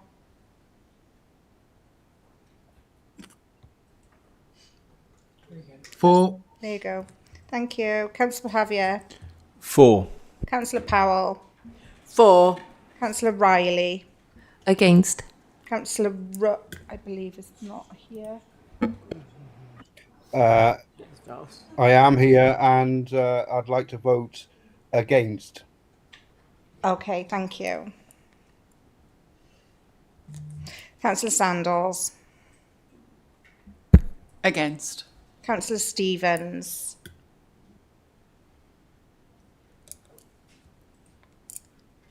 Councillor Stevens, can you press the... Oh, there we go. Yeah, against. Thank you. Councillor Jackie Strong. Against. Councillor Peter Strong. Against. Councillor Taylor. For. Councillor Thomas. Against. Against. Thank you. Councillor Watts. For. Oh, sorry, against. Sorry, Christ Almighty. You sure? I'll flip a coin, shall I? No, I'm definitely. Councillor Webb. Point of order, Chair. Point of order. In a previous scrutiny committee, we were told that the first vote has to be accepted. Thank you. No, wait, Chair. You know how I voted. Councillor It's Webb, cynical. can you put your mic on and for your vote, thanks. For. Can I carry on? Councillor Wright. Against. Thank you. Can I just intervene there and taking advice here on my own opinion? Councillor Armand Watson's intention was clear. He obviously said the wrong thing. If the voting had closed and he then came back, then obviously I could not accept it. But in the circumstance, it was in that sort of second that he'd said the wrong word. So we will accept his vote. Oh, Chair. Under the last system that we had, I inadvertently clicked on the wrong button because it was jumping around the screen, and I wasn't allowed to change my vote, although I said that I mishit the button. So I think that's not fair. Well, I've taken the advice of the Chief Monitoring Officer, and his advice is that the intention was clear and that I accept the vote, and I think that is the fair thing to do. I wasn't chairing in the past, I'm chairing this meeting, and I think, to be fair, it was in that millisecond that it was changed, and I will accept it, and my legal advice and legal advisor is giving me that advice, so I think in terms of fairness, I will accept it.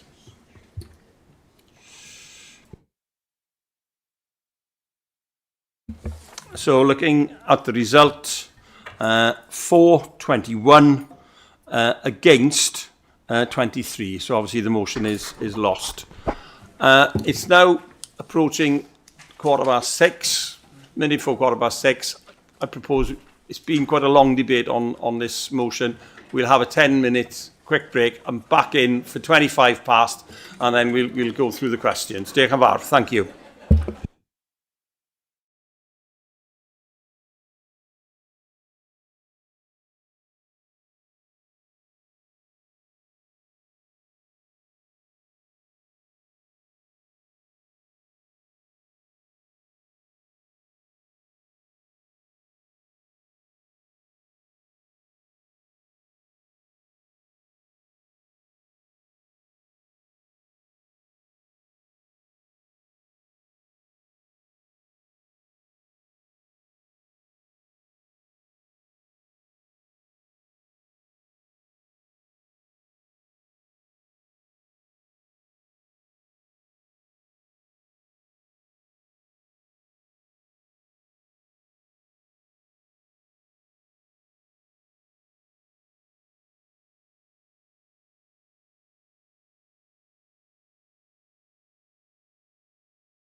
Okay.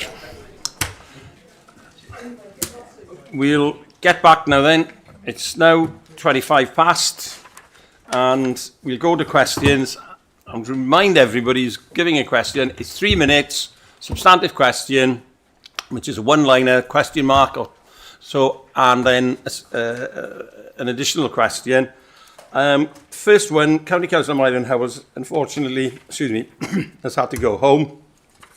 And we will contact him and ask him whether he wants to defer that question, or whether he'll take a written response from County Councillor Mary Ann Brocklesby, which will then circulate obviously to all councillors. We'll go now then to the second question from Jackie Strong to Angela Sandals, Cabinet Member. Thank you, Chair, and thanks for having the opportunity to ask this question. The question is, can the Cabinet Member provide an update on progress made towards protecting MCC property in Caldicot from further unauthorised encampments? I just want to add, you'll note that my question is substantially the same as Mr Heavens from Caldicot Cricket Club, and his question also reflects the concerns of choristers from the choir hall and many other residents who've been severely impacted by the increasing number of unauthorised encampments in the Caldicot area, and in particular the cricket club and the school and leisure centre site. So I'd like to ask the Cabinet Member if she's anything to add to her previous answer. Thank you.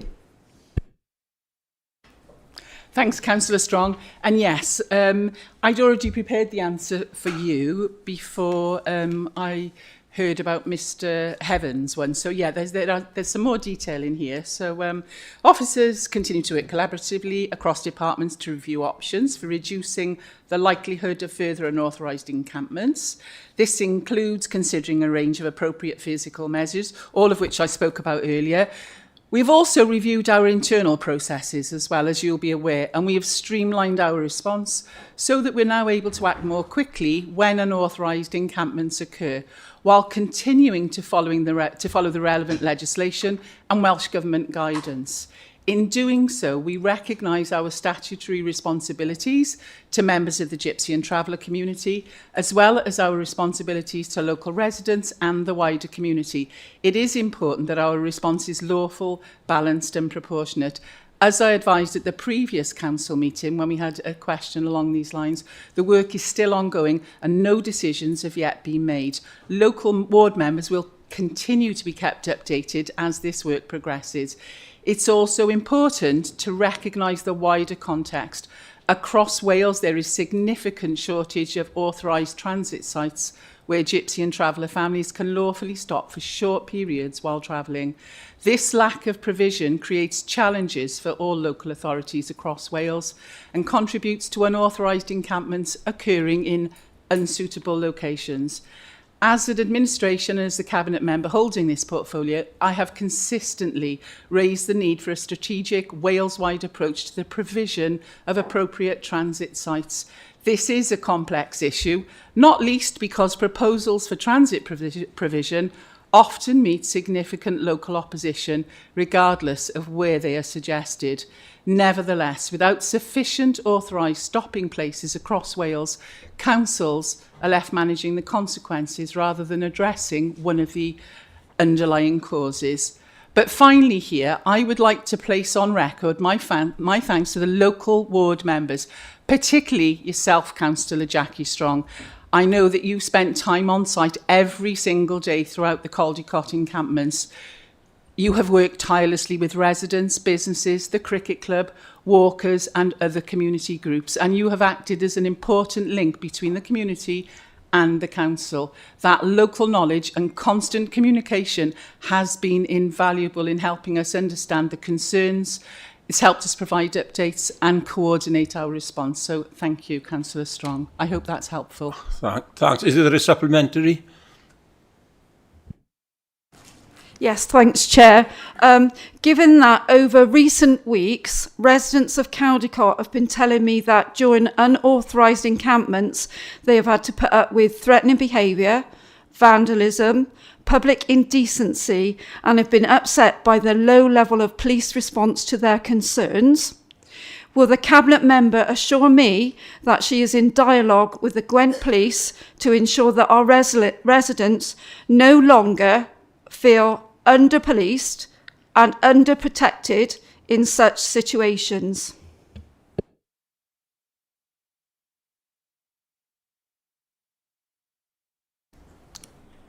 Thank you once again, Councillor Strong. I understand the concerns that have been expressed by residents and members about recent unauthorised encampments. The Council and Gwent Police have different legal powers and responsibility, and the Council also has statutory duties towards Gypsy, Roma and Traveller communities, as well as responsibilities to the settled community. It is essential that any action we take is lawful and balanced. Since this issue arose, the leader has met with the Chief Superintendent, Jason White, and I am pleased to say it was a positive and constructive discussion with a shared commitment to learning from recent events and strengthening how we work in future. A number of actions have been agreed in principle. Firstly, Monmouthshire County Council and Gwent Police will share our respective policies and operational procedures so that there is a clear shared understanding of each organisation's roles and responsibilities when responding to unauthorised Gypsy, Roma and Traveller encampments. Secondly, Gwent Police, potentially alongside the Police and Crime Commissioner, will deliver an all-member seminar to ensure councillors have a clear understanding of the legal powers, Welsh Government guidance and the respective responsibilities of the police and local authorities.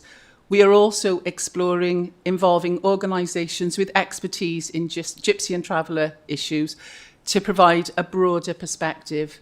Thirdly, the leader, Chief Executive, Chief Constable, Police and Crime Commissioner and I will meet to reflect on our recent experiences, identify lessons learned and consider how we can improve coordination and communication with both residents and members of the Gypsy, Roma and Traveller community.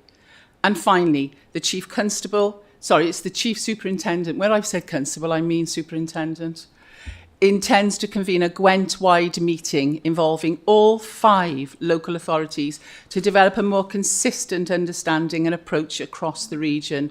While each case is different, there is clear value in ensuring partners have a shared understanding of the legal framework, operational practice and expectations. I welcome these commitments. They demonstrate that while this has been a challenging situation for everyone involved, we are determined to learn from it, to strengthen our partnership working and continue improving the way we respond in the future. Diolch Cadeirydd. Thank you, Councillor Strong. Thanks. We'll go then to question 3 from County Councillor Paul Pavia to County Councillor Paul Griffiths. Thank you, Chair. Will the Cabinet member provide an update on plans to improve the High Beach roundabout in Chepstow?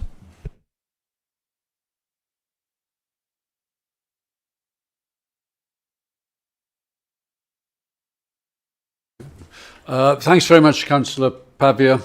There has been a WellTag studies on High Beach roundabout for some time now. It has considered a long list of options and has now arrived at a number of proposals which include providing improved active travel, public transport opportunities, and a proposal to undertake adjustments to the roundabout exit and entry points.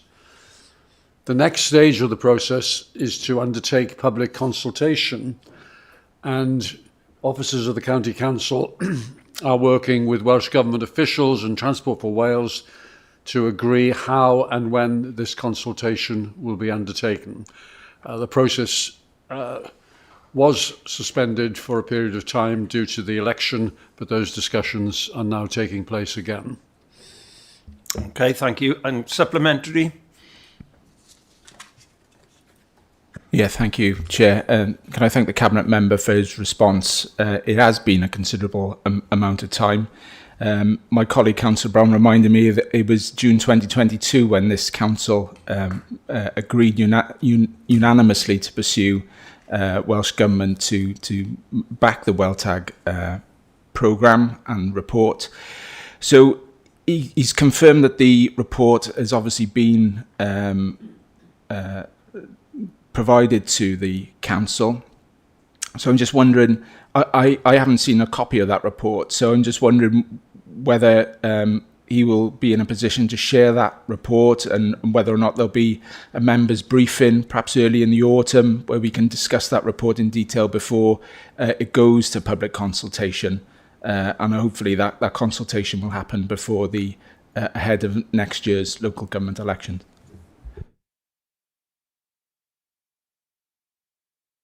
Councillor Griffiths.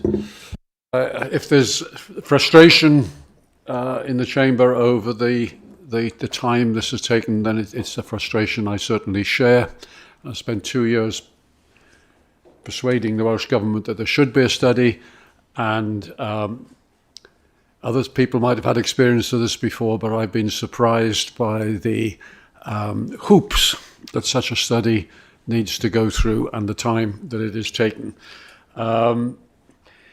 I agree with you that before we go to public consultation, there needs to be a briefing of members, and I've made that point to the Welsh Government team, and they are working on that basis.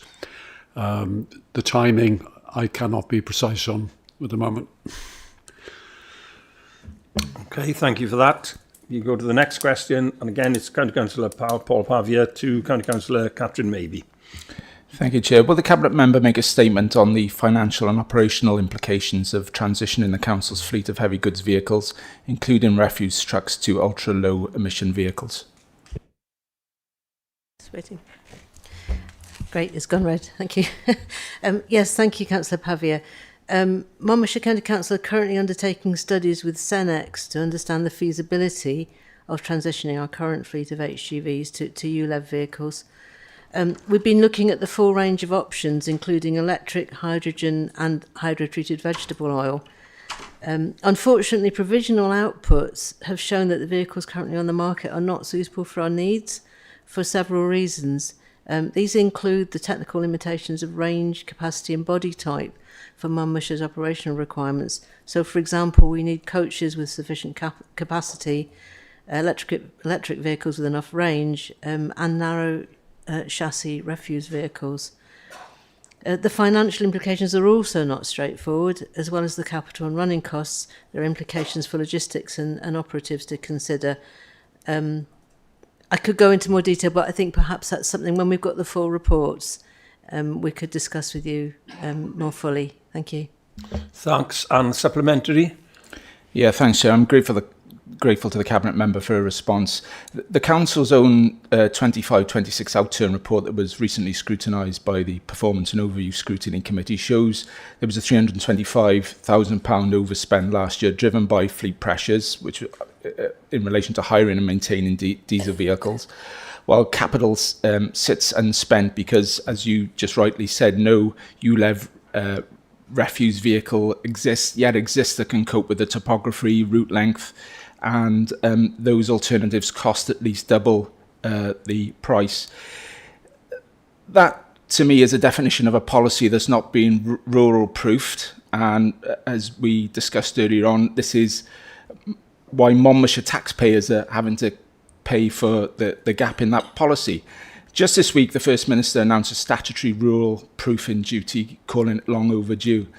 So will the Cabinet Member first commit to publishing the full projected costs of meeting the 2030 HGV target? And I hope that will be in the report that she just mentioned, including any revenue costs that we're incurring in the meantime, and share that information with us as soon as possible. And secondly, make formal representations through potentially the WLGA that the new rural proofing duty must apply to net zero fleet deadlines, with either the funding or the flexibility on timescales to match, because the target set in Cardiff Bay should not become a bill landing on the doorsteps of Monmouthshire. Thank you. I mean, it's an interesting and thorough question that you're asking there. I'm not sure to what extent it's a policy problem not being rural-proofed rather than a supply chain issue, and that's hopefully something that will be resolved over time. I will certainly commit to the first point, which is sharing the information when the reports are fully presented. I'm wondering what might be the best way to do that. It may be through a scrutiny, for example, but absolutely no intention to not share them. I think probably once we've done that and looked at the reports, any comments on policy would really be coming forward from that, rather than me make an assumption that it's a policy issue at this stage. Thank you. Thanks for that response. Excuse me. 8-5 now then. Again, County Councillor Paul Pavia to County Councillor Laura Wright. Thank you, Chair. Will the Cabinet Member make a statement on the resilience of Monmouthshire School Estate to periods of extreme heat and the Council's plans to respond to the increasing frequency of such events? Yes, thank you, Councillor. This is a timely and important question. The recent extreme heat experienced across Wales has reinforced the need to ensure that our school estate remains safe, resilient and fit for the future. I'm sure that we all recognise that periods of extreme heat are becoming more frequent and more intense, and we are considering both the immediate and longer term implications for our schools. It's important to note that our newest school developments are already being designed to meet net zero carbon operational energy standards in line with Welsh Government requirements. So this approach prioritises energy efficiency, passive cooling, natural ventilation and on-site renewable energy generation rather than extensive air conditioning. New school buildings include measures to manage overheating with ventilation systems and building management controls designed to reduce internal temperatures, while specialist air conditioning is provided where operationally necessary. Their standards are also considered when undertaking refurbishment and retrofit across the estate. And the recent heatwave has nevertheless highlighted challenges that we have with some of our older buildings that just weren't designed for periods of extended extreme heat. In response, we are reviewing the lessons that we're learning from this. We're strengthening guidance and support for schools, including risk assessment measures and practical measures to help manage high temperatures. More broadly, climate change and extreme weather form part of the Council's strategic risk management framework. We're working with partners across Gwent to understand future climate risks and ensure that resilience and adaptation are embedded into both our operational planning and future investment in our school estate. Thanks. And supplementary? Yeah, thanks, Sir. Can I thank the Cabinet Member for a response? And I also want to acknowledge publicly that she and officers engaged openly with me and other members during last month's red heatwave warning at certainly at late times of the evening. I think I had an email from the Cabinet Member probably about 11:30 at night. So we certainly saw that our schools, I think between them, acted to protect children, as the Cabinet Member said. But I think it was an episode which effectively was a live test of a no framework approach on the days where a Met Office classified as risk to life. Now, there's no heat threshold in Welsh Government guidance, which dates from September 23. It only sets cold weather minimums. And effectively, every head teacher was left to carry that decision and the risk and the liability. And I don't think they should be left alone to do that. A small minority were able to carry that risk because of their obviously their building estate, but the majority weren't able to, and they closed their gates for 2 days. So I've just heard in terms of response, I'm wondering if she'd commit to these three things. In terms of developing, first, the council, developing a council extreme heat plan and decision supporting framework for heads. Not a rigid trigger, but as some flexibility is required, but a consistent set of conditions and a shared template. Will she formally, potentially through, again, WLGA or ADU, press Welsh Government and Public Health Wales for updated guidance with indoor temperature reference points? And in terms of that council review, hopefully looking at the how buildings coped, which struggled, childcare impacts, school meal continuity and lost learning, and bring all that together in that one report and bring that to scrutiny, one of the scrutiny committees, to inform in terms of both council policy and how we'll look to invest in our school estates moving forward. Thanks, Chair. Thank you, Councillor. Yes, I would be happy with that. As you know, the framework that head teachers were working with was informed and shaped by Public Health Wales, advice we received from the Health Board and so on. But I agree that there was a lot of individual responsibility left to head teachers to make a judgment call. But as an authority, we did do our very best to work individually with them when necessary for as much support and guidance as we could give them, because it was tricky. You know, they were managing wanting to keep our children in school, enabling particularly vulnerable learners to get to school during a trying period. Not always best for them to stay at home in hot weather. But yeah, going forward, I think things like, in particular, you've mentioned the updated indoor temperature guidance. I think it's sensible to have a maximum as well as a minimum. So yeah, I'd be happy to look at this. Thank you. Thanks. We now then go to next question from County Councillor Lisa Dimmock to the Cabinet Member for Resources.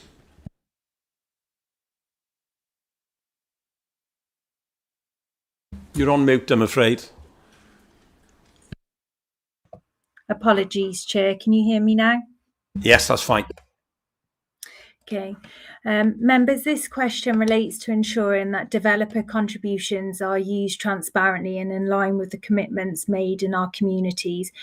Members will recall I rejected when the council decided to redirect funds originally earmarked for ARW Primary School in Portskewart from the Alderwood development on Crick Road to be relocated to a project in Caldicot.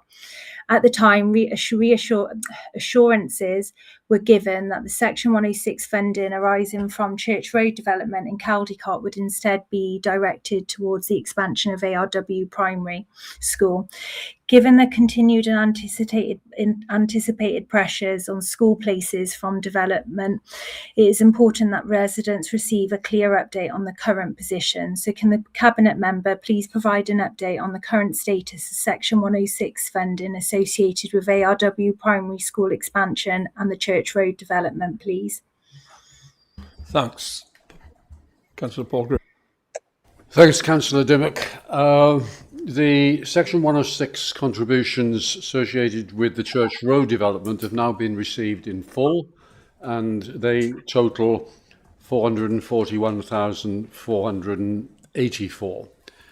As you've indicated in your history, when the allocation was made to Castle Park School from the Sudbrook 106,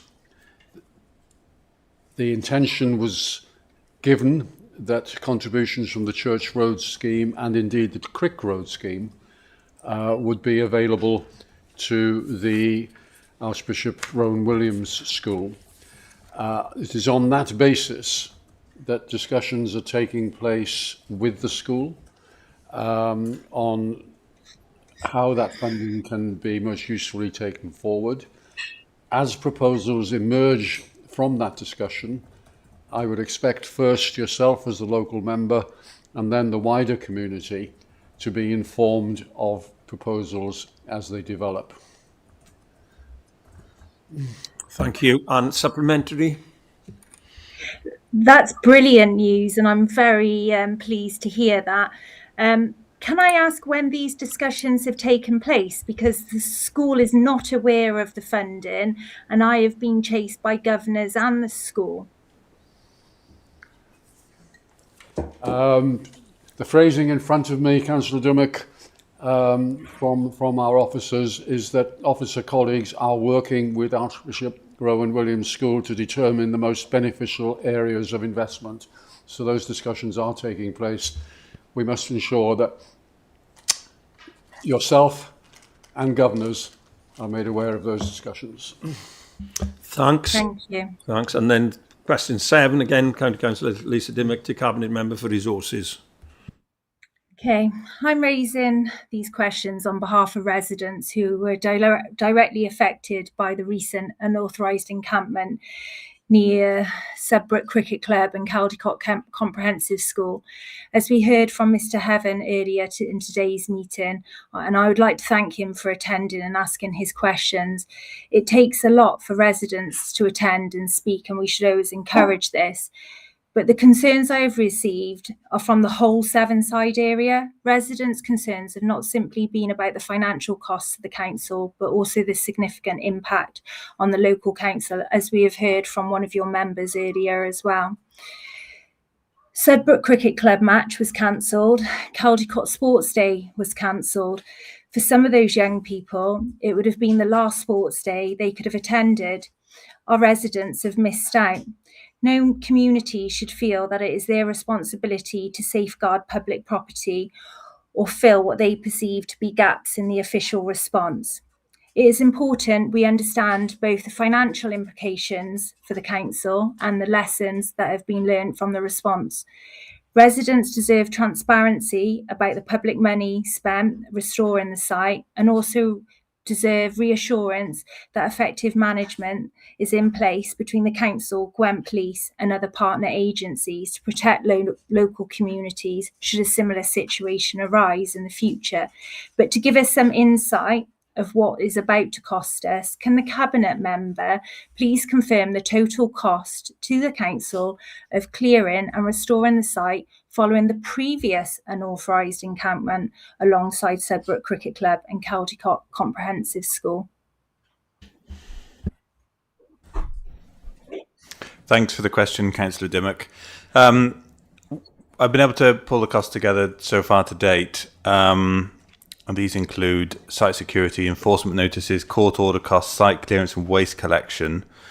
It comes to a total of £2,923, but I'll give a bit of a health warning that they're the best estimates that we've got at the minute. This is spending across a variety of directorates. And it also doesn't include officer time spent attending case conferences and coordinating our response to the encampment. Supplementary? Yes, thank you, Councillor Callard. The Cabinet has assured us that appropriate measures would be put in place to protect sites that have been repeatedly affected by unauthorised encampments. And with all due respect, it took over a week for your colleague to meet with local members, where I raised 3 requests to organise a meeting with the Chief Constable and the PCC. MCC make its own report to Gwent Police and urgently works to create measures to protect our open spaces. And I'd like to thank my colleague, Councillor Edwards, who brought a very similar question to the last full council in June, of which no action has taken place before this latest incident. So this week, I have sent a list of sites on my ward where I have assessed all the open spaces within Portskewer and Sudbrook. I have sent that to the head of place and to Councillor Sandals. And although I have heard what Councillor Sandals said, and I welcome it, that measures will be put in place to protect the cricket club and Caldicot School, we also need to consider the wider Sevenside community and prevent other unauthorised encampments from assessing our community sites of hubs and football pitches. Can the Cabinet member confirm whether proactive measures that we have referred to will be implemented? Can you get to the question now? I don't hear the question. Chance. I am exhausted. Well, I think, yeah, with respect, I think most people are. But can we have the question? I am actually asking the question. So can the Cabinet member confirm whether the proactive measures they have referred to will be implemented at the sites within my ward and other wards that I have personally assessed and submitted to the Cabinet for equalities and engagement and head of place? Thank you. Thanks, Jet. Thanks for the follow-up question. I don't think you sent any of this information over to me, so I don't really have a comment to make on it, but I can liaise with my Cabinet colleagues to make sure that your concerns are followed up. Thank you. Thanks, Councillor Callard. I see you've got a hands up from Councillor Rachel Garrick. I'm not quite sure what she wants to say. Obviously, questions are between the questioner and the Cabinet member. Point of personal clarification, Chair, if you can hear me. If you can give it very quickly. Can you hear? Yes, I can hear you. Just a question on the statement that Caldicot School had its sports day cancelled and caused children to miss out. Is that actually correct? Because my son enjoyed sports day there quite thoroughly yesterday. No, I can't take that now. You know, questions are between the questioner and the Cabinet, so we move on. Last question then, from County Councillor Jan Butler to County Councillor Catherine Maybe.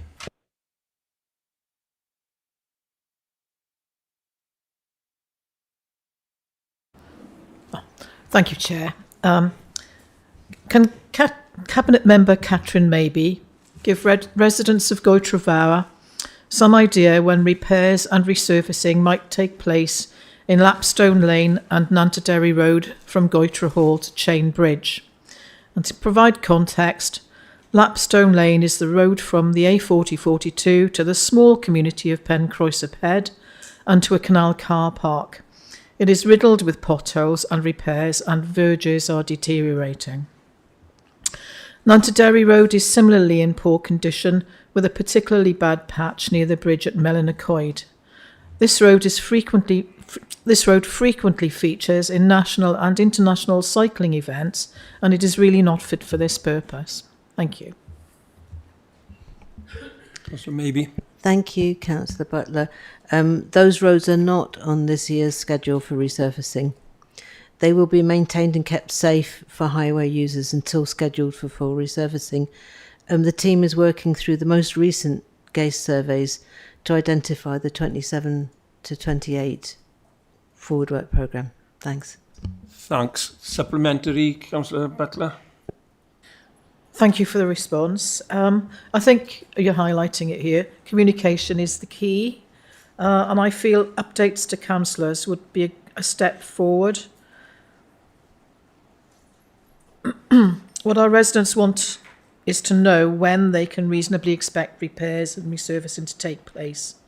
They know and understand that budgets are tight and they might have to wait, but at least they will know that concerns are not being ignored and the road is somewhere in the programme of works. So I ask that as councillors we are kept updated on the schedule of works so that we can reasonably provide answers to our residents.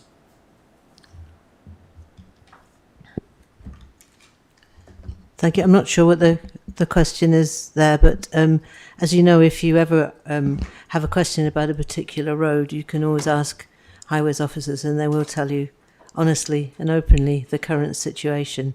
In terms of forward schedule, major schemes, we do inform council every year.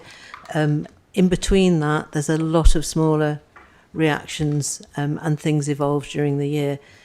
We are, though, within the discussions that came out of the review of road maintenance, we're looking at how we can improve the easy access information for members, and that, you know, any progress we can make to improve on that will come out of the pothole review, wider review that includes looking at technologies, etc., but also communications, which is hopefully coming through in September. That's what we promised. Thank you. Okay, thanks for that. So that ends the questions. Last agenda item 9. Next meeting is 24th of September 2026, 2 o'clock in here. Thanks for your inputs today.